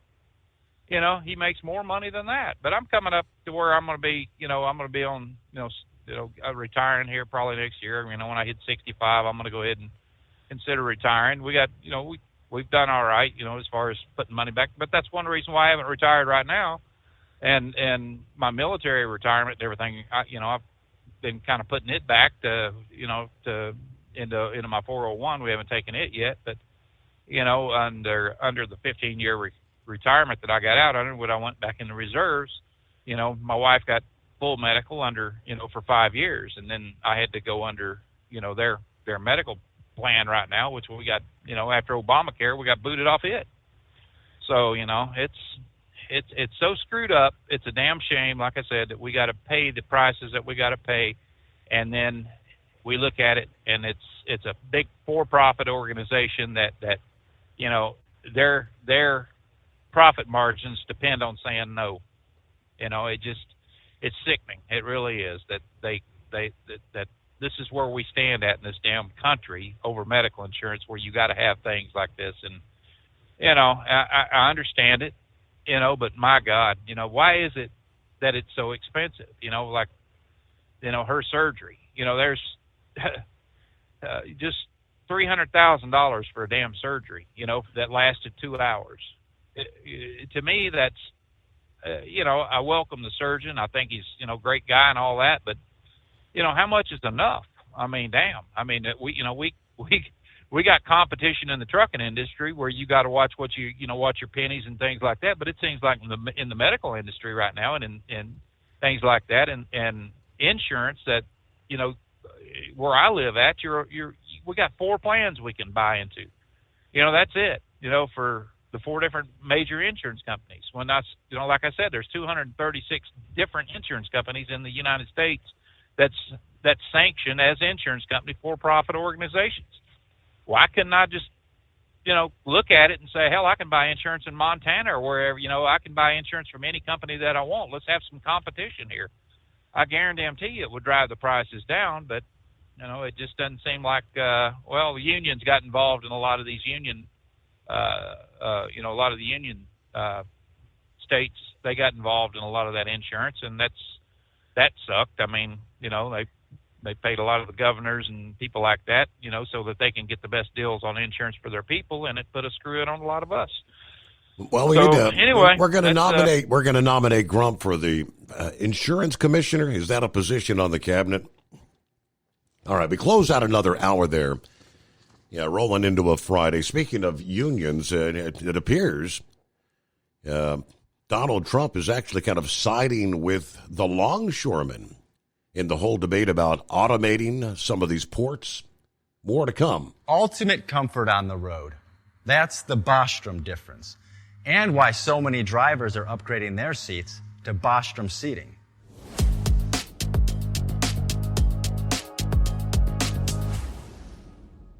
With roots dating back to 1935, we know seating. We've developed a full line of high-quality products with the right seat for your application, all made right here in the USA. From our top-of-the-line Wide Ride Plus Certa for the long-haul driver to our entry-level Baja series for the vocational driver, we provide you with the comfort you deserve at the price point you're looking for. We know you're busy. You don't have time to search every distributor and dealership for the right seat, only to find the one you want won't fit in your truck. That's why we created BostromSeating.com. It's a complete seating solution. You can build the perfect seat with the features and options you desire, and we'll help you be certain it'll fit in your cab. Once you've built the perfect seat and have the part number in hand, you can shop pricing and availability. Our Where to Buy feature allows you to pick up a seat right where you are or anywhere along the road you'll be traveling. When you install a Bostrom seat, you become part of the Bostrom family. A family that includes other drivers who recognize this is more than work. It's a ride, one that requires the next level comfort and support only Bostrom can provide. Go to BostromSeating.com to design your ride with ultimate comfort for the open road. Hands on the wheel, hands-off invoicing at Transcap. We're built for high speed and service, just like you. Our fast freight factoring helps you make more money, not chase it down, because we handle all the invoicing BS and back office work. Apply for fast funding at transcap.com/getcash. It takes just 60 seconds. Or call 888-250-TCAP. That's 888-250-TCAP. And mention Steve Summers' Overnight Drive. From Feature Story News in Hong Kong, I'm Laura Westbrook. US President Joe Biden handed out dozens more pardons and commuted almost 1,500 sentences, the largest single-day act of clemency in modern American history. The sweeping act will be one of his final uses of the presidential power before he leaves office next month. Benji Hire reports. The White House didn't immediately make available a list of those affected, but an administration statement said mercy was granted to people federally convicted of non-violent crimes who have shown successful rehabilitation. President Biden's now issued 122 commutations and 21 pardons during his term, including one to his son, Hunter. He's also considering offering preemptive pardons for officials and lawmakers who might face prosecution under the incoming Donald Trump administration. Amid concerns, the president-elect will go after his political adversaries, even if they haven't committed a crime. Online retailers are clamping down on merchandise celebrating the suspect accused of murdering a healthcare insurance company CEO last week. Luigi Mangioni's lawyer says his client will plead not guilty to the charges. Sally Patterson has more. In the days leading up to and following Luigi Mangioni's arrest, the internet exploded with messages, memes and merch. Mangioni's mugshot and photos circulated by police have been plastered on T-shirts, cups, even Christmas ornaments, all available for purchase online. Fundraisers supporting the 26-year-old suspect have raked in thousands of dollars. Website GoFundMe says it's removed all campaigns to help Mangioni with legal fees because they violate the platform's rules over violent crimes. Brian Thompson was the former CEO of health insurance company United Healthcare. He was shot dead last week. Mangioni's lawyer says the suspect will plead not guilty to the murder charge and all other charges he's facing. Air pollution, especially due to finer pollutants that can get lodged in the lungs, could be causing 1.5 million deaths in India. That's according to a Lancet Planetary Health study. The research claims that no one in the country lives in an area where average yearly air quality levels meet the World Health Organization standards. Ishan Garg has more. Dr. Durairaj Prabhakaran, who is one of the authors of the study, says the government needs to act urgently to tackle air pollution in India. The study published in the Environmental Journal says 8 out of 10 people in India live in areas that don't even meet the country's own air quality standards. The study blames the finer PM 2.5 pollutants for what could be an impending health crisis here. It claimed that a small rise in this pollutant could increase the risk of death by about 9%. These small particulate matter can get lodged in the lungs, increasing the risk of stroke and heart attacks. From bureaus worldwide, this is FSN. With FSN Spotlight, I'm Simon Marks, rounding the week off by celebrating one of the world's greatest actresses. Dame Judi Dench turned 90 earlier this week. She's won an Oscar, a Tony Award, 2 Golden Globes, and is cast iron royalty in the realms of both the stage and the silver screen. Sir Richard Eyre, who has directed Judi Dench multiple times and is a former director of the Royal National Theatre, was asked what makes her so special. Her intelligence, her quickness of mind, her generosity, and above all, her empathy for other people. She really does get inside the minds of people she meets and the characters she plays, and it's a very, very rare gift. Plus, she's technically absolutely brilliant, scorchingly brilliant. She's very undemanding. She doesn't like to be told too much. She likes to be able to make things up for herself rather than being told how to do things. So really, it's just like working with a great musician. You're just saying, could you slow down that phrase, or could you do this louder, softer? She's a great performer. Asked about her 90th birthday, she said she is pretending that it is, in fact, her 29th. With FSN Spotlight, I'm Simon Marks. The main news again. US President Joe Biden issues 39 presidential pardons and commutes sentences for 1,500 people, the largest single-day act of clemency in modern US history. Online retailers are clamping down on merchandise celebrating the suspect accused of murdering a healthcare insurance CEO last week. A new study reveals the lethal effects of air pollution in India. And that is the latest Feature Story News. Laura Westbrook reporting. It's coming. Crisp fall mornings turn bitter cold. As you fire up your diesel, you can see your breath on the inside of the cab. Imagine looking deep into your engine. Freezing temperatures impact your diesel's fluids, especially fuel. On a 23-degree morning, the paraffin wax in your untreated fuel starts to morph from fluid to large crystals. These crystals clump together and form a gel. At minus 10 degrees, your fuel hits the point where it no longer pours like a liquid. It's so dense that the flow through the fuel filter will slow, causing hard starts or no starts. Get prepared now for the cold that is coming. Hot Shot's Secret Diesel Winter Anti-Gel is a premium fuel additive that lowers your fuel's pour point to minus 65 degrees. If it's that cold out, you shouldn't be on the road. You ought to be at home in front of the fireplace. Hot Shot's Secret Diesel Winter Anti-Gel Premium Fuel Additive. Available now online at HotShotSecret.com. Hot Shot Secret. Powered by science.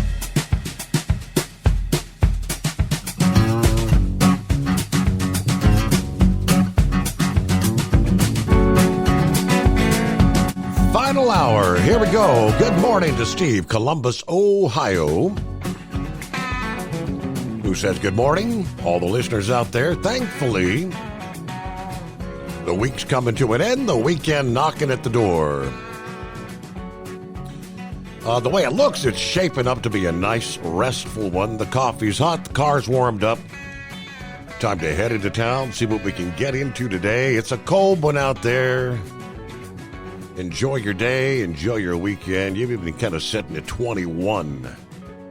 Yeah, most of this early Friday.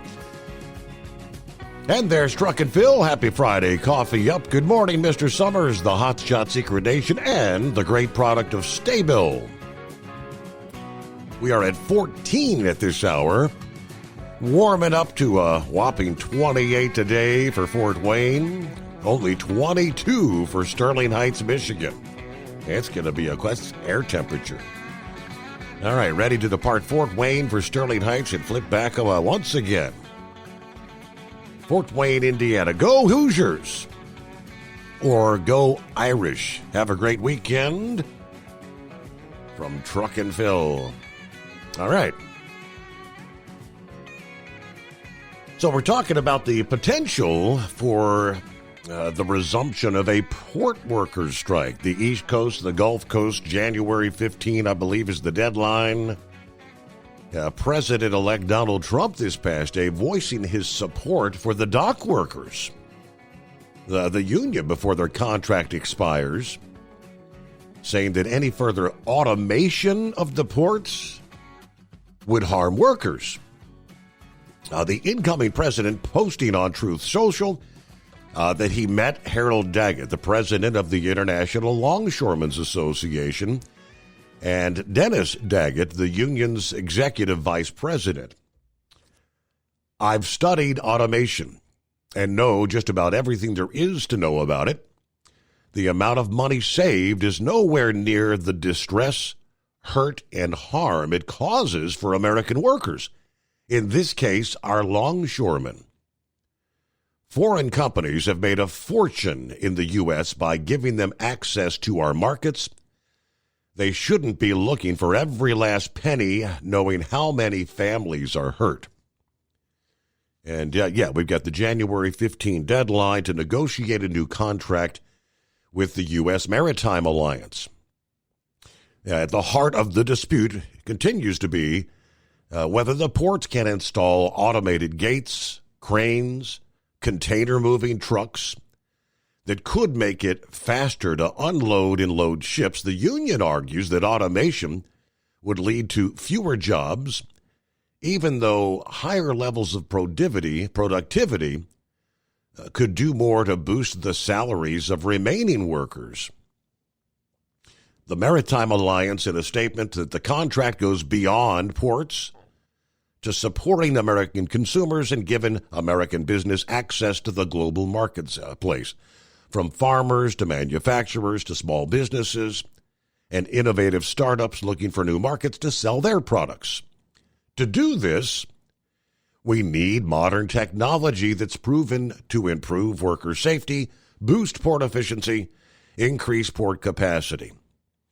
Yeah, it looks forward to working with Trump, they said.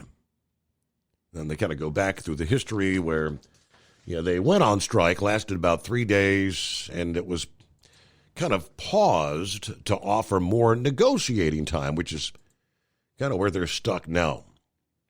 Now, I don't think they've been sitting at the table. Sasquatch joins us on a Friday. Good morning. Good morning. How are you this morning? I'm doing well, TGIF. Okay.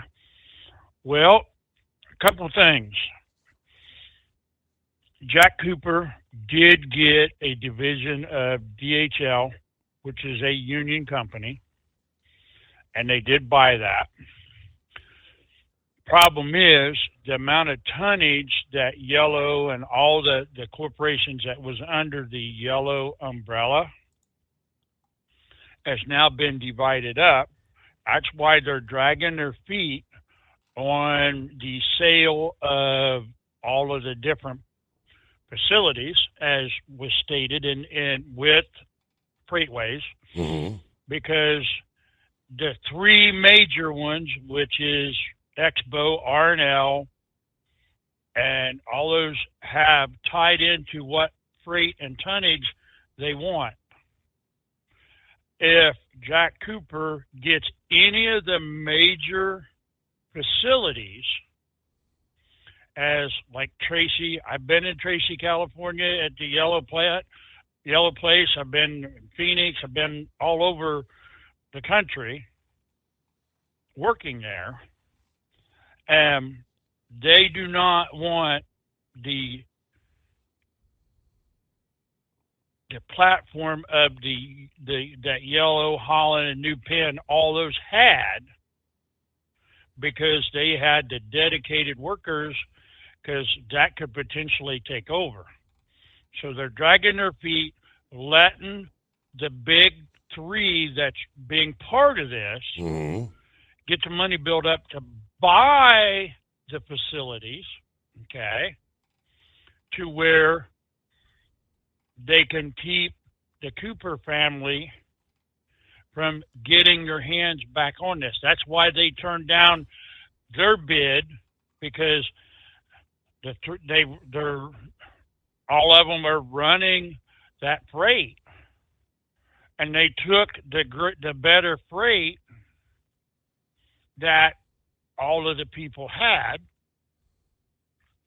And because I've got buddies that I worked with at Holland and Yellow that are at those other companies, and they're seeing the same freight that we had that was great. So they're really, really, really trying to shut Cooper down. The letter that you got from that other guy is kind of a joke, and he's right. It's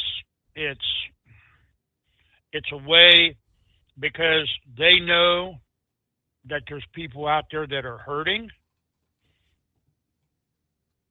that don't have the jobs, or they have a job and they don't have the insurance that we had through Yellow, which was actually pretty decent insurance. And they know that. So they know that people will see, and it's a little bit more than 37 cents on the dollar, but they know that those people will take it, because that's why you've seen a lot of Yellow and Holland guys that were still working well past their 60, late 60s and early 70s, because the insurance was so good, they kind of couldn't really walk away from it. So but FedEx, Expo, Central, R&L, all the major players, and Estes do not want them back in there. So that's why they're dragging their feet. That's why they're doing this. And they know, Yellow knows what guys got jobs equivalent to what they got and what they didn't. There was less than 20% out of all the guys that lost their jobs 2 years ago that went back into a union job. Nationwide, that sucks. That was bad. And some of us got lucky, but most of them no. And some of the guys that were 63, 64, 65, somewhere in there, would you hire them? Even though they got 40 years experience, they know what they're doing. They're not going to hire them. They're going to hire a 40-year-old knowing that they got 20-some years left out of them. Bingo. So, but, yes. So, that guy's, and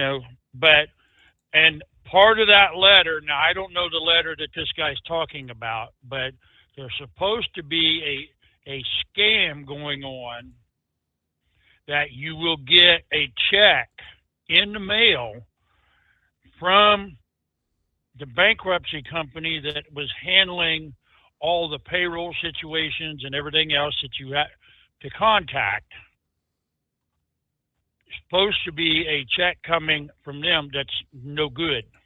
From what I was told, there's a big scam going on right now, and a lot of those scams are put on by people on social media that have nothing to do with the union or anywhere else, and they get in them chat groups and they start all these rumors and just to get people stirred up. And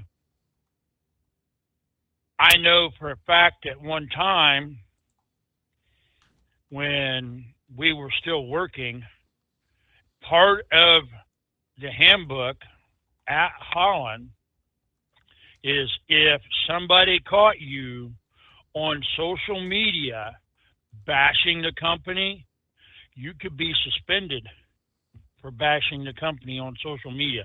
Even though that's your own private thing, they had people watching that. And I think there's part of that is people, they want to stir it up. And yes, the one gentleman said that the management made bad decisions. Yes, they did. I spent a month in Phoenix, Arizona, and I will not divulge the amount of money that I made there just because they felt that they needed people from the Midwest on the West Coast. They flew us out, paid us by the hour from the time you left the house till you got to the hotel. On top of all the other stuff, we made a killing. And half the nights I sat there and didn't do anything because there wasn't nothing to do. So, yes, they made some very bad decisions financially, but I made it was over 20 grand for that month for everything that they paid for. Well, and it wasn't like it was just a handful of short-term bad decisions. For whatever reason, leadership, and even with changes of leadership and trying to restructure, it always came up with pretty much with the same old outcome. Things just never really got better. I'm looking at the letter. This is the one Brain Dead forwarded a bit earlier. You're receiving this letter and the attached ballot because you are the holder of a Class 3 other priority claim and or a Class 4A employee, PTO/commission, full pay, GUC claim, and a Class 5 general unsecured claim under the debtor's second amended joint chapter. It's all about the bankruptcy. The debtors have renegotiated with the committee or negotiated support for paying up to $7,500 of non-priority employee claims for vacation or paid time off in full. Absent confirmation of the plan, such treatment cannot be guaranteed. I won't go through the whole thing, but I guess what he was saying, they're going to vote on it. And I guess many will say, I'll take something because something obviously beats nothing. And, over the years when they were asking for cuts, pay cuts, pension cuts, it was pretty much the same scenario. I mean, take the cuts or you're out of a job. Isn't that the same old song and dance?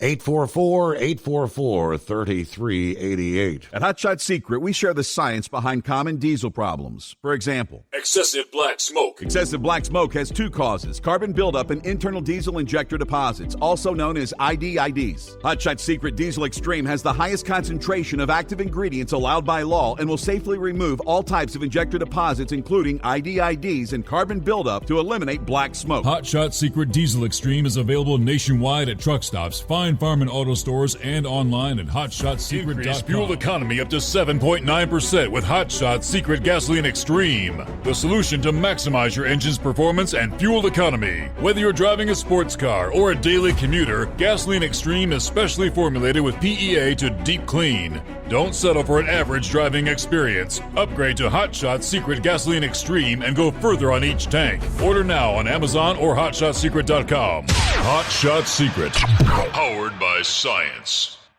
Hey, Kenworth owners, is your AC and heating performing poorly with little airflow in the cab? Soaring Eagle HD Truck Parts is here to solve your worries. Offering aftermarket replacement HVAC boxes and stainless steel with high output blowers receiving 50 to 100% better airflow, guaranteed. Not only that, but they also manufacture many other aluminum and stainless steel storage accessories. Check out their website at www.soaringeaglehd.com or call toll-free 1-833-455-2473. Serving you yesterday, today, and for the future. Keep your gas-powered engines running like new? Stable's proprietary formulas are proven by third-party testing to outperform the competition in keeping fuel fresh, preventing corrosion, and cleaning the entire fuel system. With Stable, you can have confidence you are doing the right thing for your engine's long-term health. Just pour into your gas can or fuel tank, then top off with fresh fuel. At every fill-up or when you store, start with Stable. Available where fuel additives are sold. Hey truckers, this is Steve Darnell from the hit TV show Vegas Rat Rods. Check it out.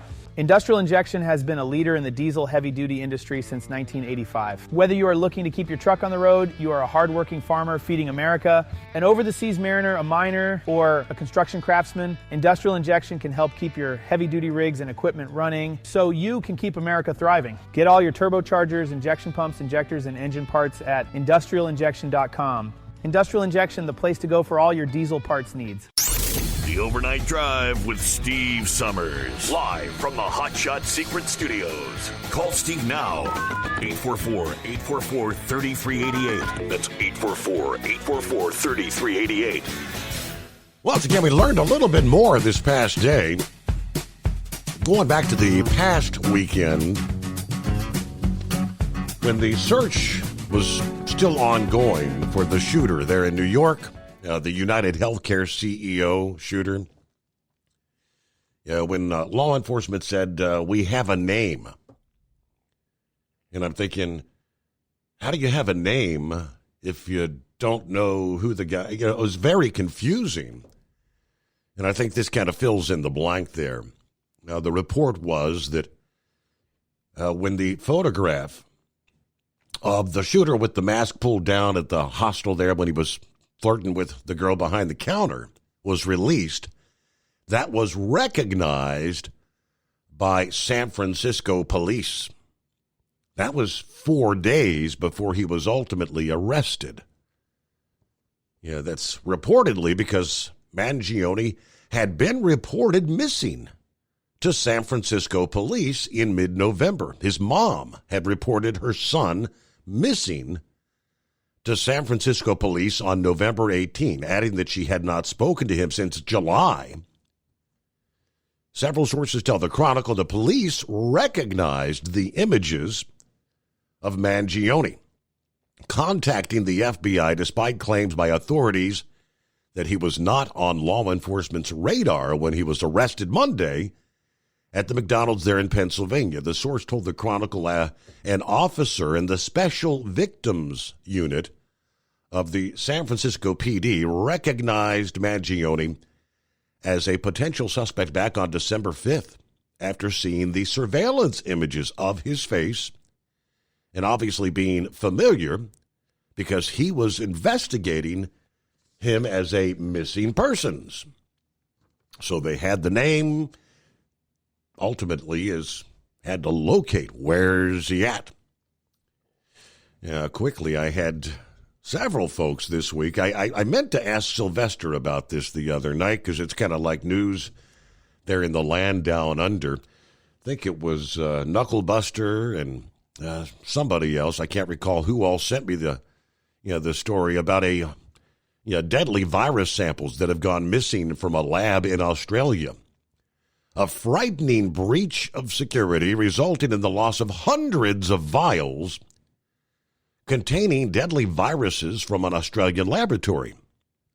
According to Queensland Health Minister, 323 samples of live viruses, including Hendra virus, hantavirus, and lysovirus, which are deadly pathogens, went mysteriously missing from a Queensland laboratory.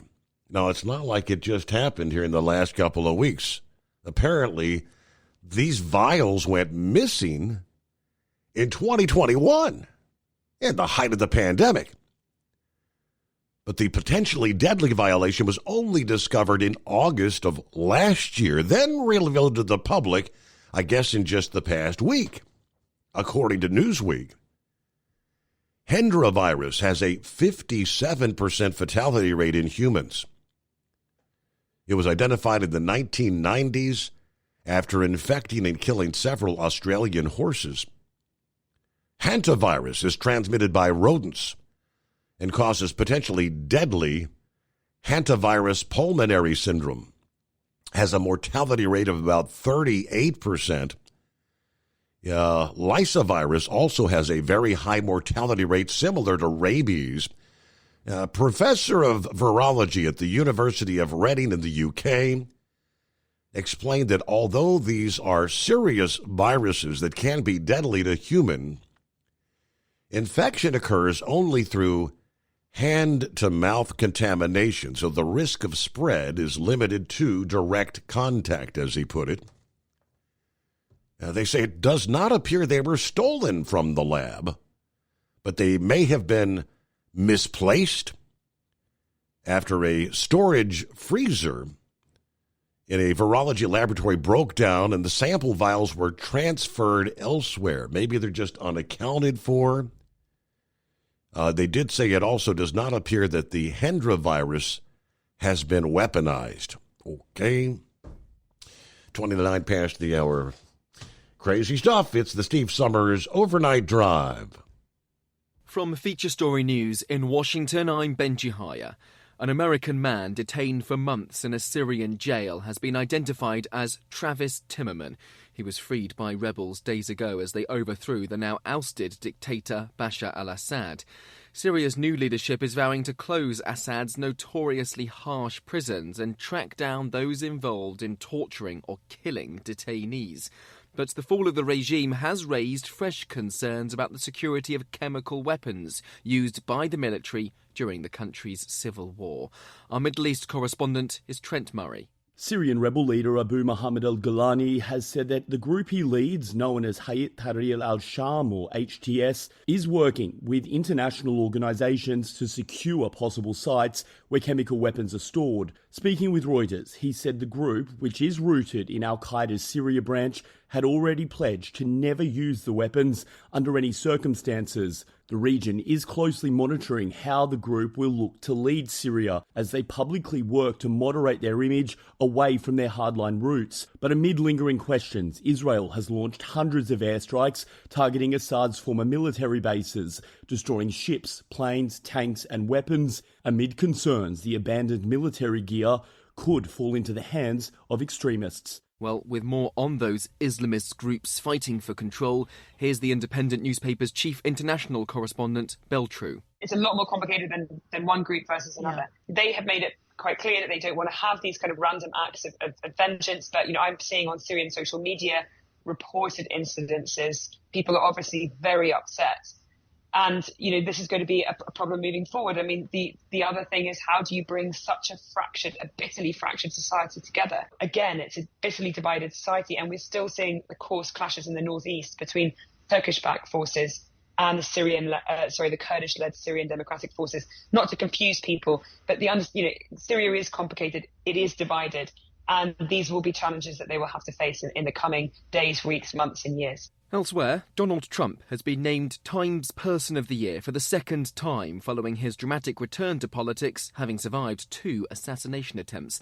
The title's given to people who wield great influence for good or bad. The incoming US president gave a wide-ranging interview to the magazine laying out his vision for his second term. Tony Waterman has the details. In the interview, Trump said he'd look at pardoning January 6th rioters early on in his presidency. He also appeared to link vaccines to autism. When questioned whether he'd sign off on any potential end to childhood vaccination programs, he said autism rates are at levels no one thought possible. Science has proven there is no link between vaccines and autism. The incoming president also refused to rule out a federal ban on the abortion pill. Ultimate comfort on the road. That's the Bostrom difference, and why so many drivers are upgrading their seats to Bostrom seating.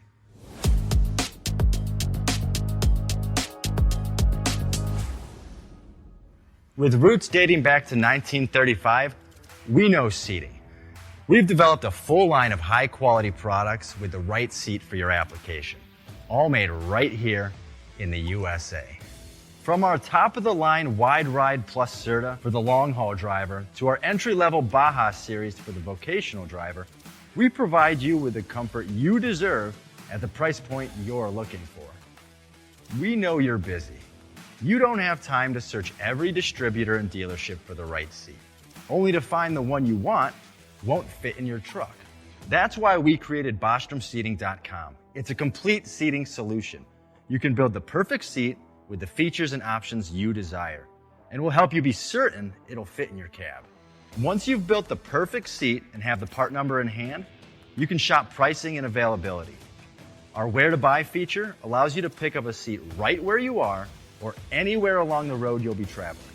When you install a Bostrom seat, you become part of the Bostrom family. A family that includes other drivers who recognize this is more than work. It's a ride. One that requires the next level comfort and support only Bostrom can provide. Go to BostromSeating.com to design your ride with ultimate comfort for the open road.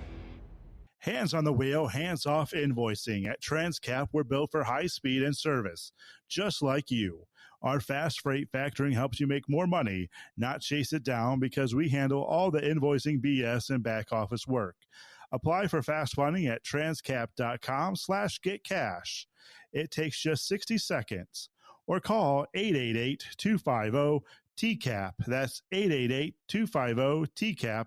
And mention Steve Summers Overnight Drive.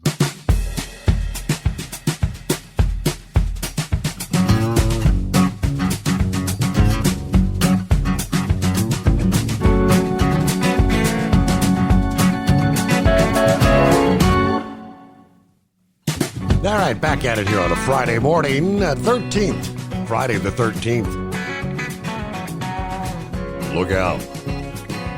Anybody superstitious out there? See if Eagle, you hanging in there? Welcome back.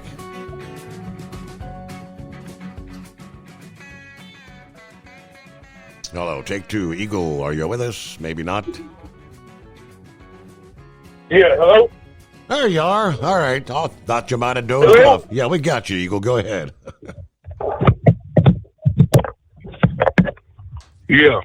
Okay, yeah, I was in the bathroom. Okay, yeah, I wanted to talk about a couple other things with what's going on with Joe Biden again. When it comes to what Biden is doing, Steve, with the situation over in situation over in Israel and what's going on in Russia, which is nothing right now. He let the American people down once again. And Steve, he with the FBI, he basically he didn't try to come to the defense. Well, there ain't really much he can say, with the guy that's got to step down from the FBI. Because Donald Trump, he basically said, Steve, a couple of weeks ago that the main motivation for him was when they went into his house, the FBI, when they went down to the house of Mar-a-Lago with the raid, looking for, and then they falsified information. I talked about you with where they claim they found files and paperwork in the bathtub. Donald Trump would never, the video and the photographs they showed, damn well Donald Trump wouldn't leave his home like that, and classified documents in a bathtub. They tried to frame Trump. So that guy, he knew his days were numbered. Like I said, that's why he decided to resign, because he knew he was going to be out. No doubt about it. He was going out one way or another. So he did it the easy way, the smart way, instead of being run out of town. But like I said, I don't really care what people say, Steve. People try to say that Donald Trump, you got all these people running scared now, talking about Donald Trump is running a campaign on vengeance, on trying to screw the people that screwed him. But here's what I don't. They act like they didn't try to screw Donald Trump. If you listen to the View, these idiots on the View, Whoopi Goldberg and them, they talking about Donald Trump. Is running, trying to seek vengeance on the people that tried to put him in jail, the people that tried to have him take his life, the people that tried to take all his damn money. What man in his right mind wouldn't want to get vengeance? If you call yourself a man or whatever you want to call yourself, that's exactly what you should want to do. Because I guarantee you, if they was in the position again and they had the opportunity, they would do it again, Steve. No, I agree with a lot of other people. No, Donald Trump shouldn't run his whole White House campaign on trying to seek vengeance on the people that screwed him for the last 4 years. But he damn sure better not forget about it.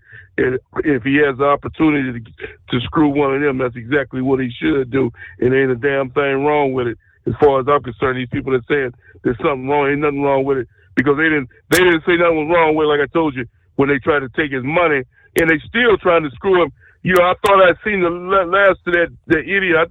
I forgot to talk to you about that last night. This Letitia James person still trying to say that Donald Trump owes over $400 million to New York. He don't owe him a damn dime, Steve. That woman there is garbage, and I hope that his lawyers do exactly what he said with her. He gave her a warning a couple of weeks ago and told her to leave Donald Trump alone and forget about this bogus case that she got going on, and she didn't listen apparently. So hopefully he does whatever he has to do to get her out of Donald Trump's life, because Donald Trump doesn't know nobody. He doesn't know that woman $400 million, whether she thinks so or not. And that's the thing that I keep trying to tell people, Steve, when they say that Donald Trump is trying to seek vengeance.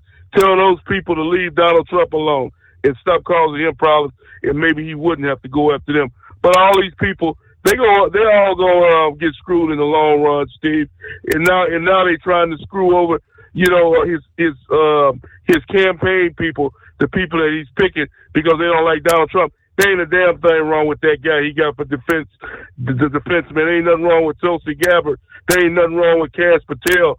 All these people are good people, but just because they're associated with Donald Trump, they want to try to keep them out from getting the job. They're not doing it because these people are not good people, because they're not going to do a good job. They're doing it because they're associated with Donald Trump. And that's the exact reason why I say if Donald Trump gets the opportunity to screw them, that's exactly what he should do. And I thank you for taking my call tonight. Eagle, have a good weekend and be safe out there. Thank you much. All right, with all the talk of drones, the Northeast, elsewhere around the country, interesting. Coming across the wire this past day, Newsweek reporting 2 pilots described seeing UFOs zipping through the skies west of Eugene, Oregon, last Saturday night. According to an alleged recording of their communication with air traffic control. In the audio, an air controller told one pilot to maneuver around the UFO. When Newsweek asked the FAA to confirm the validity of the recording, the agency said that a pilot did report seeing unidentified lights. The recording's metadata and the information about the flights given by the speakers matched the flight records. In a 44-minute recording, the pilots reported seeing unidentified red circular lights and objects moving erratically toward the ocean and returning at various altitudes. One saying the objects moved in a corkscrew pattern at extreme speeds. Air traffic controllers advised one pilot to, quote, maneuver as necessary left and right to avoid the UFO out there. Now, a posting via Reddit Sunday. It was archived audio recording from the night before on liveatc.net, a website that broadcast air traffic control transmissions. The URL also contains the code KEU, which is the airport code for Eugene Airport, and ZSE, which is the official abbreviation of the Seattle Air Route Traffic Control Center.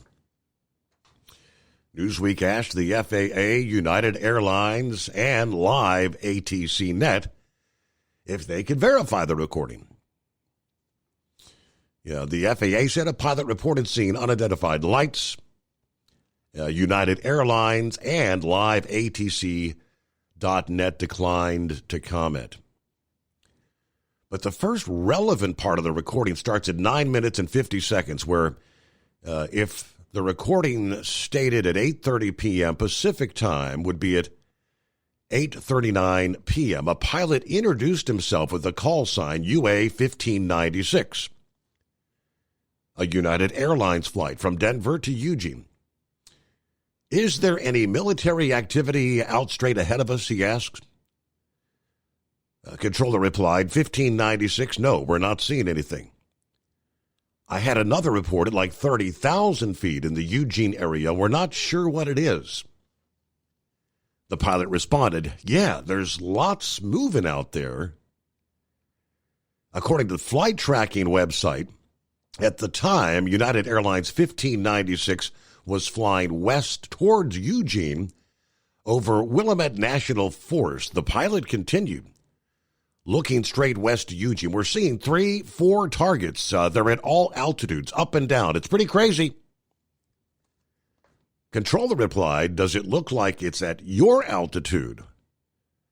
The pilots replied, there were some at 30,000 probably. They're shooting way up, we say even up to the 50s, it looked like. Now, normally commercial aircraft don't tend to reach 50,000 feet, which is like the maximum altitude for an F-22 fighter jet. 6 minutes further into the recording, 8:46 p.m. Pacific time, Another pilot communicates with the controller, identify himself as Medevac, a medical evacuation aircraft. Is there traffic out about our 2 or 3 o'clock at about, 20 or 30 miles? The controller replies, no. Is that the 4 different lights going up and down? I'm getting a few reports. Are you seeing it right in front of you as well? The pilot continues. It's, say, 2, 3 o'clock from our position. Looks like about 20 miles, going in circles. According to Flight Radar 24, only one other aircraft was within close vicinity to Eugene at this time. No information about the aircraft is listed on the website except for its model type, a PC-12NG, which is an aircraft commonly used as an air ambulance.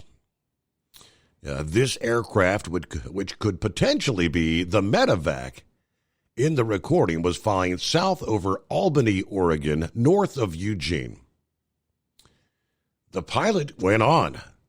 There's one way up high and one about my altitude, moving in a circle like a corkscrew pattern. 7 minutes further into the recording, 8:53 p.m., the Medevac pilot said, just had another one show up at my 1 o'clock, about 1,000 feet high, zipping towards us. And then back out toward the ocean, red in color, moving at extreme speeds. I just don't know how to describe it. The controller replied, Roger, you're clear to maneuver as necessary, left and right, to avoid the UFO out there. And all the reports you're giving us are good information. We appreciate it. At this time, according to the Flight Radar 24, the PC-12 was west of Eugene, headed southwest over Sallisaw National Forest. 2 minutes later, the controller asked the pilot if he was trying to film this, and he replied, we're trying right now. It's weird. It's a red circular shape, and it keeps zipping out toward the ocean, then coming back in about 20 miles or closer to us, and then zips back out to the ocean, and we can't see it. Cue the Twilight Zone. I don't know. You couple that with the reports in Oregon following the mysterious sightings in New Jersey and more recently in New York that are currently under investigation. Of course, during the hearing earlier this week on drone threats, several members of Congress questioned how the FBI could have so few answers more than a month after these were first starting to be reported. Some of these seen in the skies over sensitive military sites. That session actually raised more questions than answers with regards to the spat of sightings of unidentified drones and other objects over the country. What is the origin? What is their purpose? Fueling rumors and speculation, including about crash sites, clocks changing time, extraterrestrial involvement. I don't know. Taxes for Truckers provides full-service accounting solutions for owner-operators. Taxes for Truckers is the driver's financial co-pilot. We help independent truckers keep their taxes, filings, and bookkeeping running smoothly so they can focus on the road ahead. Drivers who want their business to run as smooth as their truck choose to partner with Taxes for Truckers for their accounting and tax filing needs. Stop overpaying taxes. Call 888-TAX-4TRK to start paying less tax today. At Hot Shot Secret, we share the science behind common diesel problems. For example, ultra-low sulfur fuels. Fuel has two purposes, combustion and lubrication. Ultra-low sulfur fuels have diminished the fuel's ability to lubricate. Hot Shot Secret Everyday Diesel Treatment with LX4 restores lubricity, protects your engine, and optimizes performance. Everyday diesel treatment is available at truck stops, Tractor Supply, O'Reilly's Auto Parts, and online at hotshotsecret.com. Hot Shot Secret, powered by science. Building relationships with their team drivers and customers still matter at IBI Security Transport. Since 1966, IBI and its team of drivers have been leaders and innovators in providing white glove service to its exclusive client base for transporting high-value freight safely and securely. Much of the IBI staff have driven trucks, so they understand both the customers' and drivers' needs. If you're seeking a career that values you as a person, not just a number, and offers great benefits and good home time, then IBI is the place for you. Call 800-582-5912 to discover why we are the leaders in team freight and start building a relationship with you. At Hot Shot Secret, we share the science behind common diesel problems. For example, Fuel additives. the purpose behind most fuel additives is to impact performance of your diesel or provide protection to your fuel system. Hot Shot Secret Everyday Diesel Treatment provides both performance enhancement and protection with 6 key components. This fully formulated premium fuel treatment includes the performance-enhancing cetane boost, injector cleaner, and LX4 lubrication, as well as protection against water with a demulsifier and rust inhibitor, plus a stabilizer that minimizes fuel filter clogs. Everyday Diesel Treatment delivers a 6-in-1 premium fuel treatment for every fill-up, every time. Everyday Diesel Treatment is available at truck stops, Tractor Supply, O'Reilly's Auto Parts, and online at HotShotSecret.com. Hot Shot Secret, powered by science. Fuel filtration is a big deal. Poorly filtered diesel fuel can damage injector systems, reduce efficiency, and rob horsepower, among other things.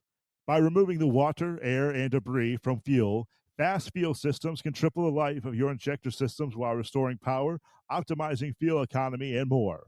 Not sure what your truck needs? Give us a call at 636-433-5410 or learn more at fastride.com.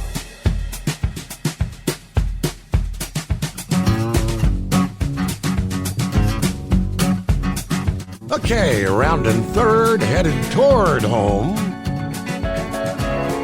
See what's going on with Charlie this morning. Hello, Charlie.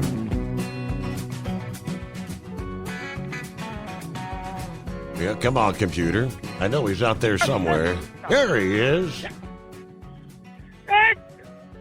Good morning, Steve and fellow listeners. Yes, this is the unofficial Charlie Ferguson impersonator of the Overnight Drive.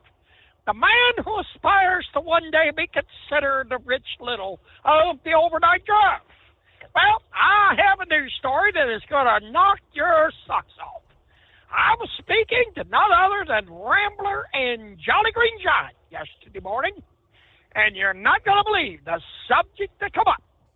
Well, come to find out, Jolly Green Giant is now a member of the Bong Squad. And they got on a subject, believe it or not, of porn stars. Rambler brought up a woman named Nina Hartley and Vanessa Del Rio. The Jolly Green Giant brought up Ron Jeremy and John Holmes. Makes me kind of wonder why Jolly would bring up the men. I can understand why Rambler would bring up the women. And then Jolly added that he's seen or something at a nudist colony, Ron Jeremy and Tammy Faye Baker. Oh, if that won't turn your stomach, Jolly Green and Tammy Faye Baker at a nudist colony.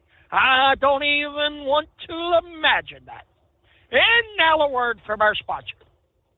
GMA and BS Enterprises, as many of you know, was the administrator of the Inbred Rednecks presidential campaign.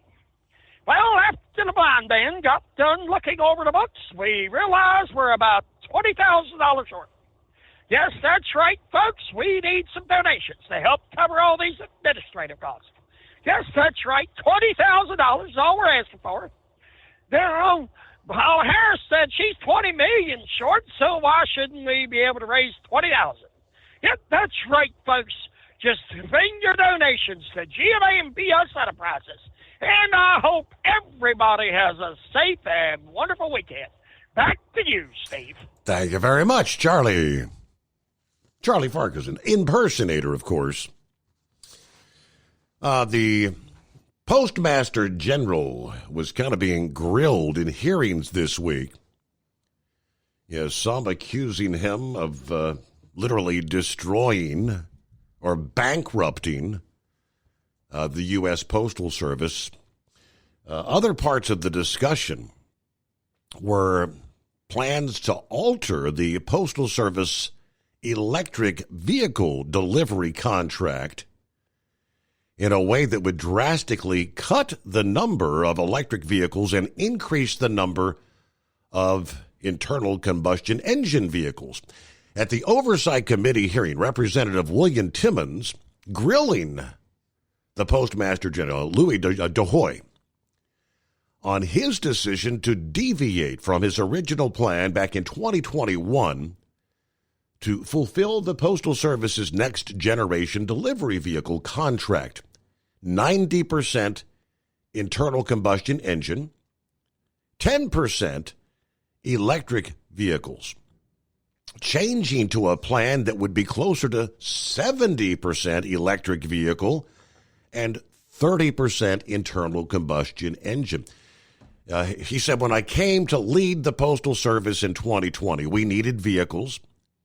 The purchasing department made the decision, made the selection. We ordered 50,000 vehicles under a 90-10% ratio. And I said, well, let's dip our toe to see what EVs could do for us. He had also received pushback from Democrats in Congress to align the NGDV contract. It was a contract with Oshkosh Corporation, Oshkosh Defense, to get it closer to the goals of President Biden, who had issued that executive order in 2021 to move federal fleets to all zero-emission vehicles. The Oshkosh Defense contract, $480 million over 10 years, is expected to result in up to 165,000 new trucks to replace the Postal Service's aging fleet. Tuesday, DeHoy defended his plan for the higher number of electric vehicles. He said, I did not agree to put EVs into our fleet until we had appropriated cost benefits to the organization.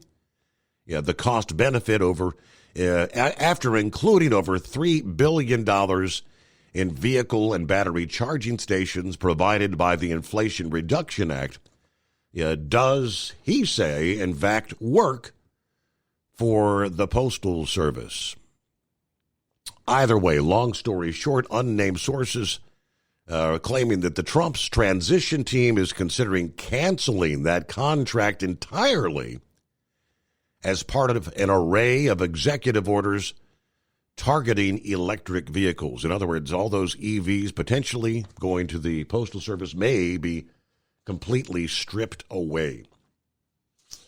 All right, we close out a Friday. Have a wonderful weekend. Be safe out there. It looks like, the little bit of a warm-up may be coming to parts of the Midwest and the East after a bitterly cold outbreak in recent days. We will see you back here, if all goes according to plan, the midnight hour, Eastern Time, Sunday night into Monday morning.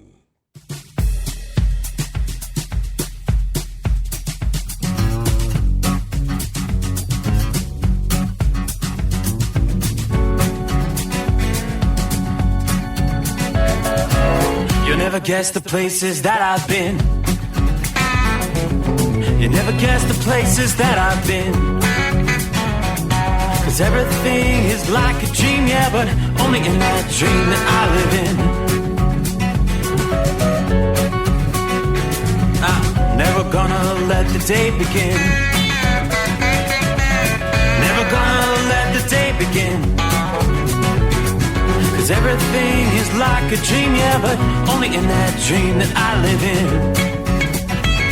Oh, don't wake me up before you go, and I'll just make this bed my home. Oh, darling, please just let me sleep. Give me my dreams.